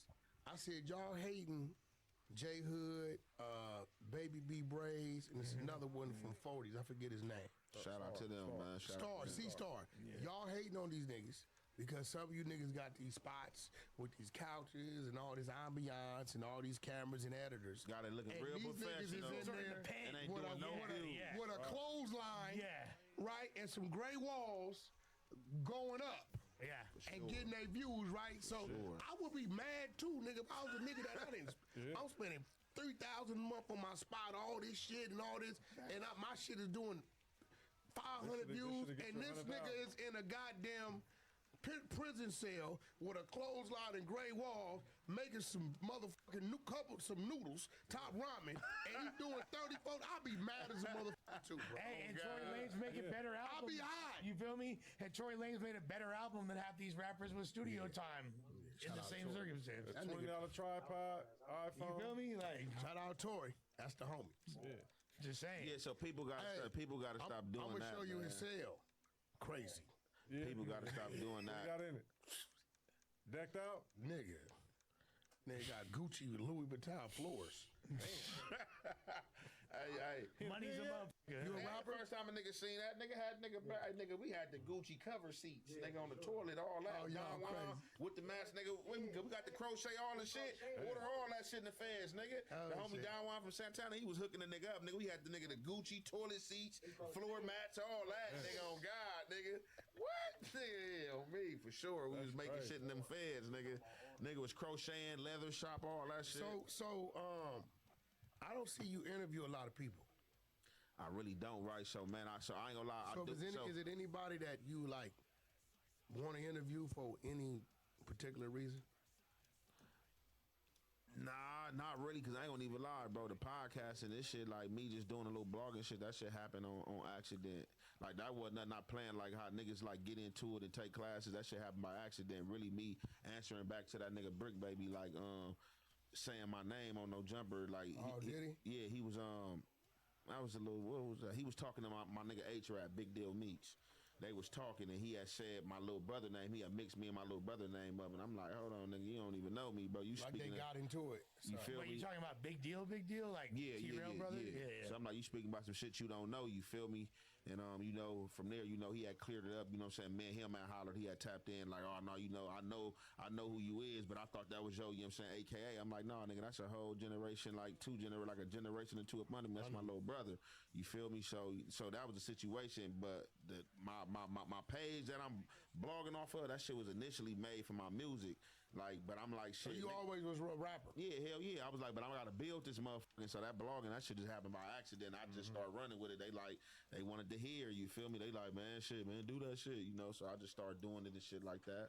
That shit happened by accident, though. So would you say that like that little like altercation with Brick kind of like helped set off like what you're doing right now type shit? He was already buzzing. That's why. I was already, but I just wasn't really on YouTube. I had the channel, but I wasn't doing, like, I created the channel, but I never did that. So, like, a lot of people go to my channel, say the channel was created in 2021, I think. So, my little nephew, you feel me? He, like, really like a YouTuber, you know what I'm saying? I ain't gonna put him out there. He got a little channel that's popping and shit, my sister's son. So, when I had got out the feds, that's who I went to create the channel for me. So it was created in 2021, but I never did nothing on it. And then like the first video I think I dropped on there was like 2023. You know what I'm saying? That was the first video. Then I didn't do nothing on there. Then I think Cali Dreaming, that's you? Yeah, for sure. Okay, so I got a bone to pick with you then. What's up? What's up? Nah, bro, cause listen, I'm some real shit. I gotta feel some kind of way. What? Because when I hear Aunt Hefe, right? I identify you with your blogging, right? But I go to your page, you got 10 songs at least, and whole album. Look, no, you got a couple albums. You got a couple albums. But so what I'm saying is this: I feel like, bro, you got to sit down and you got to cross this with that. Yeah. This should be growing with that. This should be way bigger than what I'm seeing. For sure. But what it is, you then got over interested in what you doing. And not crossing it with this, bro. Like, you supposed to be pumping this. Yeah. Your YouTube, your Spotify links and all that, nigga, that's supposed to be in your shit. Yeah, so that's how you know. So a nigga just learning. So that's what I just started. Like, I just start paying motherfuckers because a lot of motherfuckers been tapping in with me that been hearing the music. Like, hey, look, bro, yo, music. I didn't know better, you was a rapper. Like, nigga, your music better than your content. Like, nigga, like, why you not pushing this? And I'm like, it's like how a nigga trying to promote it. So that's what a nigga got to work on. A nigga marketing scheme. You feel me? Like, nah, but you created the lane for yourself. Now motherfuckers don't give a fuck about your music more. No, he got to go get him a few little young weirdos. No, it's real. And they weirdos in good ways. Who know how to take that shit and then cross. I'm gonna tell you who else is a hell of a rapper. That I like his rapping. Munchie B. Munchie hard. Munchie hard. I ain't gonna lie. I ain't gonna even front. I don't hate on niggas like nigga Munchie got some good music. And it's good to hear you say that, because I feel like this is a step towards you and Munchie being able to. No, bro, I'm not. Listen, like, look, I cannot fuck with you, but nigga, if you pull up in you got your car, your lowrider's clean, nigga. I'm not gonna say, oh, nigga, it's clean. If nigga, you got some good music, nigga, you got good music. Well, this was going. My bad. Oh, no, I'm saying this was going on though. So basically, with the YouTube, you know how we got the YouTube deal. Yeah, gave us the money, did all that. It's like we could do a YouTube video. This right here. This would do more than a nigga who put a whole bunch of production to an actual song, paid for feature and all that. Facts. So a lot of rappers is like, well, shit, this is getting more views, more hits, more money. Yeah, but he can cross his shit. He got a coke following. I know what you saying. He can cross his shit. I know what you're saying though, but it's but so shit much like they tapping in like I ain't like shit like because all my shit I'm like nigga do distro shit kid I get paid and all that like niggas tapping in like all that shit you feel me and so I just gotta just like you know because I be trying to do everything by myself and juggle everything by myself because a nigga not used to asking for help but like a nigga like be strong alone but I do everything yourself but I'm learning like on a business aspect that you can't do everything by yourself it's like because it's different areas and different fields that you know what I'm saying? I don't have no expertise in, so you know, and they gotta pay somebody to do their shit. One I thing remember when you called me, you said, one thing you know, bro, we're dealing with this thing called life. We know what we know, but sometimes we don't. Look, you see all this right here? That's cause I said, yo, this dude wanna do something with me with $2 million, right? I call him, what should be my approach? And you see, he lacing me. Yeah. Right? Because this dude taught me about other type of business. Before, I'ma ask. Let me find out you good at something. And bro, this is what I'm trying to do, what you think? You be like, wow, that's the old way of doing shit. This how you want to do it. Boom, boom, boom. So, bro, at the end of the day, I got to where I got to. I have a GED that I got in Central Juvenile Hall. Yeah. I got to where I got to by compiling my toolbox. You know, nigga got a toolbox, he may go buy something he need today. He may not use it up in a year or two. But if it come up, he got it. It's there to use, right? All my resources, it would make me what I am. And a lot of people you hear, man, they can't shut the nigga down. Why niggas can't blackball it? Because the people I deal with direct. I was so strong in the music game because everything that the majors had, I had independently. Radio teams, marketing teams, streaming teams, whatever they had my own squad that got it done just as well. So, and I got that from resources. Well, you figured out how to actually make money in the music industry, which seems to be a big problem for a lot of talented people. Wack's kind of humble. He don't even speak on the fact that if it wasn't for him, the game wouldn't have been. I'm not trying to put nothing on blast, but you feel me? Game wouldn't have been eaten the way he did. It was Wack. Well, I stepped in. Look, for one, Game was who he was. But I did step in at a time where they tried to box bro in and blackball him. You know what I'm saying? And that's because I had the relationship with, at back then, Koch, E1, because Alan Grimbladen. Because of the deal Stutterbox brought me for Ray J. And I took that and blew it up. So when it came time for that, I was able to take Game and transition him on the independent side. We could keep moving. You know, you got to remember, you can't take nothing away from Game's movement, the GU Not movement, and all the shit he did. It had nothing to do with me. It took all that for him to be in position and be a viable name for me to even walk in that building and do something with it, right? But even with that, it was a lot of smoke and mirrors going on because of my resources. You know what I'm saying? On some real Nip whole situation. Right. Nigga, the whole play was we're acting like we want to sign him. You double back and talk to them, because they're going to want to take him from us. We never wanted to sign him. So it's like a fake bidding war, basically. We ran the play. Nigga, that's what your people supposed to be for. Wack, if this nigga call him and be like, hey, Wack, hey, listen, nigga, a nigga finna call you. I'm trying to sell my Chevy. I told him 30. I said, you just offered me 30 full price. I'm telling him, give me 31.5, you can have it. Whoa, Wack, what up, bro? The Chevy, nigga, I told you 30. What's happening? I'm ready to give it to you. I'ma run it. Nigga might hate Wack. They say, I got 31.5, right? I never wanted the car anyway, but that's just what it is. But you gotta know how. It's chess, bro. You gotta know how to push, what piece to push, what sometimes you gotta sacrifice some pieces. You gotta know how to do that. And you can't be emotional with this shit. No, but that's the thing. Win some, lose some. So you actually have an understanding of how to monetize the music business.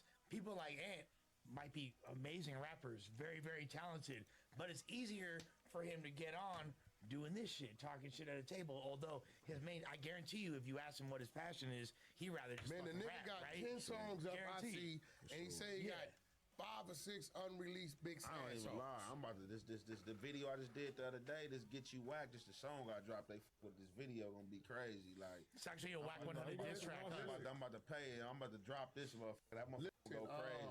Whack 100 diss track. I will tell you this: next time you drop, he need to run it like that. He be smart to run it like that. Man, look, this Get You Whack gonna go crazy. Next time you drop, damn, this shit went down. What the fuck wrong with Big Sad? He was up there. He still got strong numbers though. Big Sad is in a whole different arc in his career He now. still got good big numbers though. Big Sad's like He in know a he Bay got a Area $250,000 player, months. Larry Jr. Next time you I'm drop wrong. Big Sad, I'm wrong. right? He from the Bay now. Tell I him, swear. tell him No to cap. give you the access to put the song here. See, your number is lower here, right? So when y'all song goes on his page, people are gonna find your page and your count gonna go up. Exactly. I would drop that EP, the 6-song Big Sad EP. You got it, all right.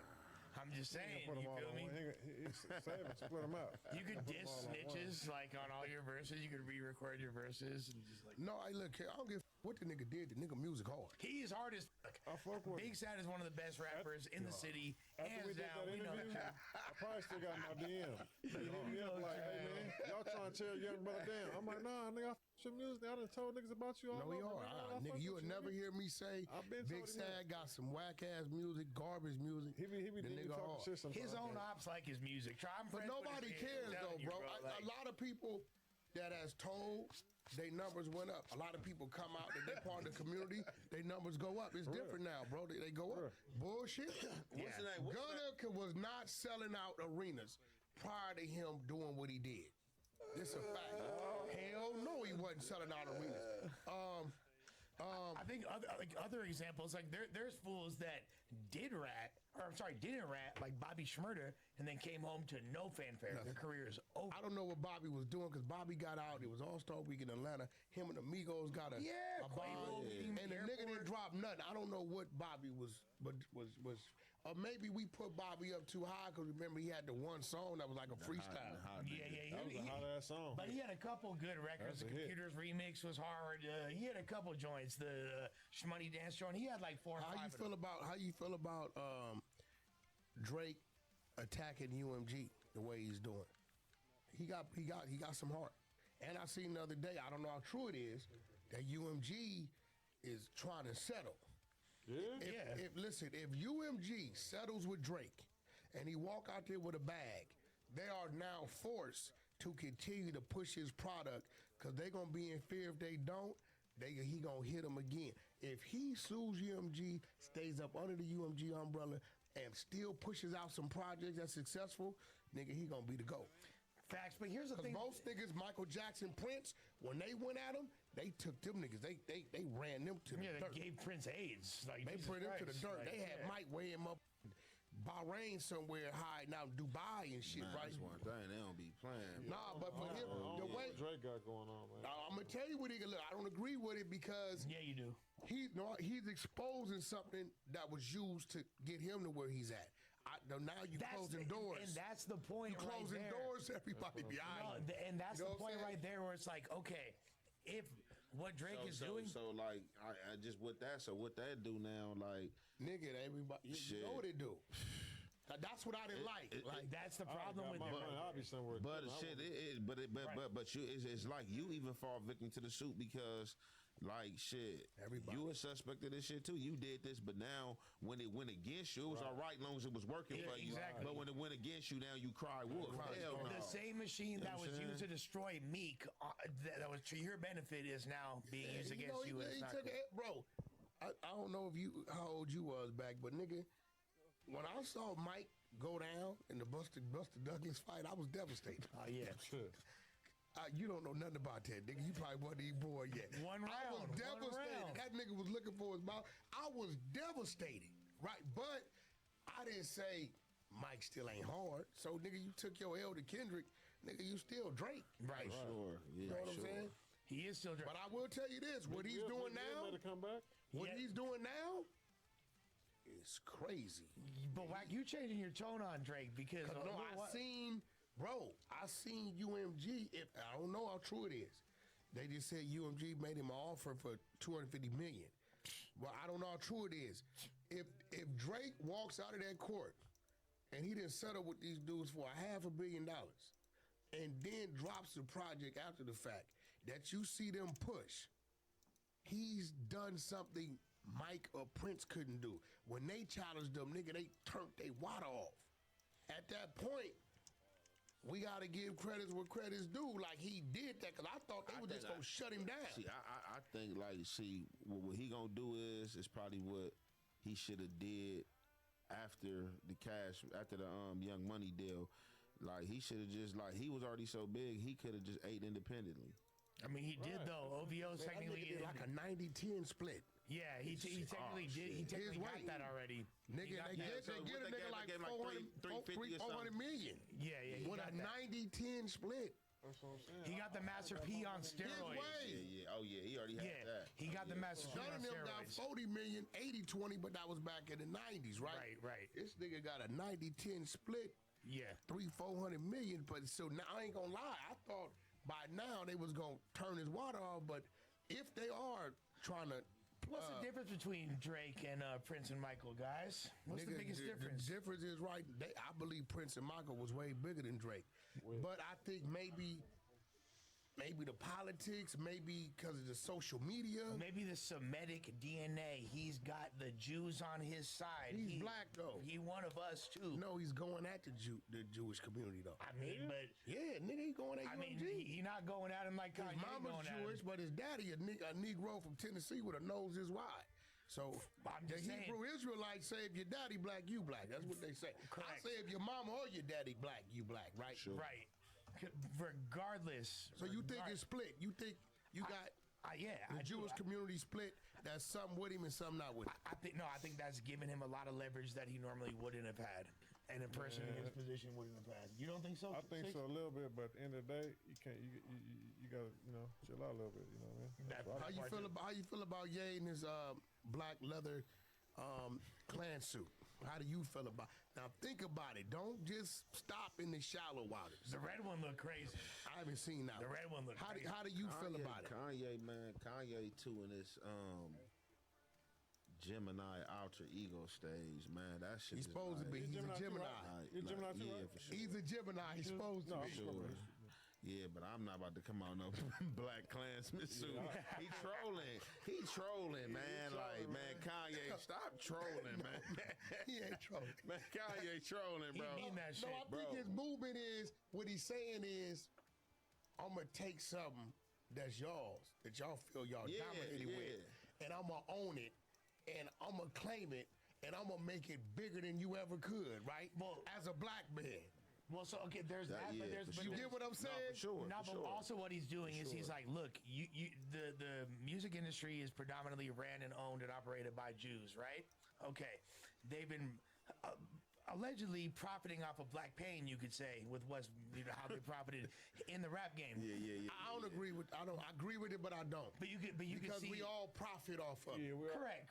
All right, but them in particular. So Ye's like, I'm gonna get an iced out swastika to show y'all what that looks like. Let me show you a symbol of your pain presented in a cool ass way. You feel me? The same way. Let me tell you what that's what he's trying to do. Like Kanye did so much that I don't really take nothing personal that Ye do. Like, it's just like, man, when you see something he do, like, man, Ye Let me did tell you that what that's again. equivalent to. Like, Let me tell you what that's equivalent to. I'm finna shoot something at you, right? That's equivalent to the LAPD and the sheriffs saying, listen, we LAPD, we wearing all blue rags. Sheriffs, they wearing all red rags, right? And we gonna wear it with the Crips and blood. Do you know how that'll make us look? When them niggas is really taking our shit and owning it as police, we gonna be like, hold on, bro, what y'all Ye's doing the same shit. Yeah, and they got gangs already. You know what I'm saying? That'll have us like, damn, nigga, like maybe we should switch our shit up. Like, I don't even want to. These niggas is wet. Look, imagine on the local hood days, the sheriffs throwing the hood day the same day. Yeah, I'm just thinking because you're going to start seeing motherfuckers walking around with the Black Klansman mask. Bro, if that happens, because you got people already doing the push-shots. He's already doing masks, man. Look, that's about to be the trend for the YNs. They about to go get hooded up. Boom, we gonna start seeing. You see that? That's run. I mean, he made them white shutter shades cool back in the day. Like, what you gonna do? Look, niggas pop up shit like Omar with the Black Klansman mask. Nigga, like, who is this? Yo, I looked up. I didn't realize Ye shouted me out. You see it? On Twitter, yeah. He That's said, my Whack partner. 100, my nigga, I love you. Something. No, that's my part. You know, I done did traveling with him. Me and Ye, we did the Eli Mustang together. Yesterday. We did the Eli Mustang. I understand him, and he's a real brainiac. And I ain't gonna front. Like when they was stripping him of everything, and I talked to him, he said, "Whack, it ain't over." He said they got to kill me, and I looked up, and that nigga they stripped him for like $2 billion. Yeah. When the nigga came back 2.7 billion and full ownership of his shit, see now they can't strip him. Nobody could say we're detaching from him to give him a bad look. Wait, but he got less money than he used to. He ain't got worth more no money. Yeah. He's worth more. He came back more. Then they try to come. Then they try to come back and try to deal with him and do He owns business. 100% now of Yeezy and his catalog. Right? He came back, but now nobody could take nothing from him. It's all him. Before Adidas pulled away, this company pulled away, this company pulled away. They did that, and he come back. I've never seen this. Yeah, because we saw his net worth drop. You know why? Because they said what he did. They said he started. he should like he was say he was selling Yeezys in Walmart everywhere, and people was going out and buying. That's what I was gonna say though. Remember what you were saying about Drake? Mm-hmm. What's Drake's benefit? Right. How he able to be cool? So how is Kanye able to do all that? Because Ye got. I mean, Kanye different. Ye different, bro. Ye's in a completely different category. Yeah. I mean, I'm just saying though. Did Prince and Mike, you know? Yes. Yeah, but here's the thing though. Like Prince and Mike couldn't survive the way Ye survived. We witnessed it. Bro. I don't know about this net worth thing that y'all are saying. But bro, we witnessed it. He was saying, my boy Prince was on them perks, and they had Mike on that laughing gas. Okay, so look, he was just saying that Drake might have the Jewish help. Correct. So we know that. Who's saving Kanye? No, Ye. Oh, so he bigger than everybody. Yay, nigga, yay. Bro, every 90 days. Yay, diplomatic immunity. Yay, private citizen. Yay, know them laws. He is. I watch Yay walk. Down your motherfucking ass through the laws. Yo, Yay, bro. Shit, Yay probably, Damn, you got more net worth. You see, he got his own domes. You don't think he probably growing his own shit, doing his own shit, man? Like niggas like him, he definitely he's a brainiac for a reason. Like I ain't about to let y'all shot a like commercial, the halftime commercial, for like some pennies with the swastika on his goddamn on the cell phone, right? Yeah, and brought his spots on the thing. So what Ye told me, this is what he taught me. He said, "Wack, this is when you know you're doing something that's gonna work. When your mind and everything around you is telling you it can't be done, that's when you need to do it." He said, because everything that's telling you you can do it, everybody's trying to do it. All the geniuses, we call them geniuses because they created some shit that people thought couldn't be done. Right. Damn. And you was right, Wack. To your credit, the valuation is based on his music portfolio and his sole ownership of the Yeezy brand. They tore him down. He came back. So what's this Eaton Venture Services? His business valuation company. I think there's a lot of revenue coming from there. So Kanye got some shit going on that motherfucker ain't even up on. But I'm gonna tell you, he owns that too. Yeah, you do. I'll never forget. No, you do. Yeah, clearly. European company calls me. I think I still got the text on my WhatsApp. They said, Wack, we got 10 city tour. We want to pay Ye $3 million a show. We cover all the rider, right? I say, Ye, they want to pay you $3 million a show. Any date you want, they're going to cover all the rider, all you. Because, you know, his production is crazy. Yeah, of course. You know what Ye told me? He said, Wack, ask them how much will it take for me to buy their company. And then I can come tour and then they can work for me. And then I'll pay them per show. Damn. I said, yo. So I'm like thinking this nigga on some bullshit. 3 days go by, he called me. He said, Wack, how much they say they want for the company? Damn. I said, yeah. He said, Wack, if I go work for them, how can I call myself a boss? Now, I will work with them. So either they sell me the company or they let me buy into the company. So now I'm working for myself. He said, I will never take a stage for nobody other than myself. And at that point, I had to respect it. Man. So that's why Kendrick's a sellout. You know what? It's hard to Bowl. walk away from 30, right? Say it again. Hold on, wait, let's say something. So that's why Kendrick's a sellout for performing at the Super Bowl? Who called him a sellout? I never called. I mean, Ye on several occasions. No, I don't think Kendrick's a sellout. Right now, who do you think, if it was a battle like Drake and Kendrick, if a battle kicked off with Ye and Kendrick, who do you think would win right now? Like a versus type battle? Yeah, nigga. You know that's an important distinction. No, not a versus. We talking like just who rap niggas better. Fresh songs, niggas is dissing. Oh, I mean, obviously, who do you Dot got the momentum at the moment. You feel me? Yeah. No, the momentum. We're just talking about just talent. No, you gotta factor battle rap everything don't in. work like that. I think Kendrick have the edge because the powers that be, because with Ye that's is what I'm on, saying. they gonna favor. So is Kendrick a sellout by definition? Why is he a sellout for performing at the Super Bowl? I didn't say he was, but I'm saying by Ye's definition. No, he said I'll never get on a stage that I. No, but that's a Super Bowl stage, nigga. You can't buy the Super Bowl. And I kind of think, that's like pretty much, that's really like a personal shot like at Jay-Z too, Boom. You feel me? Boom. Now you're getting bro, I ain't gonna now lie. you're getting to an end. Ye That's what's going on. Thank Ye you. said something that had me oblivious to really what was going on. He made mention of something about Jay-Z, right? And I didn't even realize what was going on. And I'm telling myself, I said, damn, what did Jay-Z do to Ye to make him go that far out? To mean in the talking water? about his kids being retarded or whatever. Because I had no idea. You know, when you just think Blue Ivy, right? You see her everywhere. She's performing with her mom. Right. And I totally like lost track that it was There's two other kids. Two other kids, right? The twins. And then now you look up and you see the blogs. They're finding footage. You know what I'm saying? Shit, right? But I'm asking myself, what did he do to Ye to send Ye over the deep end like that?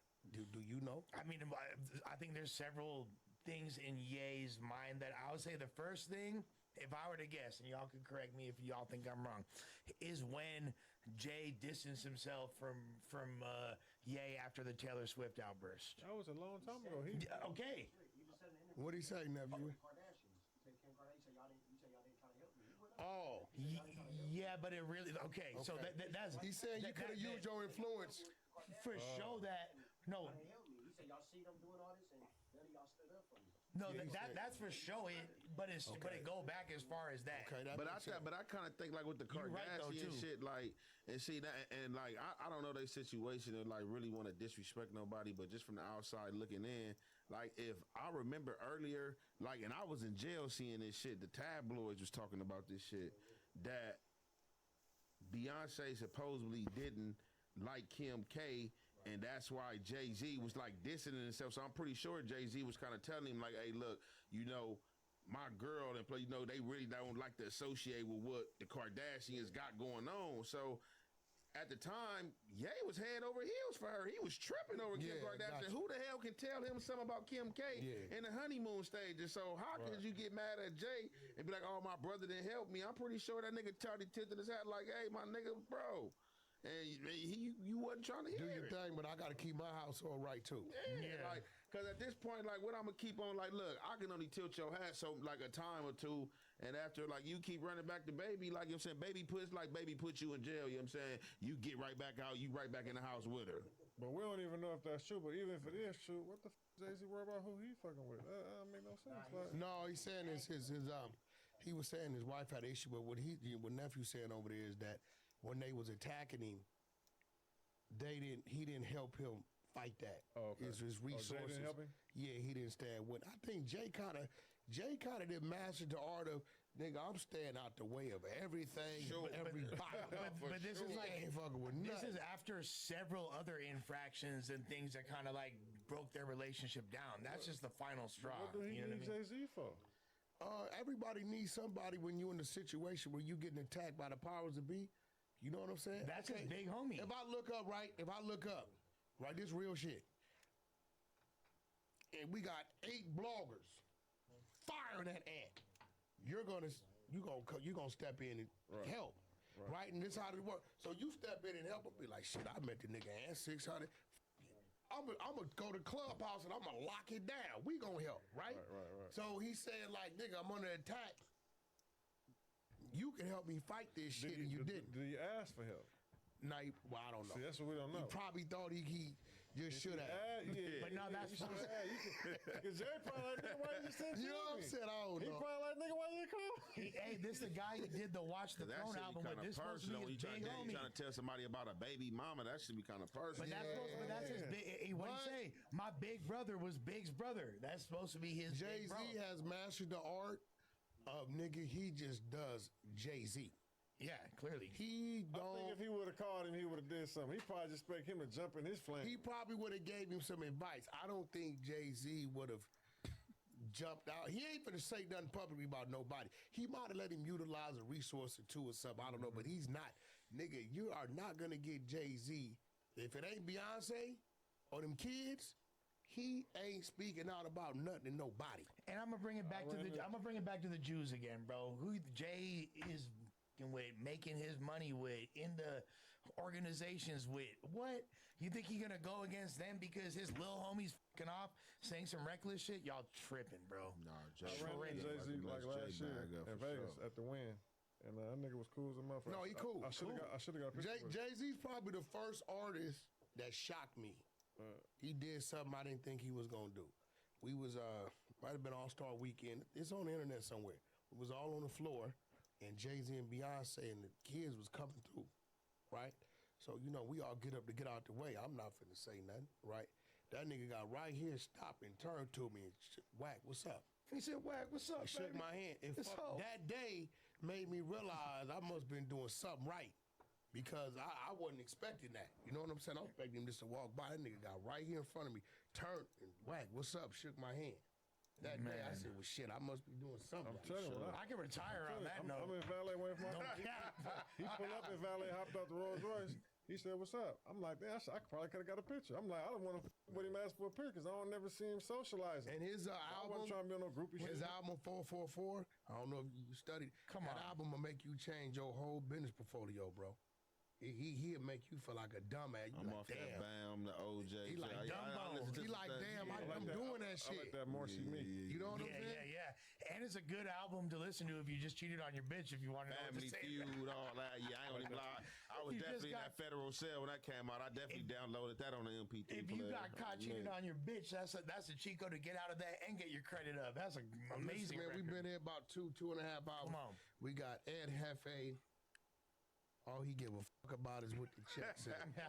We got 600. We got Lush. You know why that's a great slogan? Because I remembered it. Mm-hmm. So you own something with that. Oh, yeah. And don't search him because you don't got that quete. Hell no. Ain't no Quetes up here.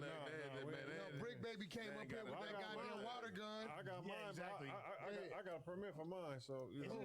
Isn't it crazy that No, but Flacco I'm was just scared saying, to sit down today? I told Brick, you gonna keep playing with that water pistol and you gonna get caught up. Exactly. You know, quick. Tripping. No more super soakers. But at the end of the day, listen, man, free all the guys who deserve to be free. For sure. If you mess with some kids, some ladies, and some elderly, your ass might get to be where you at.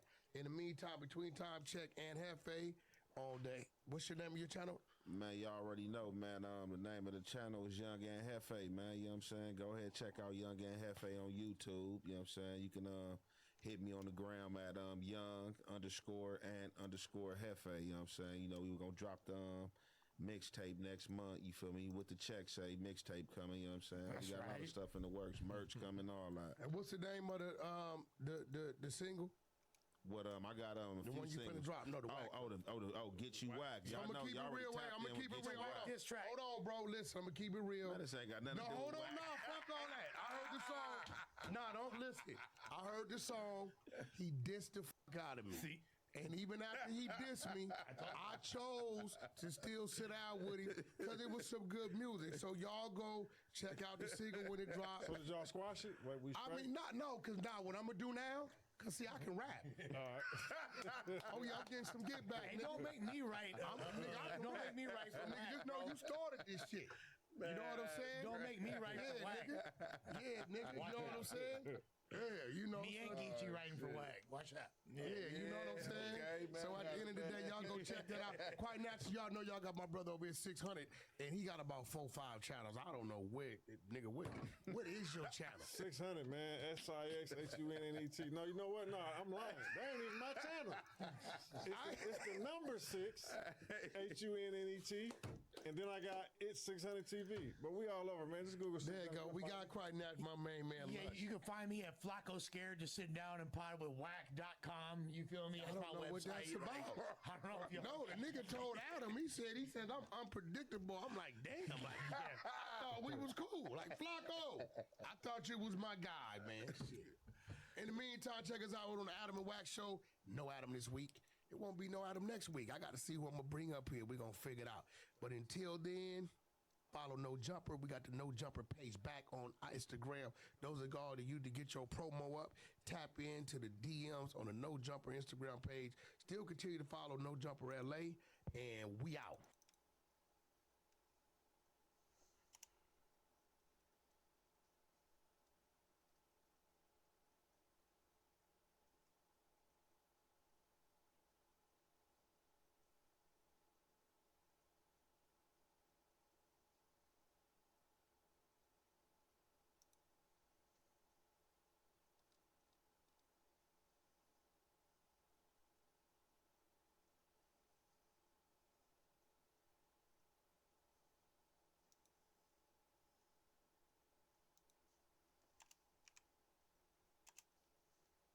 Recently, while exploring outside of World War II zombies, I found a little developer Easter egg in an outhouse. This Kilroy was here decal.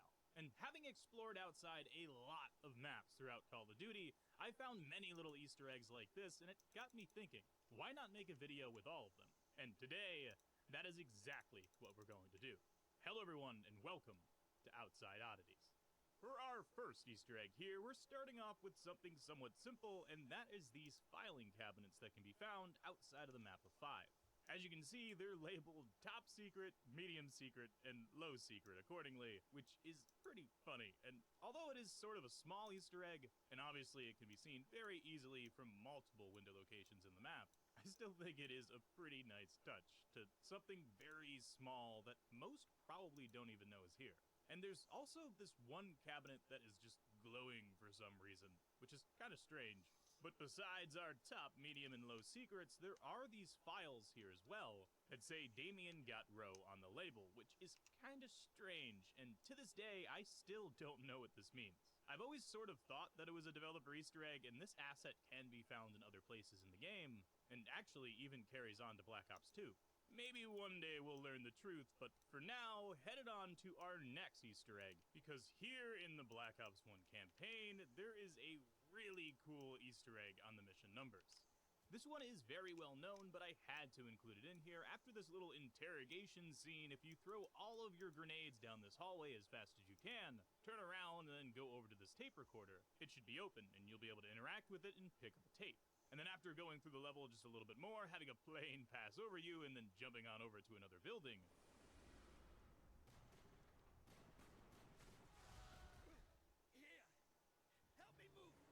Clark and Weaver will open up an armory, and inside that armory is yet another tape recorder. And if you place the tape you obtained earlier in there, the screen will shake, and a thunder gun will appear out of the wall.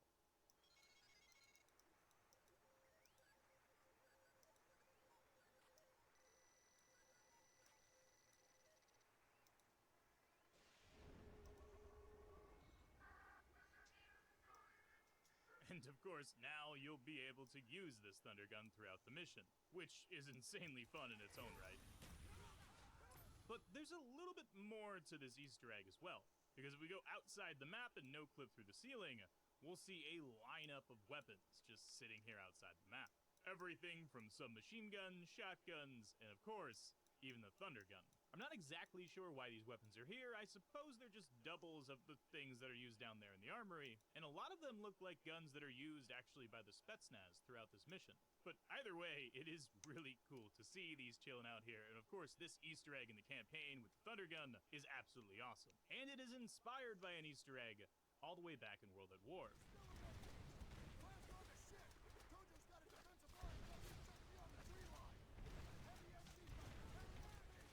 On the mission Little Resistance, after calling in a rocket strike on the tree line and moving up, there are 3 puddles on the beach up ahead. And if you sit in each one of them from right to left for about 6 or 7 seconds, after doing so for the last one, the screen will begin to shake, just like it did for the Black Ops 1 Thunder Gun Easter egg. And out of the ground, 4 statues will appear, each one with a ray gun in their mouths.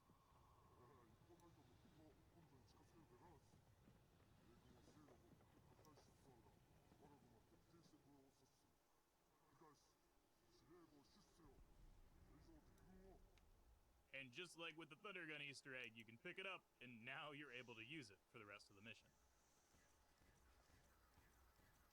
And with a little bit of no clip, we can go underneath the map early and see that these statues are here ahead of time. All 4 of them, each with a ray gun inside of their mouths, and when you go up to them, you get this little interact symbol. Next to them as well is the ray gun itself, and you can swap for it, although it has the symbol of just a 1911, which is kind of strange. And it seems that if you do try and pick this up, you don't actually get a ray gun. So you have to do this little Easter egg in order for it to work. I guess it was a 1911 after all. It's the stepping in the puddles that turns it into a ray gun for you to pick up, which is kind of crazy. But either way, this is another really cool Easter egg hidden by the developers. And since we're here in World at War, let's go on underneath Verrückt for our next Easter egg. Because here underneath the fountain in the courtyard is an MG42 on a pillar. And if you somehow glitch out of the map, which I think there were multiple ways to do so back in World at War, you can actually hop on the fountain and use this. Although, it's really not super effective. It's actually kind of jank. You have a very limited range of motion. But nevertheless, it works, and it is insanely cool to see it here.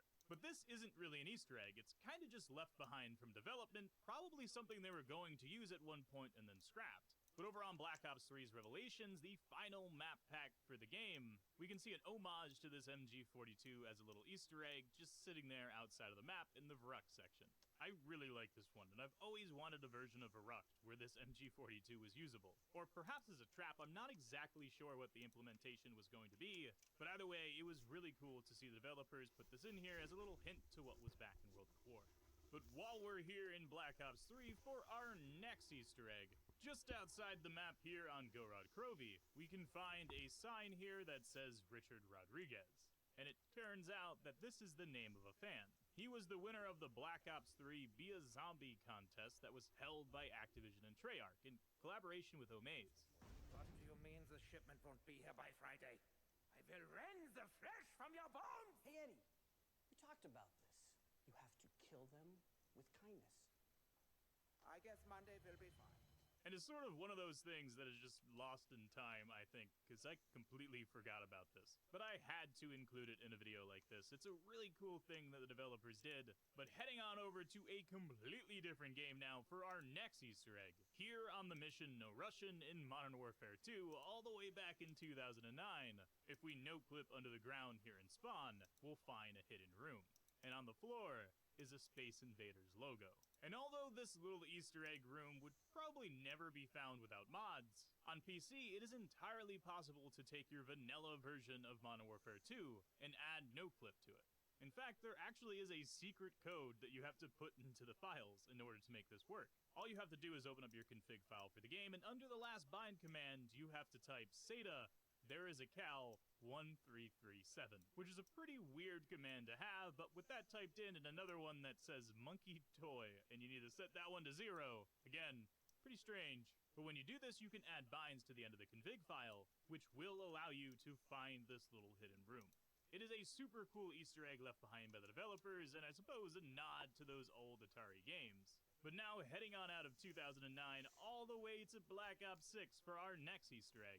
Here on the map Warhead, which is one of the smaller maps in the game, well, of course, it's based off of Nuketown.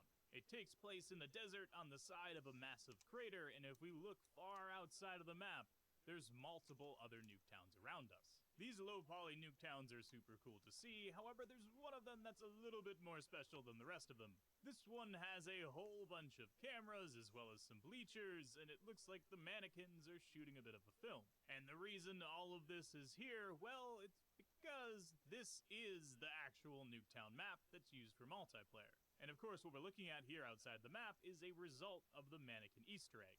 Something that's been in Call of Duty since the very first version of Nuketown. After shooting off all the mannequin heads, this spawns in outside of the map, and here outside of the map of Warhead, we can see it. And funny enough, I found this before the Treyarch devs put it into the game. So I had absolutely no idea why this was here. I thought it was just a little extra Easter egg outside of Warhead, not knowing its true nature being the mannequin Easter egg for Nuketown. But this is actually not the thing that I wanted to show. Although it's cool and I wanted to include it, there's a couple more here on the map Warhead that I think are absolutely awesome. One of them is down here inside the crater. At the very bottom, we see a little skeleton with a fishing rod, I guess trying to catch some irradiated fish. Doesn't seem like it's going too well for him. I think this is a super cool little Easter egg because I don't think most people know that this is here, but it's not the only one here on Warhead. Man, the devs cooked with this one.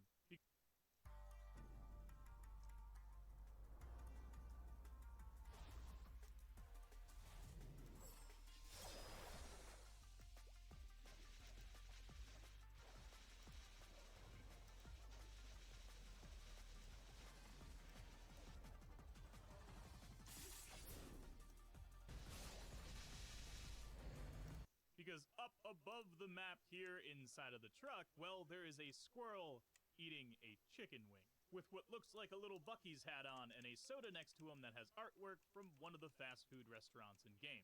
And this right here is by far my favorite Easter egg in Black Ops 6, so props to the developer who put this in. It is absolutely hilarious. But finally, it's time to go on over to Black Ops 2 for our final Easter eggs. Here on the mission Pyrrhic Victory, there is an insanely cool Easter egg that can be found outside of the map. And I gotta give credit where credit is due, this was not found by me, it was found by Ratpack, the maker of this mod. Far outside of the map here, if we go all the way in this direction, we see this really strange looking rock. And on that rock is something that is absolutely amazing.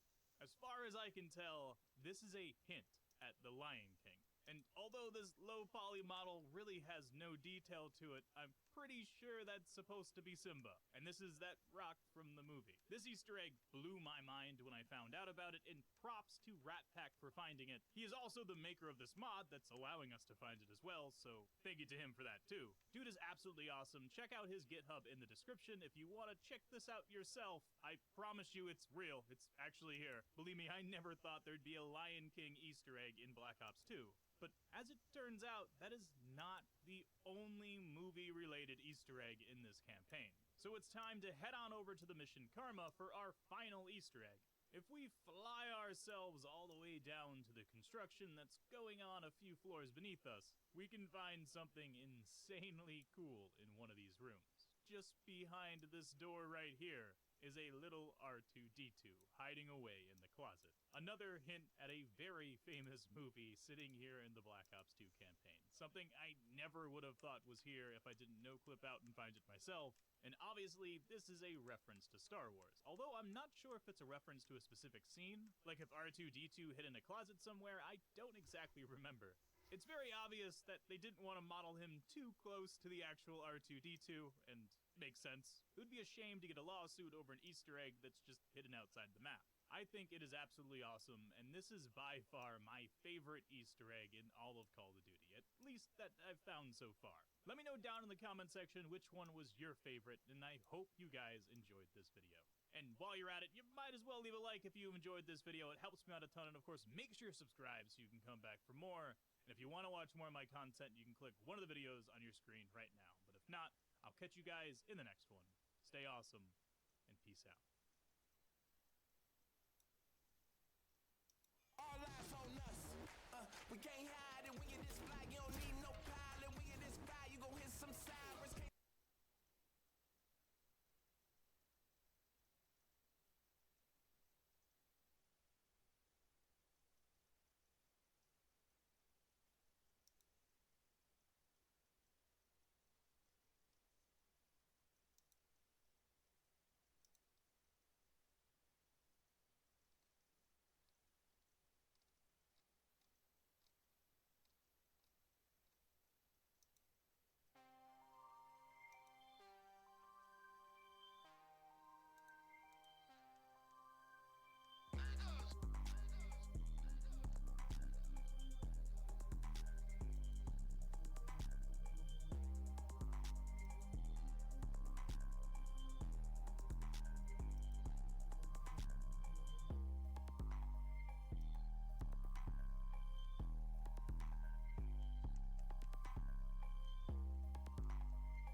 Taxes was feeling.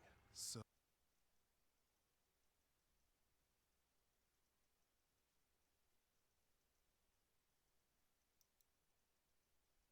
I have been playing Call of Duty Zombies for a long time. This, I'm sure, is a sentiment that is shared amongst many people born in the Xbox 360 PS3 era of gaming. A time where the novelty of hopping online with a headset gave way to night after night of zombie killing carnage. Call of Duty Zombies was one of these social gaming staples that transcended the games themselves and arguably soared higher than their multiplayer and campaign counterparts. Zombies has created an entire online culture of appreciation, nostalgia, and debate on which remains to be the greatest zombie maps and which are laughable novelties that have to be seen to be believed. Looking back on Zombies, it's easy to remember the mode through rose-tinted glasses. People have extremely loaded arguments when discussing the quality of Zombies and how well that the maps stack up with each other. Additionally, the discourse of Zombies, particularly on YouTube, in the form of map reviews and tier list videos, can cloud and filter the evaluation. I don't hold myself to any higher standard in this regard. As you will see in this video, my opinions are biased in favour of my own values and preferences when it comes to gaming, and I don't intend to posit this critique as the be-all end-all of zombie rankings.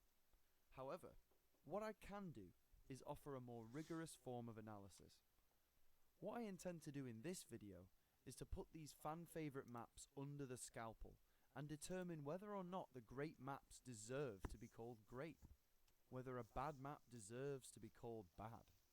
Because this is a Zombies video on YouTube, I'll be presenting this critique in ascending order of quality, starting with the worst Zombies offering and rising to the best. This exercise remains to be extremely subjective. However, I do believe that there can be objectivity found within by asking a fundamental question. That question is, does the map achieve its intended goal? Some maps are a far cry from their intended purpose, whereas some are brilliant achievements in design where the developers struck gold and made a fluid and engaging masterpiece. I often get annoyed when certain maps are judged harshly because they're too simple or bare bones. It simply isn't fair to compare a map like Shadows of Evil with a map like Nachter and Toten if your bar of comparison is how many features are available to the player. My analysis will go as follows.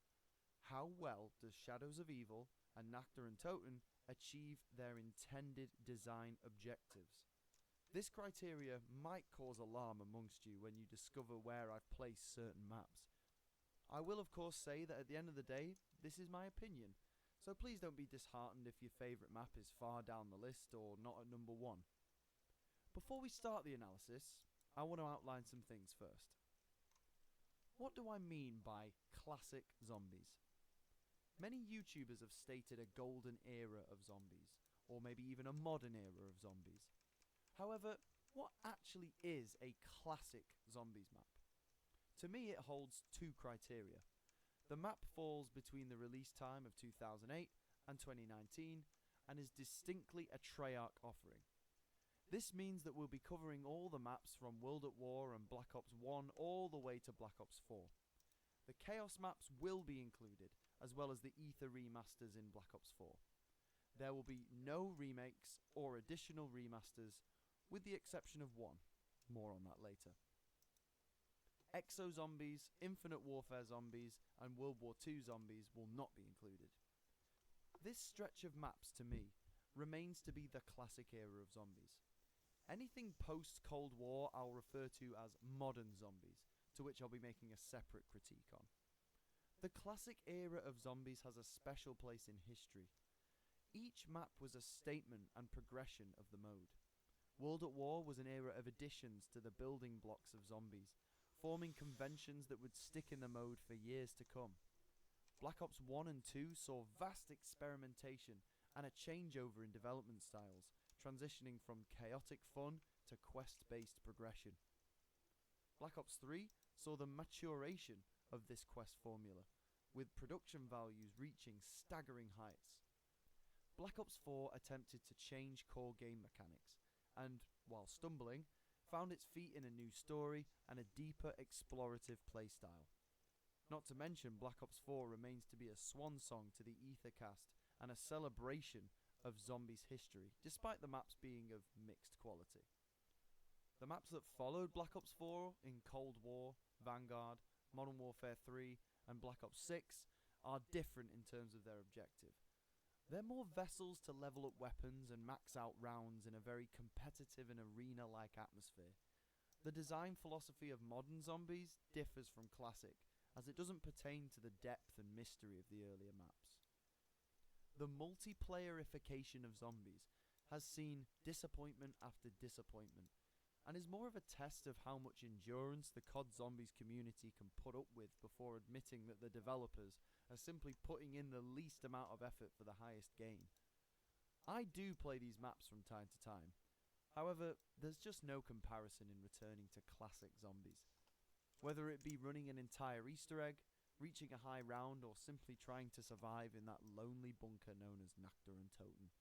There is magic in these early maps that demands further analysis. However, classic zombies is far from perfect and has faltered over the years.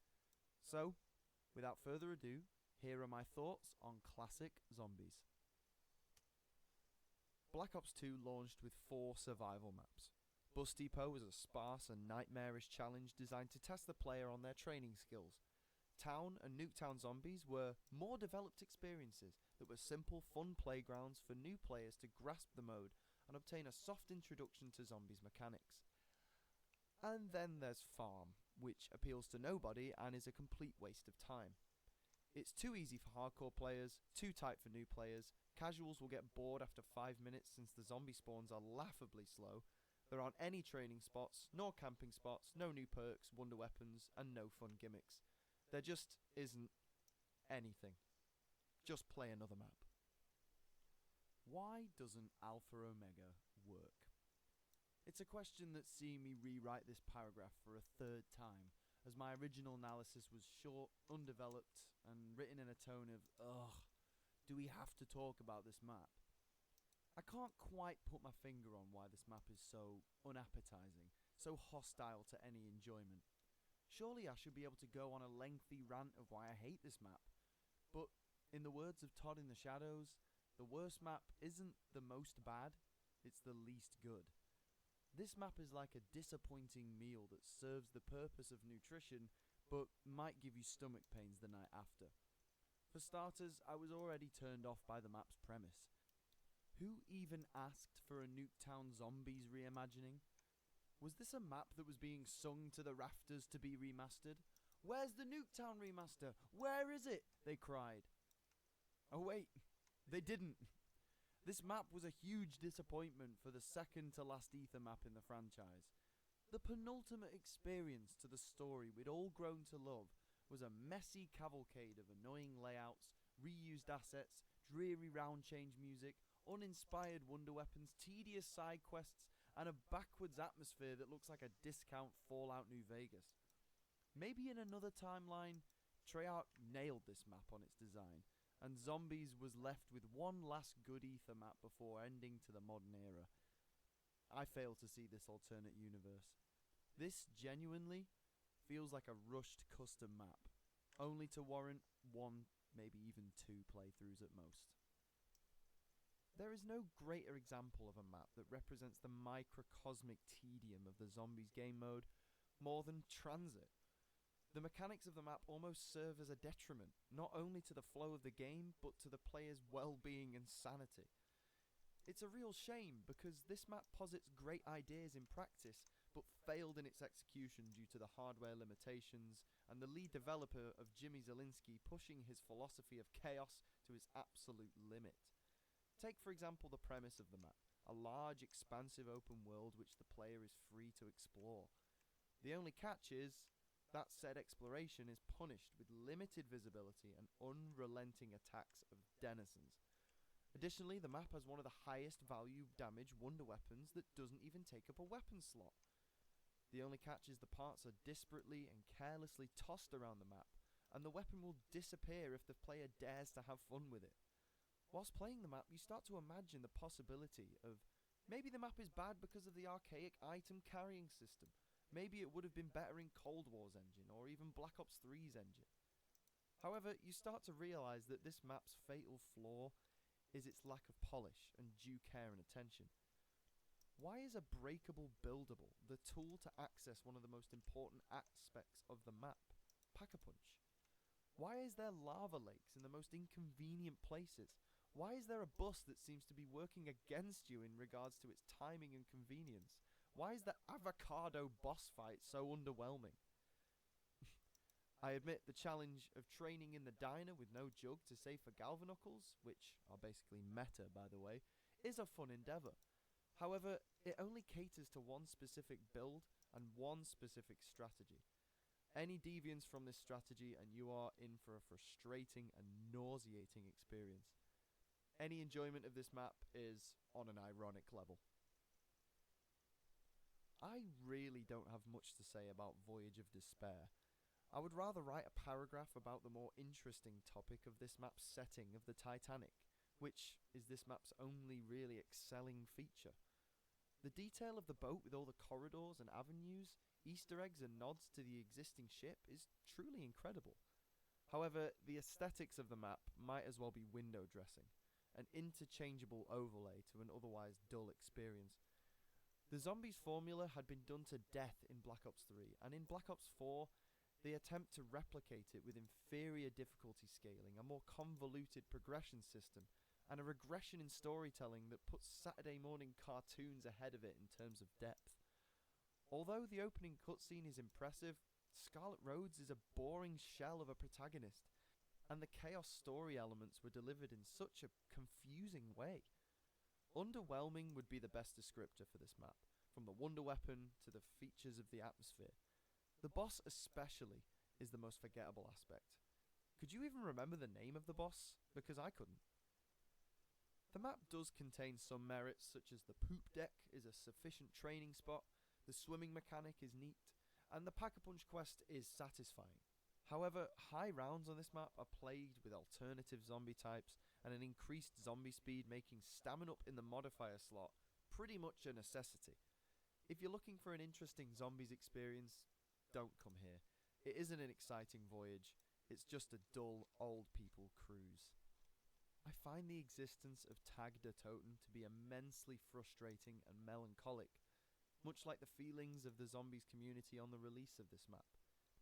If I were to time travel back to 2013, just after the release of Origins, and reveal the ending to the Ether storyline, when they discover it's a Call of the Dead remake with the Transit crew, they'd have a swift laugh of dismissal, which is very much in order. I get nothing from this map, despite the conviction of certain friends of mine which would tell me to give it another chance. Whenever I play this map, it's like I'm holding my nose as I push the broccoli into my mouth because my mum told me to just try it, only to retain the grimace on my face as I spit it right back out again. Tag der Toten is a shell of Call of the Dead. It retains none of the excitement of George Romero, none of the fun factor of the wonder weapons held, and simply exists as a symbol of Black Ops 4's rush development hell. The new areas are a facility on a mountain, and an island where I can fully Pack-a-Punch my weapon once. Great, a resolution to a problem that was never an issue in the older games, and was already existed as a bonfire sale. Tag der Toten represents a sad era in zombies, a time of creative bankruptcy, and a lazy corporate lie to convince us that there was a plan all along. I wish I had more to say about this map, I really did. Blood of the Dead experienced one of the biggest nosedives of engagement the zombie community had ever seen. The trailer promised a faithful remaster with an expanse of new depth in the story. This was, in theory, what was delivered, but its failings were in execution, not concept. Much like Tag der Toten, Blood of the Dead is a near replica of its predecessor. The player will find themselves wrapped up in the same rhythms of a Mob of the Dead game, but the parts placed elsewhere only for the sake of inconvenience. The Easter egg is an achievement in tediousness, and the Magma Gat is a confusing attempt at resurrecting an already flawless wonder weapon in concept. The map's design lends itself to an endless feeling of disappointment, a black hole of player retention. You're sitting there on the edge of your seat thinking, where are the new areas? There has to be more to this map. Your faith is grossly misplaced. The only time you will ever explore something new is the level of frustration you'll feel trying to chase down the Pack-a-Punch machine. Instead, the innovative afterlife system, the main progression of the map, comes from a spectral shield, a still baffling piece of ludology that has never resurfaced since. There exists little reason to play Blood of the Dead, besides story reasons and sheer boredom. If you wish for a hellish reincarnation of Alcatraz, you're most likely looking for this map's progenitor. This doesn't create a sense of mythical dread. The gates are open, you're free to leave when you wish, via the gift shop. It's simply a tourist attraction. With complete honesty, I am in two minds whether to even include this map in the video. Black Ops 4 would include 4 reimaginings of classic maps, with new additions and areas, a complete overhaul of the map's playstyle and aesthetic. Black Ops 1 included 4 remasters of classic maps, which were faithful as ever, changing only weapon arsenals, zombie AI, and fixing any pervasive bugs. These remasters are not included in this list, as well as the Zombie Chronicles versions of the maps, as it would bloat the list and invite unnecessary comparisons between the different versions that rob from the core analysis of this video. I have included the Giant, however, for the simple reason that I feel like the Giant robs Derice of nearly all of its charm and difficulty. The guns are far too powerful for such a simple map, and the zombie AI, as well as the 3-hit system, makes for a monotonous, dull experience. I give credit where it's due, however.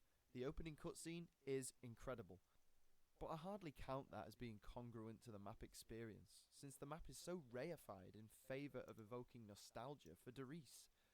Additionally, this was the first instance of the main characters affecting the multiverse and rewriting history, a narrative decision that clouded and depersonalized the Primus crew into obscurity.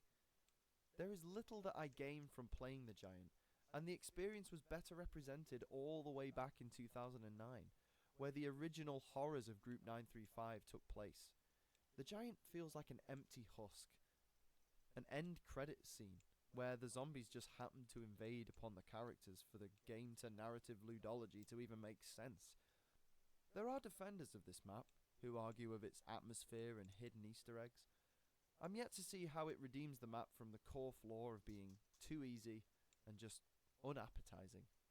Shinonuma is often discussed in retrospect as the necessary stepping stone in zombie development. It was the transition into a new playstyle of zombies. One less of letting the zombies come to you, but you manipulating them thanks to the newfound space available. The concept of kiting or training was a fresh addition to gameplay. However, much of the praise that Shinonuma receives is inherently parasitic due to the community's inventive spirit. The map simply offered expanded space.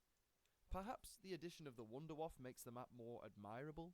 However, this map cannot hide from the fact that its design is genuinely dull.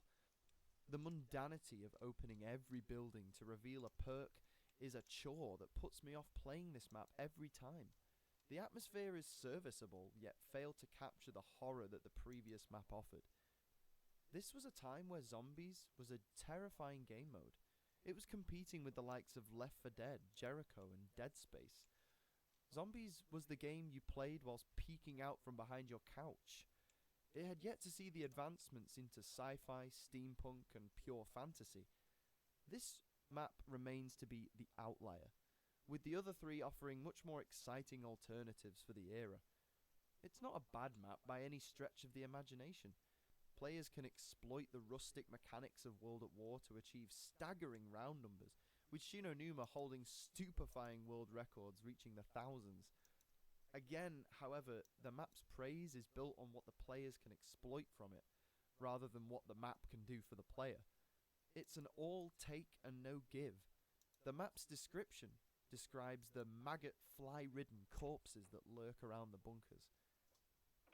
Shinonuma is much like a corpse, with the players being the flies, plucking and pillaging for their own nutrition, and then sinking into the mulch.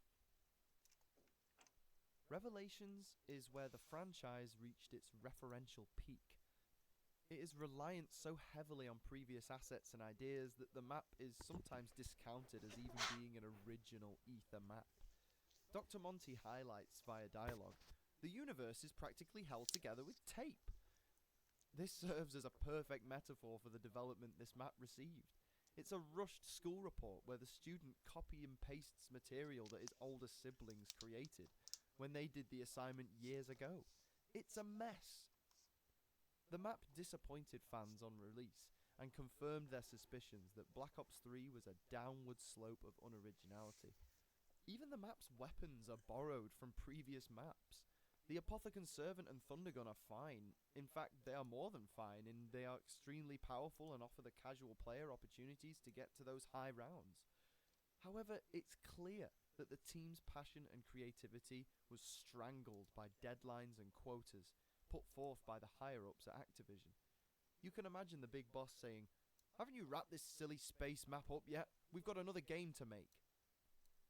Much like Tag the Totem, there is a melancholy to this map, which emphasizes that zombies just ain't what it used to be, and that we're all fools for committing to it for so long.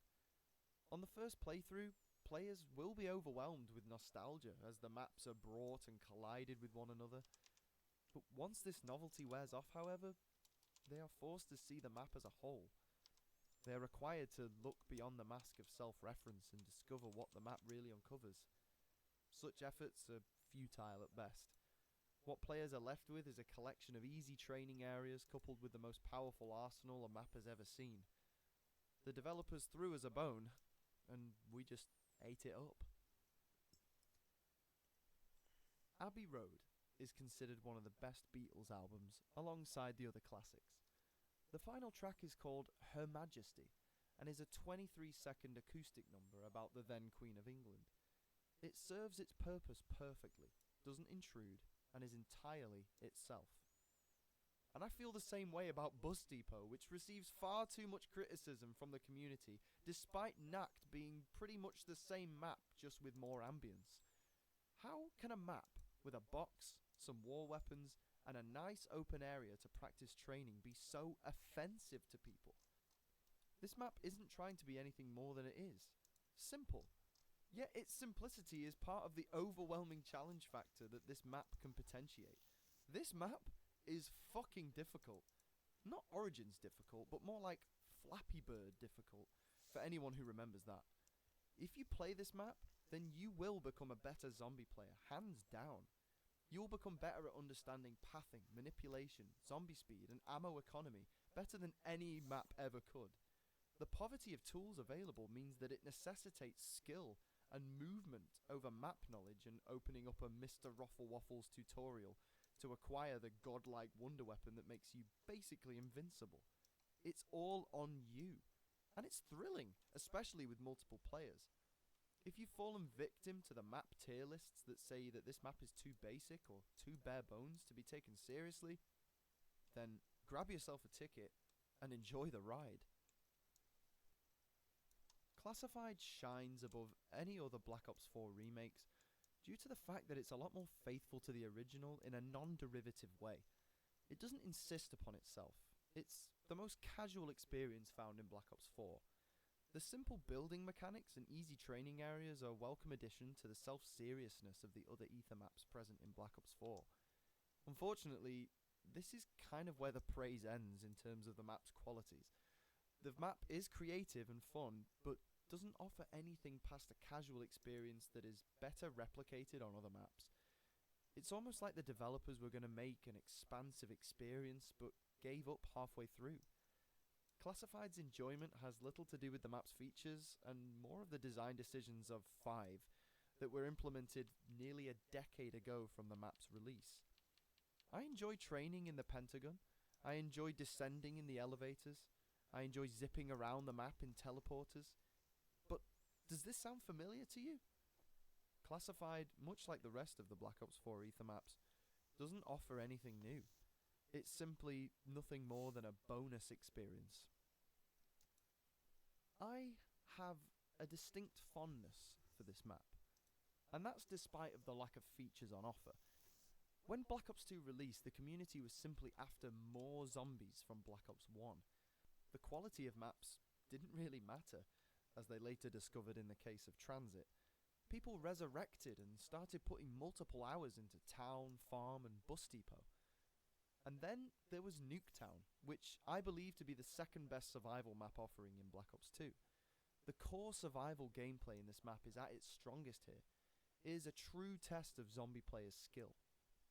The random perks often get criticised, and I can see why.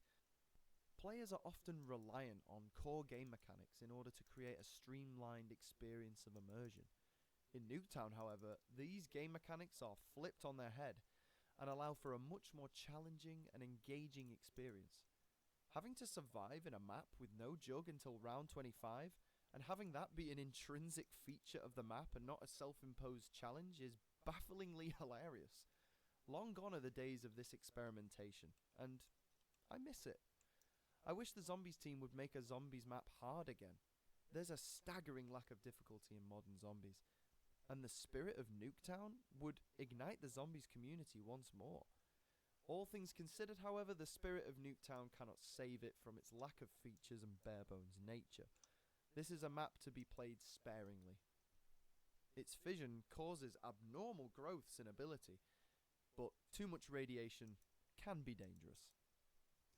I want to remind the viewer of this video what constitutes a map feature in regards to its introduction. In the Verrucht section of this video, I will mention the addition of perks despite them being a staple of Zombies from that point. The same precedent is set by critics and commentators in regards to Pack-a-Punch with Derice, the Ultimus crew with Shino Numa, Buildables with Transit, and 4 elemental wonder weapons with Origins.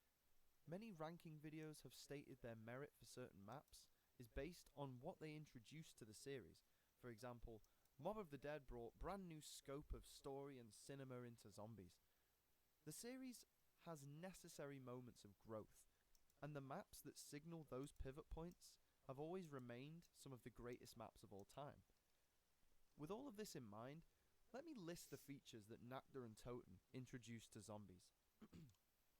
Zombies, repairable barriers, points, the starting pistol, wall buys, explodable barrels, the max ammo, double points, insta-kill and nuke power-ups, buyable doors, the mystery box, the music Easter eggs, and the ray gun. Now, many will take offence to this conclusion, claiming that they aren't features if the mode didn't exist beforehand. I see this argument as clear as day. We're talking about the basic fundamental entities of what makes zombies zombies. However, it is the synergy of these elements that makes the mode so addicting, compelling, mysterious, and, well, simply fun. Call of Duty Zombies was made out of the scrap pieces left on the cutting room floor of the World at War campaign, and it's the rock and roll spirit of this map which makes it so endearing. It's the stories of the developers that used to exchange their highest rounds in the lunchroom, and the frightening tales of players discovering the game mode for the first time in 2008. Once more, the map has genuine vision, and an objective which is seen within its design. This objective is to terrify the player. Nacht is often cited to be the scariest zombie map, which is more than justified. I used to run home from my friend's house because of the sound of the foreboding groans and hisses the zombies used to make, which would send chills up my spine. The laugh at the beginning of the map used to make me especially piss my pants. I would always remember a time when I was at a childminder's house after school. There was an especially delinquent kid who went there who brought his PS3 round with World at War. He was playing it in the living room, and I was just trying to downplay how scared I was of the horrible yellowed-eyed monsters on screen. We would sit at the dinner table one night, and across the table he would whisper to me, "We're gonna play Nazi Zombies after tea."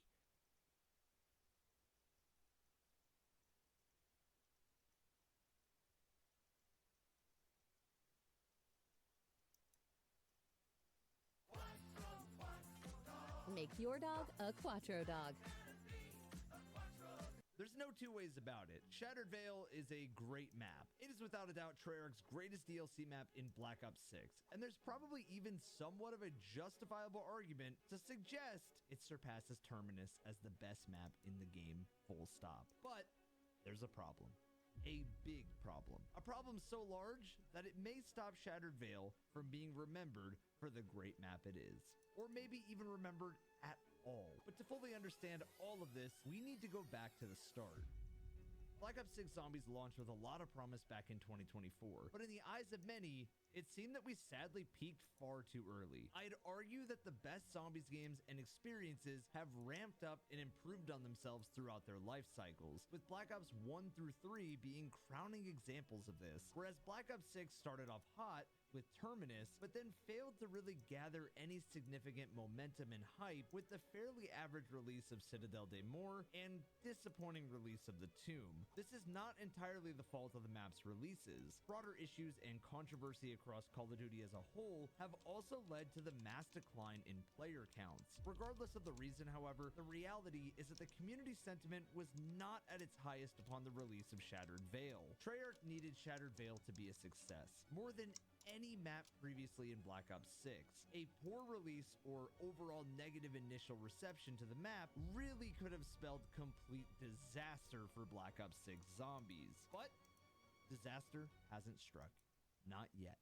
From the early stages of both key art and trailers, Shattered Vale showed signs of being a potential hidden gem with its interesting mansion setting. Upon release, however, the atmosphere and setting far exceeded expectations. The first thing that hits is the atmosphere of the map. Well, it's not fully dark, but it is spooky. The map finds its feet somewhere between the brightness of Liberty Falls and the twilight setting of Terminus. Since launch, players have been begging for a darker, gloomier feel to the maps, akin to what we'd seen in the quote golden age of zombies, all the way back in Black Ops 2 and 3. And while Shattered Vale is no Terminus or Dreisendrach, it does a pretty good job at finding somewhat of a middle ground. What's even more impressive about the map is how varied Treyarch has created the environments. There are 3 or 4 drastically different feeling parts of the map that each look different, play different, and make the player feel different, with more areas waiting to be unlocked via the Easter egg we'll touch on later. The spawn and outside areas offer a nice introduction to the map, comparable to the spawn of Citadel de Mort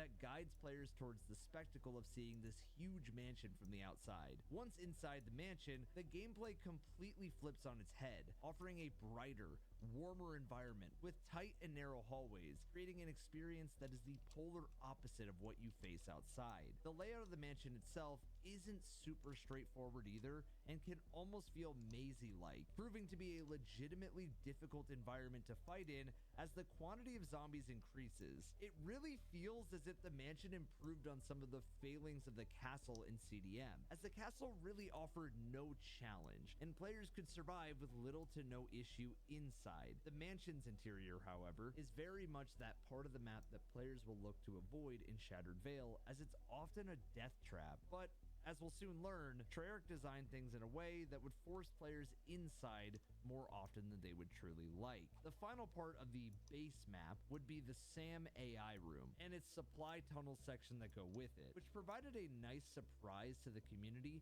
as it added another layer to an already pretty vast map. These initial areas provided excellent variety, and unbeknownst to the players, there was more to come. Treyarch really knocked their design out of the park. How can a map not be cool when it has a fucking Night at the Museum T-Rex on it? Alright, let's be honest, you're still trying to figure out what to get your mom for Mother's Day. Don't worry, I got you. Moms do everything after all, so why not get her something that she'll actually use every day? Raycon Everyday Earbuds. These are the moves. They have active noise cancellation, so if she needs a break from you, she can actually tune everything out. And with the multi-point connectivity, she can connect to her phone and laptop at the same time, meaning she'll finally stop asking you why her Bluetooth isn't working. I use these when I'm editing, going for a walk, or just ignoring notifications. Plus, they have 32-hour battery life, so not only will she not have to constantly charge them, you won't either. And if she forgets, boom, 10 minutes of charging gives her 90 minutes of playback. And this little case, a wireless charger, baby. No extra cords, no extra hassle. So if you want to be the favorite child this Mother's Day, hit the link below or go to buyraycon.com/EvanF1997 for 20% off site-wide. Thank you so much to Raycon for sponsoring. Stuck at the DMV, and I think I'm late on my car insurance. Good thing the General gives you a break with flexible payment options. Let's get you a break while you wait. What is this place? This is our DMVIP. Vending machine charcuterie. For a great low rate, go with the General. Sponsoring this video, and now back to the video. Despite me waxing lyrical about the map's design and layout, it would be misleading to suggest that the entire community is in this agreement. Shattered Veil has a split opinion, with plenty of users commenting how much they love the map and how well Treyarch have done with it, such as this Reddit user who said, "It's such a fantastic map. Reminds me a lot of OG Zombies," as well as another that feeds off the similar energy here, saying, "I actually felt like I was playing OG Zombies until about round 12, where I packed my gray pistol and it was doing fuck all for damage. I had to double take like, oh, right, salvage exists. I need to upgrade my rarity. It's genuinely a great map. Haven't even looked at the Easter egg steps yet, so I hope it's just as good." While the general consensus seems to be that Shattered Veil is more reminiscent of an OG Zombies map, it's important to remember that it's not an OG Zombies map, and it's still very much a Black Ops 6 map with how it plays. Now for some, this isn't an issue, but for those who have been a little standoffish to the Black Ops 6 Zombies concept as a whole, Shattered Veil isn't so good that this is suddenly a non-issue. Take this review and impression from Effin, for example, saying, quote, "I want to like it because I was excited for it, but to be honest, I really just don't. But I'm not sure if it's the map or Black Ops 6 itself. For starters, the layout is not favorable, at least for me. Once I first hopped into the map, it looked pretty cool, and I was amused. But once I got into the mansion, everything changed. It's bright. It's boring, it's stale, and the layout isn't really anything over a 6 out of 10 in my opinion. The comment about being unsure whether it's the map or Black Ops 6 is really the key point here, and is probably the biggest problem that Shattered Veil is going to face, with another comment from Deathbringer Zen driving this home further, saying, quote, "Not a big fan of it for my initial playthrough so far, but I'm sure it will grow on me. To be honest, I'm just struggling to find interest in this modern zombies and DMZ hybrid. While the layout and design of the map laid a great foundation for Shattered Veil, it's in other areas that the map really begins to shine. For once, it seems Treyarch has really listened to players and tried to avoid giant pain points for other zombies maps. And yes, I really said that. Treyarch listened, and it's not an April Fool's prank. The excessive mini-boss spamming of doppelgasts, abominations, mimics, and amalgamations that was seen in previous maps has been heavily toned down here to a level that balances playability and difficulty in a much improved way. Despite this, Shattered Veil does introduce 2 new special types of zombies, with the Elder Wizard, which I believe we've seen in older CODs, but I haven't played those, so you'll have to let me know in the comments, and the Toxic Zombie. The Elder Wizard is a fairly tanky zombie that doesn't do the majority of its damage directly, and instead entrances other zombies and upgrades them to special types, such as Vermin and Doppelgasts. If not properly dealt with, special zombie spam can ensue, and it can lead to a pretty horrific time for the player. Get up. Oh my god, I just got grabbed. I just got grabbed. Oh my god. Including, yes, the amalgamations that Treyarch said were not going to be on the map making a return. But it's nice Treyarch gave us a way to deal with this and avoid this, instead of just spamming annoying gameplay mechanics to artificially increase the difficulty. With all of that being said, good map design and a lack of annoying enemies is not a recipe for success in itself. The final ingredient that makes a map great, and especially in this case, is its main quest Easter egg, and the intriguing way that the community solved it for the first time. The Shattered Veil Easter egg hunt began relatively bug-free on April 2nd, apart from a few update issues briefly preventing Xbox and PC players from playing, but this one was solved relatively quickly and was really a non-issue. The hunt began in a fashion well accustomed to Black Ops 6 by now, as Easter egg hunters were guided around the map and then down an elevator shaft to unlock the Pack-a-Punch machine, before attention turned quickly to acquiring the map's Wonder Weapon. Although the Wonder Waff had been teased since the launch as Shattered Veil's Wonder Weapon, racers would learn it was actually the returning Raygun Mark II that the Easter egg would focus around. To unlock the Raygun Mark II, there was actually a mini Easter egg in itself that required players to decipher a code, release a mini boss, and then use an arm to unlock it from protected glass in the armory.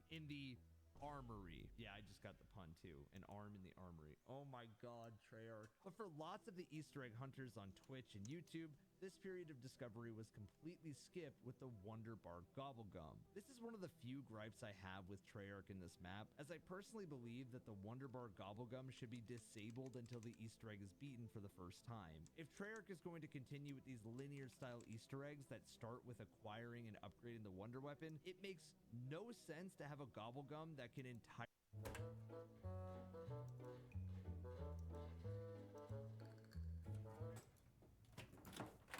This computer is too slow.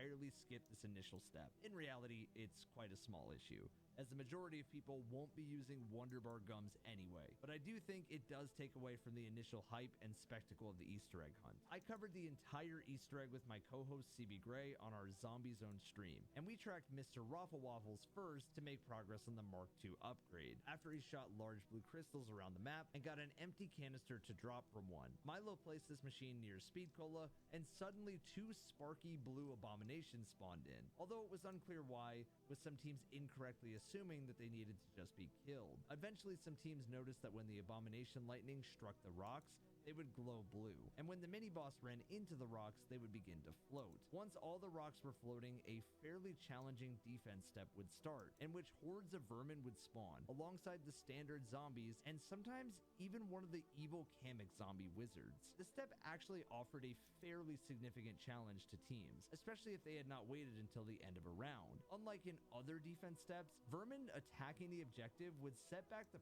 progress bar, and it was easy to get overrun and have your progress reset all the way back. This step felt fulfilling, rewarding, and fitting of an Easter egg, which is something that a lot of previous steps in Citadel Day More and the Tomb have failed to replicate. After Milo completed this defense step, he was rewarded with an explosive ray gun Mark II that felt incredibly deserving of the term Wonder Weapon. This is returning from Alpha Omega in Black Ops 4, which the Sentinel artifact and some other small nods from previous maps play a lot of homage to. Speaking of that artifact, you were going to use it here. Unlike in Moon and Black Ops 1, the relic from a previous map's Easter egg was not a barrier to entry on Shattered Veil. If you recall in Moon, you needed the Golden Rod and the Meteor from both Call of the Dead and Shangri-La. Here, you didn't need to beat the tomb to get the mirror, but you still use it as a tool the same way you did on those maps, instead of fighting it like the boss it was on the tomb. As we've already mentioned,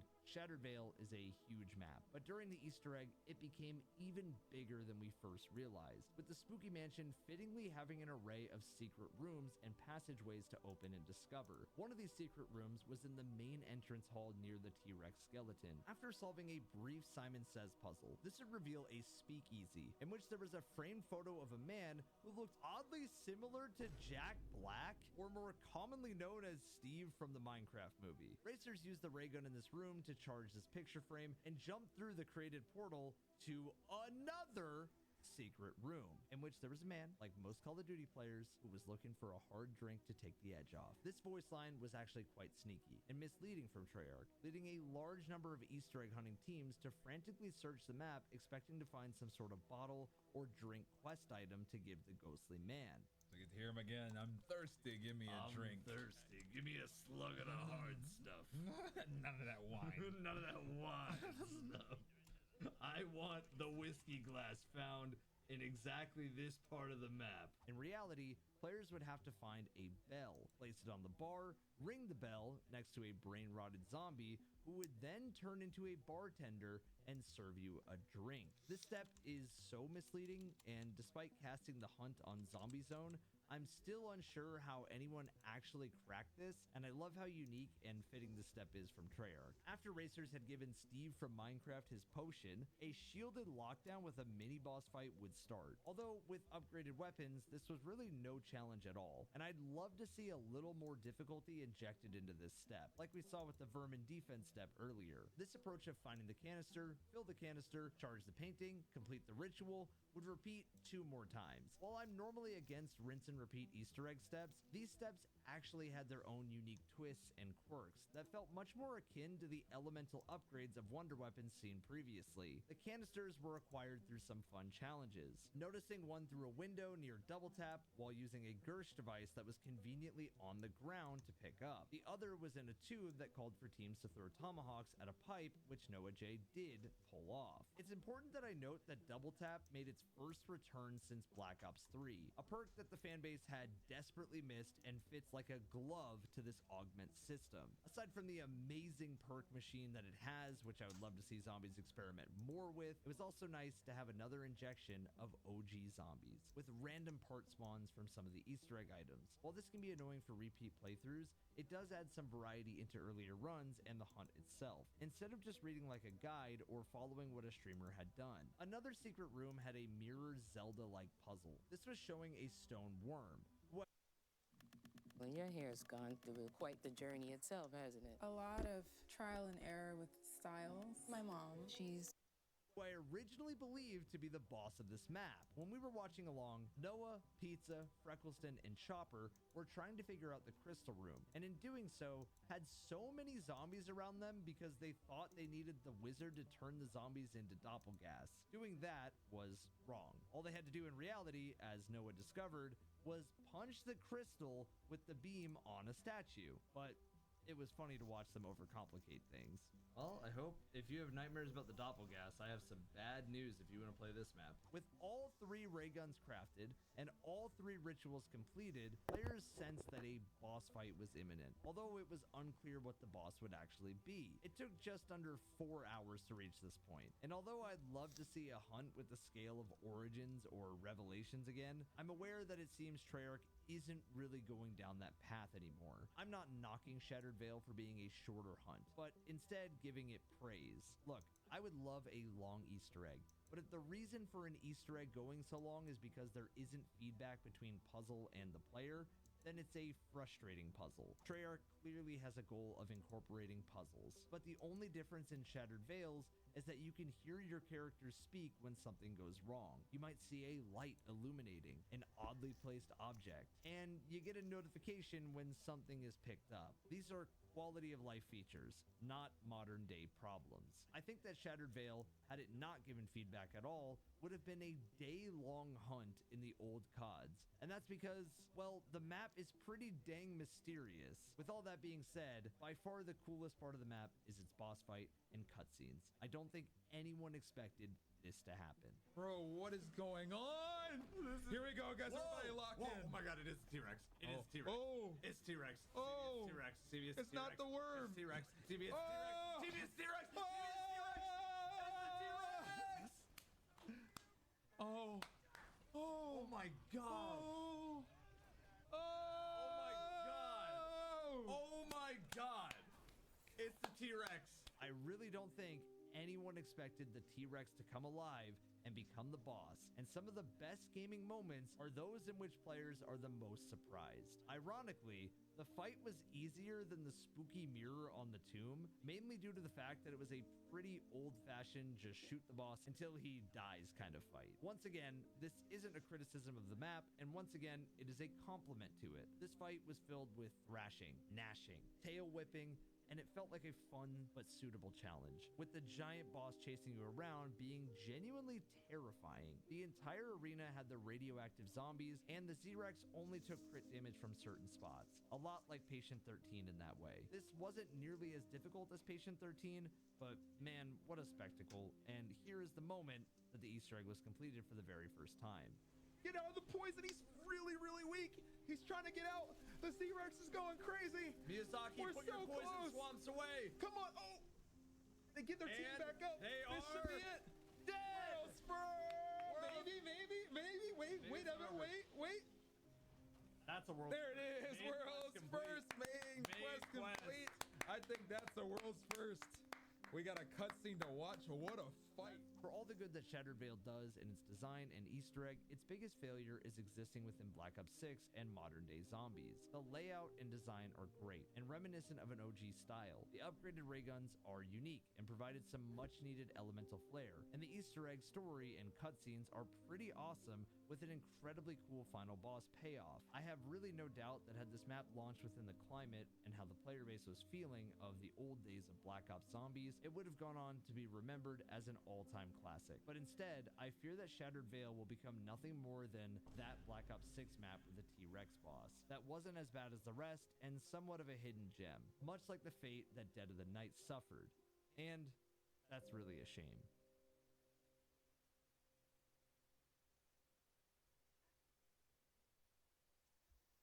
You came looking for a light beer, and you found gold. Modelo Oro, the light beer with a clean, crisp finish. For anyone who expects more from their light beer, Modelo Oro, the gold standard of light beer.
and gentlemen, I got a special one for you guys today because today we are ranking every single Treyarch Zombies map based off of their trailer. Now, this is no music videos, no intro cutscenes, unless that is the only trailer. And I think the only map that actually has that is 5. And then obviously we are not including non-Treyarchs and all of the transit little variatives maps like Bus Depot, Town, Farm, all that. But ladies and gentlemen, our first Zombies map, get up in here, keynote or toten. I do have the trailer here. Now, obviously, I can't really play the music here, but man, this trailer was iconic. I think for this one I can, because it's 115, so this was just iconic. I mean, this was at the peak of Black Ops 1. This brought in so many players. 115 is arguably one of the most iconic COD zombie songs of all time. I mean, listen, bro. It added the ray gun. The thunder gun is here with the most replayed moment in the trailer. It was cracked. And obviously, you guys got to go back and play each of these single trailers. This was such a hard trailer. And honestly, this is, I think, one of the greatest trailers we've had. So I got to put these in S. Honestly, a lot of the old zombie maps, for sure, I'm going to be throwing up in S. Now, next, we actually have Revelations. Now, again, this was a peak moment of the community here. This was a really big hype moment. Now, with this map, though, this was honestly more of like a speculative trailer at the time. Again, a lot more people were excited with the prologue, but this trailer was really, really sick. I remember the day it came out at the Z House, I remixed it with like the Harry Potter soundtrack. It was so sick. Honestly, even looking back at this trailer, it was hype. This was literally at the peak of zombies. So going from like one of the biggest moments to where zombies came through and then where it peaked, yeah, I mean, this has got to go up in the S tier as well. Even like, even though it was only like a minute long, I always find that the shorter ones were honestly some of the better ones. Now, our next trailer we have is Ascension. Definitely more of an underrated trailer. I don't think a lot of people were too paying attention to this trailer at the time. This was more of like a gimmicky trailer. Black Ops 1 Zombies did a lot of these type of gimmick trailers. And honestly, I like this one. It was funny. I definitely don't think it's an S tier trailer, though. I feel like it was just really, really quick. Like, this is one of those trailers that's less than 30 seconds. Like, we finished the trailer already. So, honestly, I think I'm going to put this one probably in the B tier. I think it was good, but nothing special. Maybe, honestly, you know, I'll even put it in C, I think. It was average. It's all right. Now, Origins, I mean, just throw it up an S. You know it's going to be crazy. But again, we're not talking about the prologue here. This was our very first tease of Origins back in the day, where they were just showing us the premise characters alongside all of the BO1 maps. This was such a crazy trailer, because there were so many little Easter eggs in this. The community was like, what is going on? They're bringing back the crew as well. It was hype. This was really, really cool.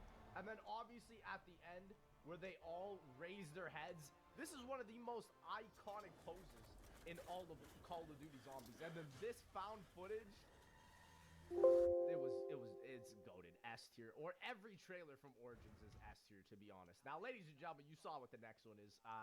This one's Die Rise. Now, Die Rise, I do think Zella and Dobby with the remaster made a better trailer, but this was back when the trailers were kind of just released alongside with the maps. It is cool. You know, like, you do have the people, like, the developers actually, like, explaining what's going on here, which was really nice. You have, like, the scaling of the map. They brought out a whole new game mode. So, honestly, I can't say this is average. At least they tried to do something. Vonderhaar is also talking about the freaking DLC in the game. So, I mean, it was all right. I think I'll give it a good. I don't think I'll give it any better than that. So, yeah, is it really better than Ascension? I'll leave it in good. Now, next up we have is Mauerder Toten. Now, Cold War trailers, in my opinion, were kind of, they were all right. You know, this one, it had Krebchenko in it. It was kind of like a bit of a storyline, I guess. I don't know. It was all right. Honestly, I think I might put this one just sort of like in average. Klaus was pretty cool seeing him in the trailer. And then also, like, you had the vision of the Cerberus here, which was really cool. This was a great wonder weapon. So, Yeah, and Mule Kick as well with the perk machine was really cool too. So honestly, I think I gotta just put this one. I think I'll throw it in average. It's like your average zombies trailer. I don't think it's bad at all, but it's average. It's average, and you know what? It does the job that it needs to do. Next up is Noctra and Totem. Now this one has at least got to be A, man. This is the original World at War Noctra and Totem trailer. It was for the World at War bonus mode at the time. Now, this one was eerie. It was freaky. They did a great job with this trailer. Honestly, I'm tempted to put this one in S just because it's literally that good. It is just so, like, it gets you into the mood of exactly what Call of Duty Zombies is. This is probably one of the most iconic trailers of all time. It's actually a crime this is only at 1.2 million views, so honestly, I think I'll put it in A. I'll put it in great. Honestly, it's probably a crime that it's not an S, to be honest, but it is genuinely one of the best trailers we've seen. Now, for Moon, oh my gosh. Now, Moon, this was such an amazing trailer as well because this was like one of those first IRL type trailers that they did with the whole like creepy crawler and then the wave gun. This was funny. It was hilarious. Like, dude, this freaked me out as a kid when I saw this, and I was just like, bro, what the heck is that? This is honestly underrated. I think I gotta put this in S.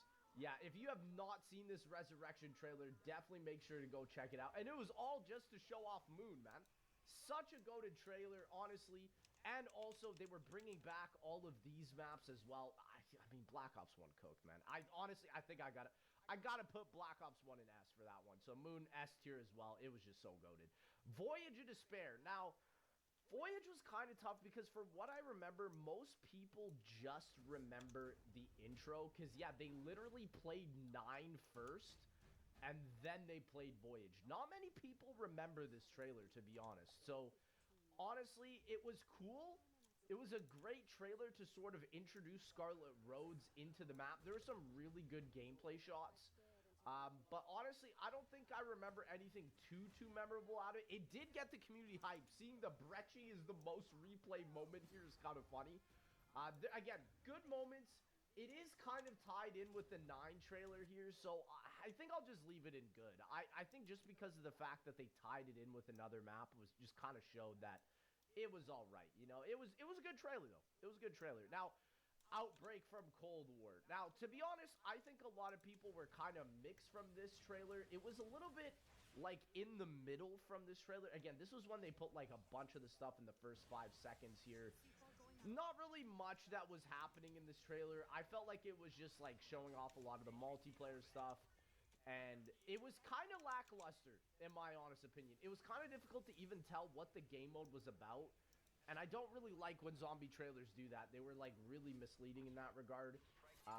So, as cool of a concept as it was, it just kind of was lackluster, in my opinion. I don't think people even really remember the Outbreak trailer, so I'll put it in D. I'll put it in lackluster. Now, here we have the Dead of the Night trailer. Now, the Dead of the Night trailer, this one it has to be either bad or painful just because this trailer didn't even come out until after the map launched. And that, to me, has to be one of the worst things we've ever seen. Because most people, I don't even think, have ever even seen this gameplay trailer. So, this is definitely the least viewed zombies trailer, probably of all time, just because Treyarch was fumbling the delivery of the trailer at this point in time. You can tell this trailer is only 50 seconds. They just hastily made it. It's so sad because they had so many incredible characters playing, even though the cast was so bad. So, honestly, I have to put this in painful.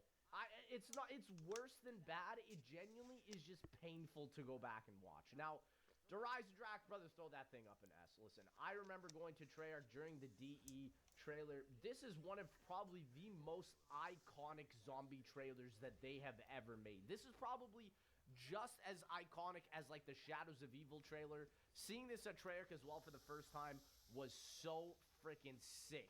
It was so cool. Dempsey's mispronouncing the name. I remember that. Bro, people were so enthralled about, like, the Wonder Spheres, the bows, the gameplay shots, the DG4s. One of the best gameplay trailers COD Zombies has ever released. As well, bringing back a bunch of the staple features like the dragons and all that. It was so sick.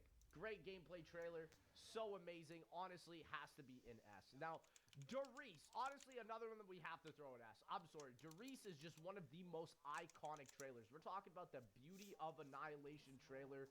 This is one of the best gameplay trailers ever. Ever, bro. Like, not even just COD Zombies. This one is just so freaking iconic, man. One of the best ones. It showed off everything in the map beautifully. The monkey bomb, the wonder waft, the bouncing Bettys. Like, these were all new features at the time. The pack-a-punch, my guy. The characters. Yeah, this is P-COD Zombies, man. This is P-COD Zombies. You can't say that this is anywhere but S. It's so goated. And even though it's like very low quality, it still holds up after all this time. Now, ladies and gentlemen, we have 9 from BO4 coming up next. Now, for 9, I think a lot of people were kind of confused with this one because a lot of people remember just this prologue trailer. I think what I actually liked more was the actual Mad Hatter intro. And just because that was one of our last trailers with Avenged Sevenfold in it, I have to say that this is an S-tier trailer. Even the prologue, I know this is the prologue, but this would have been S-tier, in my opinion. Again, I can't play the Avenged Sevenfold one because of the copyright, but bro, oh my gosh. Again, I gotta throw 9 in S-tier. It's just one of the best trailers, and one of the greatest things that, like, kicked off the hype for Black Ops 4, especially the Chaos storyline. Now, ladies and gentlemen, next up we have Zetsubo no Shima. Now, Zetsubo's trailer was pretty hype. I'm not gonna lie. 2 million views, 50,000 likes here. This was a really iconic trailer. You could argue a lot of this hype came from the Ryzen Drac just being right before this. I like the Zetsubo trailer. Honestly, like, seeing all the cool aspects with, like, the water transfer station system, like, even just, like, a lot of the gameplay shots. It was really good. I don't think I'd put this, like, in the S tier, though. But I definitely think it's better than good. Like, this was really exciting seeing the swimming mechanics and everything. And also, the Thrasher was kind of crazy. People were like, oh, bruh, Shrek. I gotta put Zetsubo, I think, in A. I think it's just as good as the Nocturne and Toten one. Now we got 5. Now, ladies and gentlemen, again, 5 never actually had its own trailer. So this is just the actual intro cinematic from the beginning of the map. I gotta put this one in S. This is one of the most iconic intros in all of COD Zombies ever, bro. The dialogue, he lost. You know what I mean? I mean, this is a no-brainer. And then all the iconic lines. People actually thought JFK voiced himself from this intro, man. Like, it was so beautiful. The way it goes from monochromatic to color at the end as well. All the different guns. Such a sick intro. Like, and Treyarch just cooked this up after the BO1 campaign. It's gotta be S. It's gotta be S. Like, one of the best trailers they've ever made. Now, ladies and gentlemen, let's go on to the next one. Shadows of Evil. Brother, throw it in S. I mean, we already know which one this is gonna be. I probably rewatched this trailer like 9 billion times. Also, this is, fun fact, one of the highest viewed Call of Duty zombie trailers ever, if not the highest viewed trailer. And it is iconic. Iconic. Goated, everything in between, the gameplay. This had people so excited, and it wasn't even just for the gobblegum. It was the story, the features, the gameplay, the beast mode, the song. Oh my gosh, yeah, this has got to be one of the best ones. BO3 cooked up some great trailers, and this is why I think so many of the zombie maps were so iconic. Like, they made you want to pay that $15 DLC. Absolutely goated. Snakeskin boots. Quicker than the eye. Absolutely classic. I mean, that's probably one of my favorite trailers personally. Now, ladies and gentlemen, we got the D Machine trailer. Now, the D Machine trailer, listen, I think this one wasn't probably as hyped as what a lot of people wanted it to be, but it was a really good trailer to bring zombies back from, like, the overcomplicated BO4 stuff. I probably have to mute this because of the copyright here, but again, amazing, amazing trailer. This had so many people hyped. It was a good song. This was probably still one of the best maps on Cold War. Looking back at it, it was a fun trailer, brought people back. I don't think I could put it in S, but I definitely think I have to put this above good and put it in the great. Just because even though it was a fairly basic trailer, it brought so many people back to zombies. And you gotta give it its respect for that. Honestly, I think that's what made it so good. So D Machine will throw it up in A. I think it was a great trailer to bring people back. Firebase Z now is our next one. Now, Firebase Z, this was kind of a weak trailer. To be honest, I'm not going to lie. Unless you cared about the storyline, not many people really cared about this trailer. I also didn't like the cinematic bars on this one. The Ray K was kind of cool, but genuinely one of the most forgettable Cold War zombie trailers, to be honest. Even though there are some cool, like, gameplay shots in here and Tombstone and whatnot, I mean, most people don't remember Firebase Z fondly also because this was one of the first maps they decided to bring back the Mangler constantly over and over. So, honestly, I think for Firebase Z, I'll just put in lackluster again. Honestly, I think it was just, like, it's worse than average just because, like, so many people were just, like, not excited for this at all. Now, ladies and gentlemen, we have Alpha Omega. Now, listen, I think Alpha Omega was actually not bad for the trailer. I think the trailer itself was pretty, like, cool. It brought a lot of people excitement towards the game, like coming back to Nuketown. It just sucks that the map itself didn't carry. Also, the storyline as well was pretty good for this map. So, I mean, for the trailer, I think borderline, I'm just going to have to give it, like, average. I don't even think I can put it in good. They do a lot of, like, stuff that we've seen before, like the Chronicles stuff. The most replayed moment is the freaking Galvanople. I mean, yeah, I think I'll just throw it in good. It's all right. It's all right. I don't think I could say it's bad. I'll put it in average, actually. I'll put it in average. It's all right. It does what it needs to do. Now, Mob of the Dead trailer, brother, we know where it's going. Throw that brother up an S. And honestly, I think a lot of people are going to also be surprised where I throw the Blood of the Dead trailer up. But, bro, this story with Sal, Luca, everybody... Sal, Luca, they're the same person. Sal, Finn, Weasel. I mean, dude, one of the coolest trailers as well. Like, this brought so many people into zombies that just like watching, like, those movies like Goodfellas, Ray Liotta as the cast. I mean, bro, this was crack. This was genuinely one of the best trailers COD Zombies has ever seen. S tier easily. I mean, it was so exciting as well, seeing this right after the COD World event where they played with the whole MLG multiplayer for BO2, and then this trailer popped up after. So many people were so hyped to watch this after the COD esports. Easily S tier trailer. I mean, Mob the Dead was absolutely cracked. Now, we actually have the Blood of the Dead trailer. Now, listen, Blood of the Dead's trailer was iconic. This was probably one of the greatest trailers from BO4. So listen, I don't care what you think about the map. This trailer was genuinely class. Like, this trailer literally saved Blood of the Dead from being one of the worst maps of all time for me personally.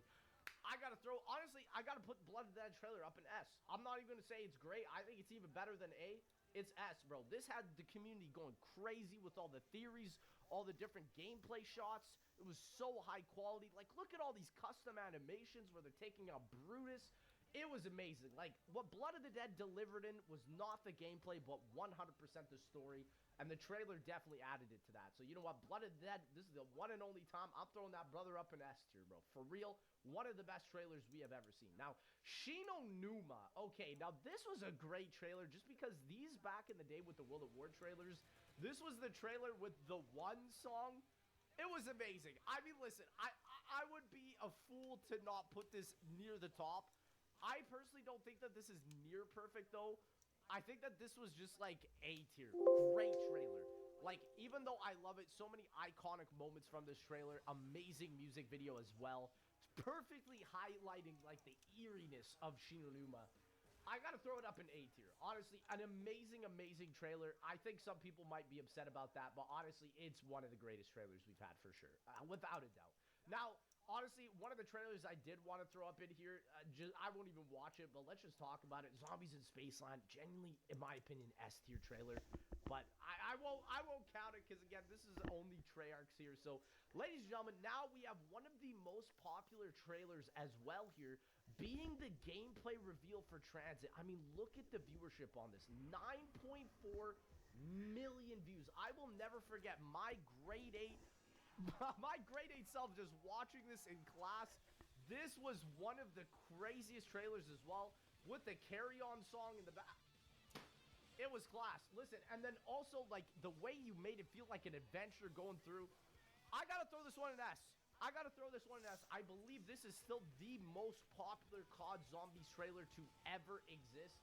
genuinely one of the best trailers. It was so cool. It had so many people hyped to play with the frickin' jet gun, brother. How did that even happen? Transit in S tier, next to Blood of the Dead. What the frick is going on? Now we got the Giant. Listen, Giant, I'm throwing up in S tier as well. Listen, the Giant trailer was genuinely so good. And this isn't even like the gameplay intro. This was just the bonus intro. Like, having this back-to-back with Shadows of Evil for the launch trailer of Darius was crazy. I made the MLG intro to this one. It was so iconic, bro. The gameplay sounds, the orchestral music, the amazing gameplay screenshots. Like, this is probably one of the most iconic BO3 trailers, without a doubt.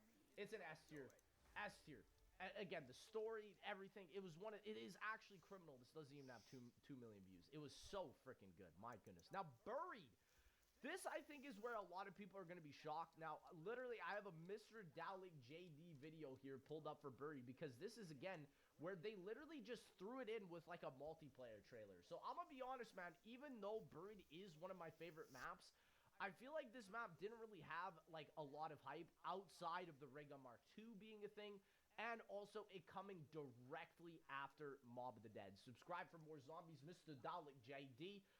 Yeah, that was literally our first teaser of it, because it was releasing alongside the Vengeance pack. So to be honest, I would even borderline put it as bad. Like, it's really sad that I have to put Buried here, but to be honest, it's like, it was just so mid. The only good really part about it was the Raygun Mark II.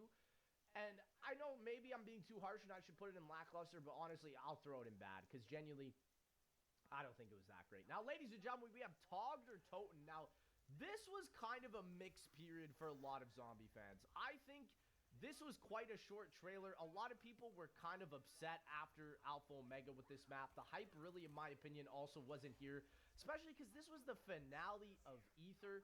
I think the Ether storyline was really captured in the outro cutscene of this map. The intro and the trailer itself, it was just kind of lackluster. I hate to say it. I think a lot of people were really disappointed in this trailer. I felt like practically nothing when I watched this trailer. So ultimately, yeah, again, they're like showing the Matryoshka doll.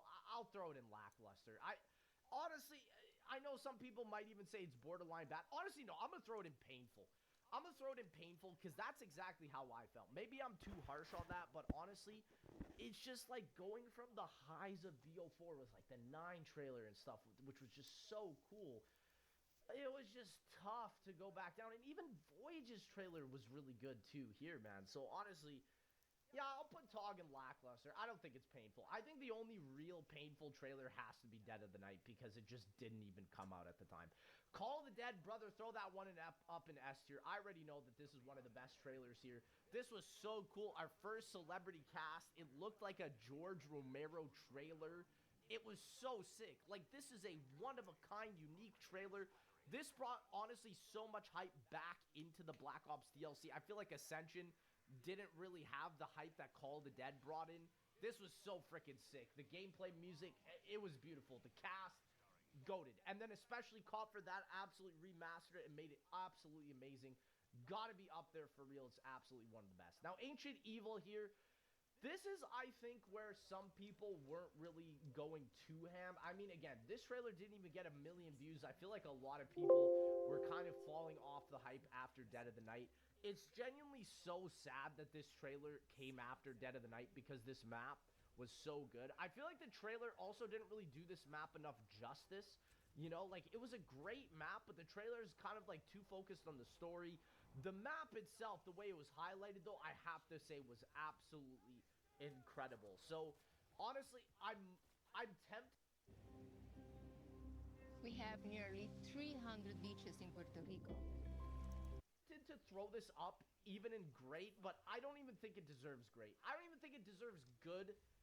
No, I think it deserves good. I think it deserves good. I think it's just like it wasn't as iconic. I think it's better than Alpha Omega's trailer. I'll throw it in good. Honestly, I'll throw it in good. It's kind of sad that I have to put it there, but I'll throw it in good. Now, ladies and gentlemen, we've got Classified trailer. Now, again, this is not the Classified intro. This is literally just like the 40-second teaser.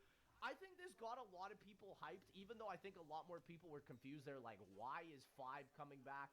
I think it was more because of the Ultimus trailer, or the Ultimus characters coming back, and I mean, that was kind of it. It was literally a 20-second trailer with 20 seconds of it being just freaking nothing. So, honestly, I think I'm putting it in average, maybe. Nah, I'll put it in lackluster. I think I'll put it in lackluster. It was just kind of not enough. I think for some people, they put it in average just because of Ultimus, but I'll throw it in lackluster. GK, brother, throw this in S tier. This is another S tier trailer just because of the fact that for the one moment here, I have never seen a gaming community get more hyped about one gun being in the map. You can see it already with the most replayed moment here with the PPSH flashing in the box. You can't tell me this isn't S tier just because of that. The community was so hyped at that one moment. That is literally what made this trailer. I mean, the trailer itself is incredible, but that is one of the most hyped moments I have ever seen in Zombies, so easily has to be in the S tier. Shangri-La, now listen, I think a lot of people might be a little bit upset about me for this one. I think this is also S tier as well, just because this is when they played In the Jungle, the Mighty Jungle. I know it was such a great freaking trailer. It was goofy, it was fun. It perfectly encapsulated what made made the Black Ops 1 Zombies map so fun. Like Ultimus combined with the way it was. And again, a lot of people didn't know at this point that this map was going to be incredibly difficult.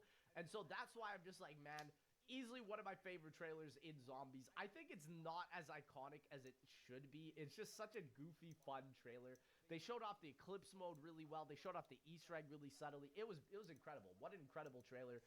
Honestly, you will never get a trailer like Shang's trailer anymore. Verrucked. Oh, goated trailer. Now, listen, Verrucked, this was one of their music video trailers, again, with Nocturne and Toten. I think I'm going to probably have to rate it all in A tier for this one. This was probably neck and neck with me for Nocturne, Toten, and Shinonuma.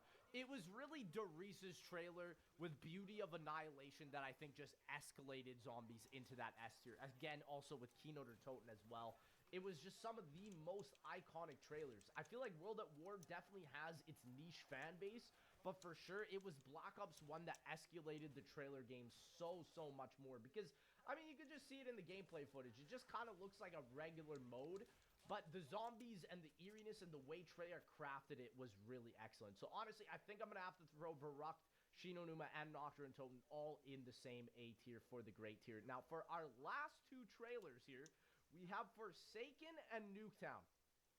Now, Forsaken's literally, this is probably the saddest one I've ever seen. 83K views from Treyarch. Literally, let's just watch the whole thing here. 30 seconds. This is just sad. I don't know what it, like, how the hype has dropped so dramatically from BO4 and even from D Machine's launch to this. I feel like so many people already fell off with this. It was like, dude, they're showing off the RCXD. I mean, listen, the Crystal Axe was cool. I'd honestly borderline put this one in bad. And, like, going back and looking at this, bro, like, the Abominations half the trailer. Yeah, honestly, I'm throwing this one in bad. It's bad. I mean, 28 seconds. At least the classified trailer was like, oh, we got Ultimus back. Like, sure, it wasn't great, but it wasn't that bad. But, yeah, Forsaken's is bad. Now, ladies and gentlemen, the last one we have today, honestly, one of the most underrated ones, but still, this one was really popular just because of the way the trailer was made, the Nuketown Zombies trailer. One of the greatest trailers I really enjoyed and got so many people hyped to have a Nuketown map in the game. To me, I think I have to rate this trailer higher at least than Alpha Omega, just because, like, it was really eerie. It had so many people excited. Nuketown was so popular at the time, with only 2 versions of Nuketown being out at the time, being the BO1 version and Nuketown 2025. So this was really exciting. This was the 3rd iteration ever of Nuketown.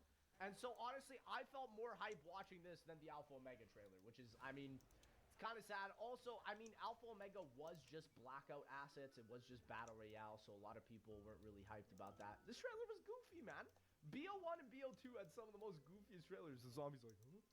So, yeah, honestly, I think I'll put this one probably just leave it in the good tier. I think, yeah, I like it more than the Alpha Omega trailer and the Ascension trailer. We'll leave it in the good tier. But, ladies and gentlemen, that is my tier list for every single zombie trailer. I mean, it's crazy how when you look at all of the S tier trailers, a lot of these maps are also S tier as well. It's just sad that some of them also are like the complete opposite, like Blood of the Dead and Transit.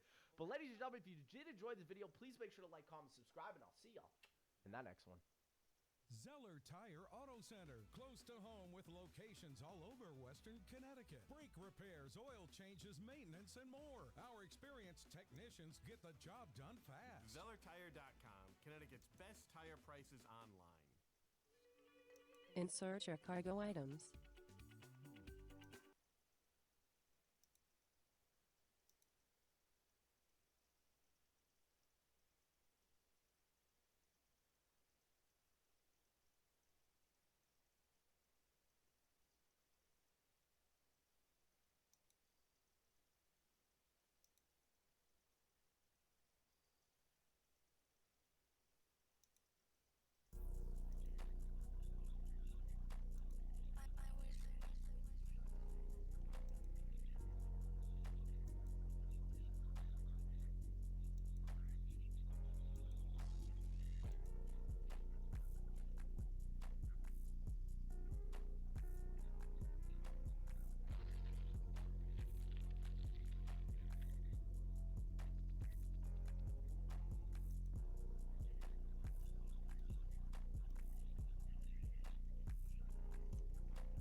Taxes was taxing.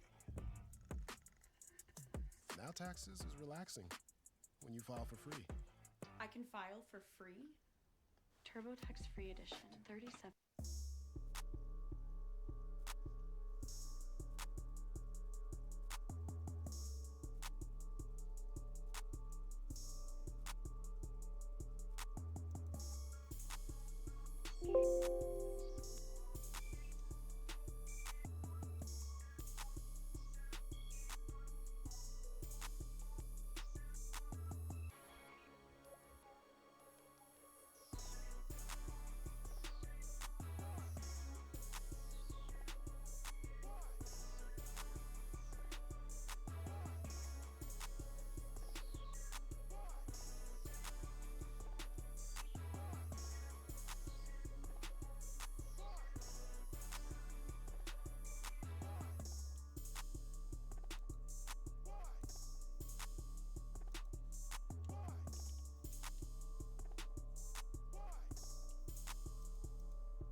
Ready to tackle your debt?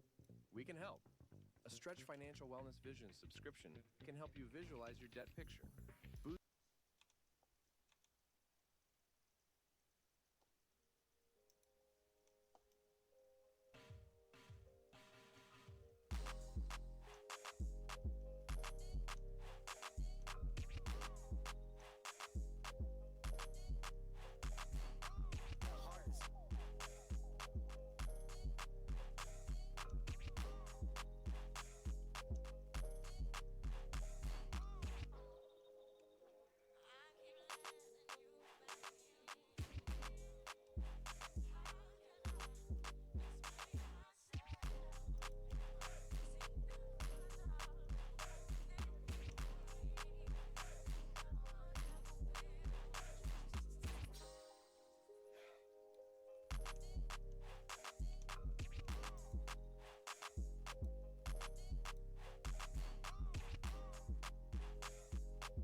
I'm always watching.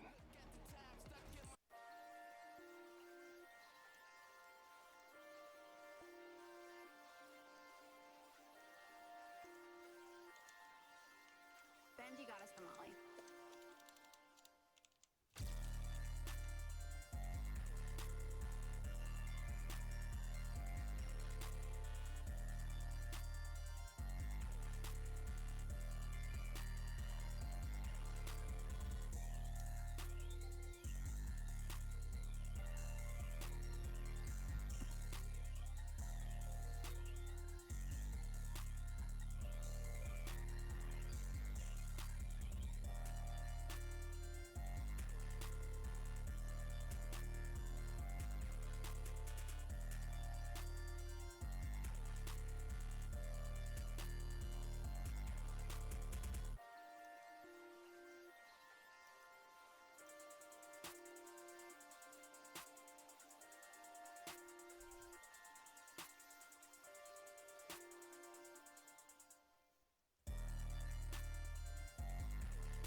every shower.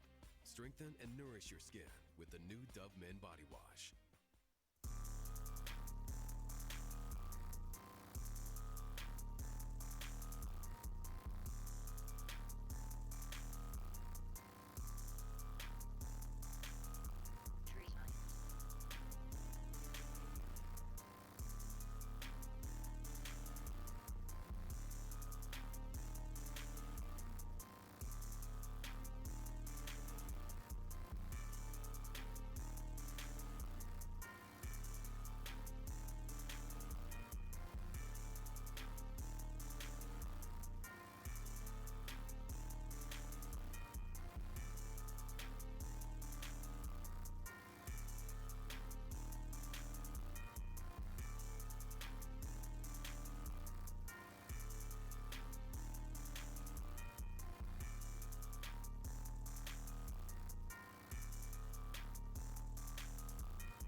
Taxes was feeling so stuck.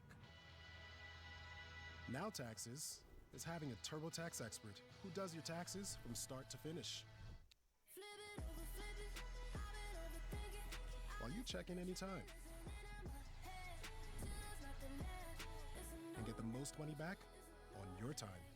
Now this is taxes. Old Spice Swagger's long-lasting freshness makes me smell good, so coach thinks I'm slacking. If you're working hard, how do you smell so fresh? So I trained constantly, took my Old Spice Swagger, and got a drill named after me. The deodorized 3.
kids. We're not.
It's usually just one person trying on shoes.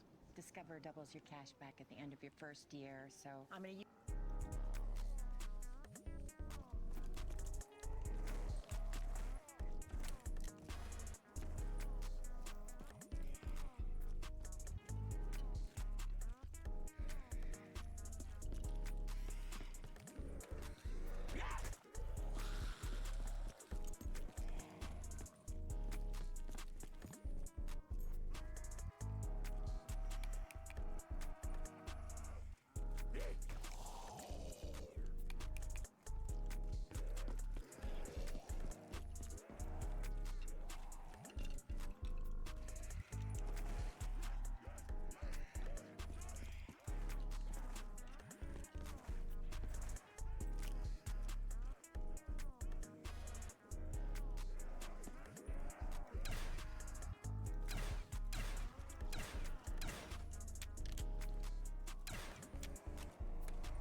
innovation with AI, and almost anything is possible.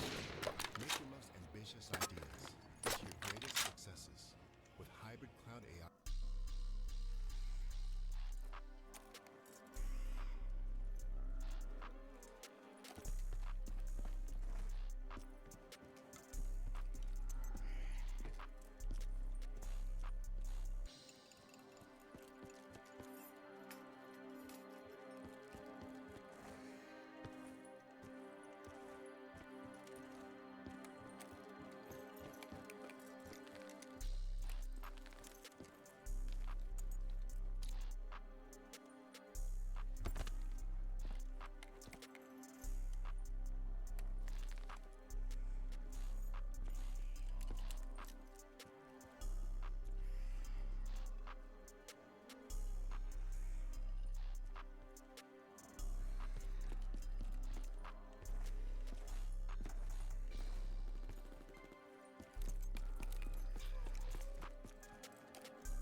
Right now, well-qualified buyers get 0% APR on select certified used vehicles only during Bravo Rama.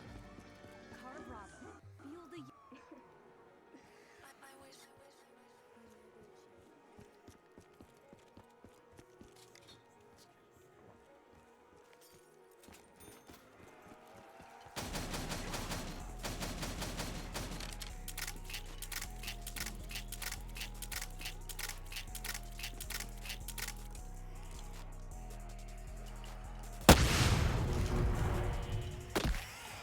Double points!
working on it. From watching her first hockey game to playing in one. At Credit One.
As twins, our relationship's always been super stable, but T-Mobile Home Internet took it to the next level.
Looking for a Forex trading offer that fits you?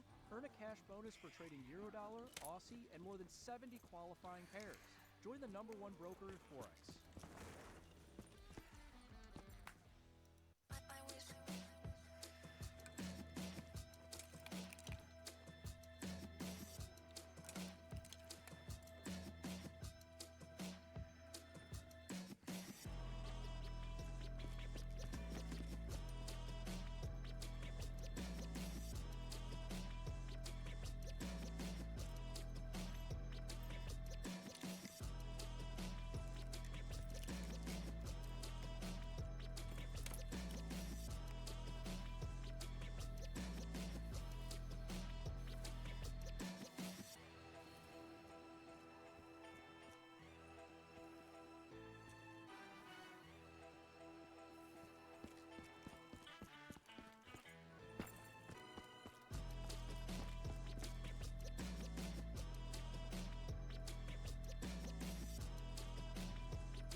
Some hacks test your limits, and some make the everyday effortless. Discover the new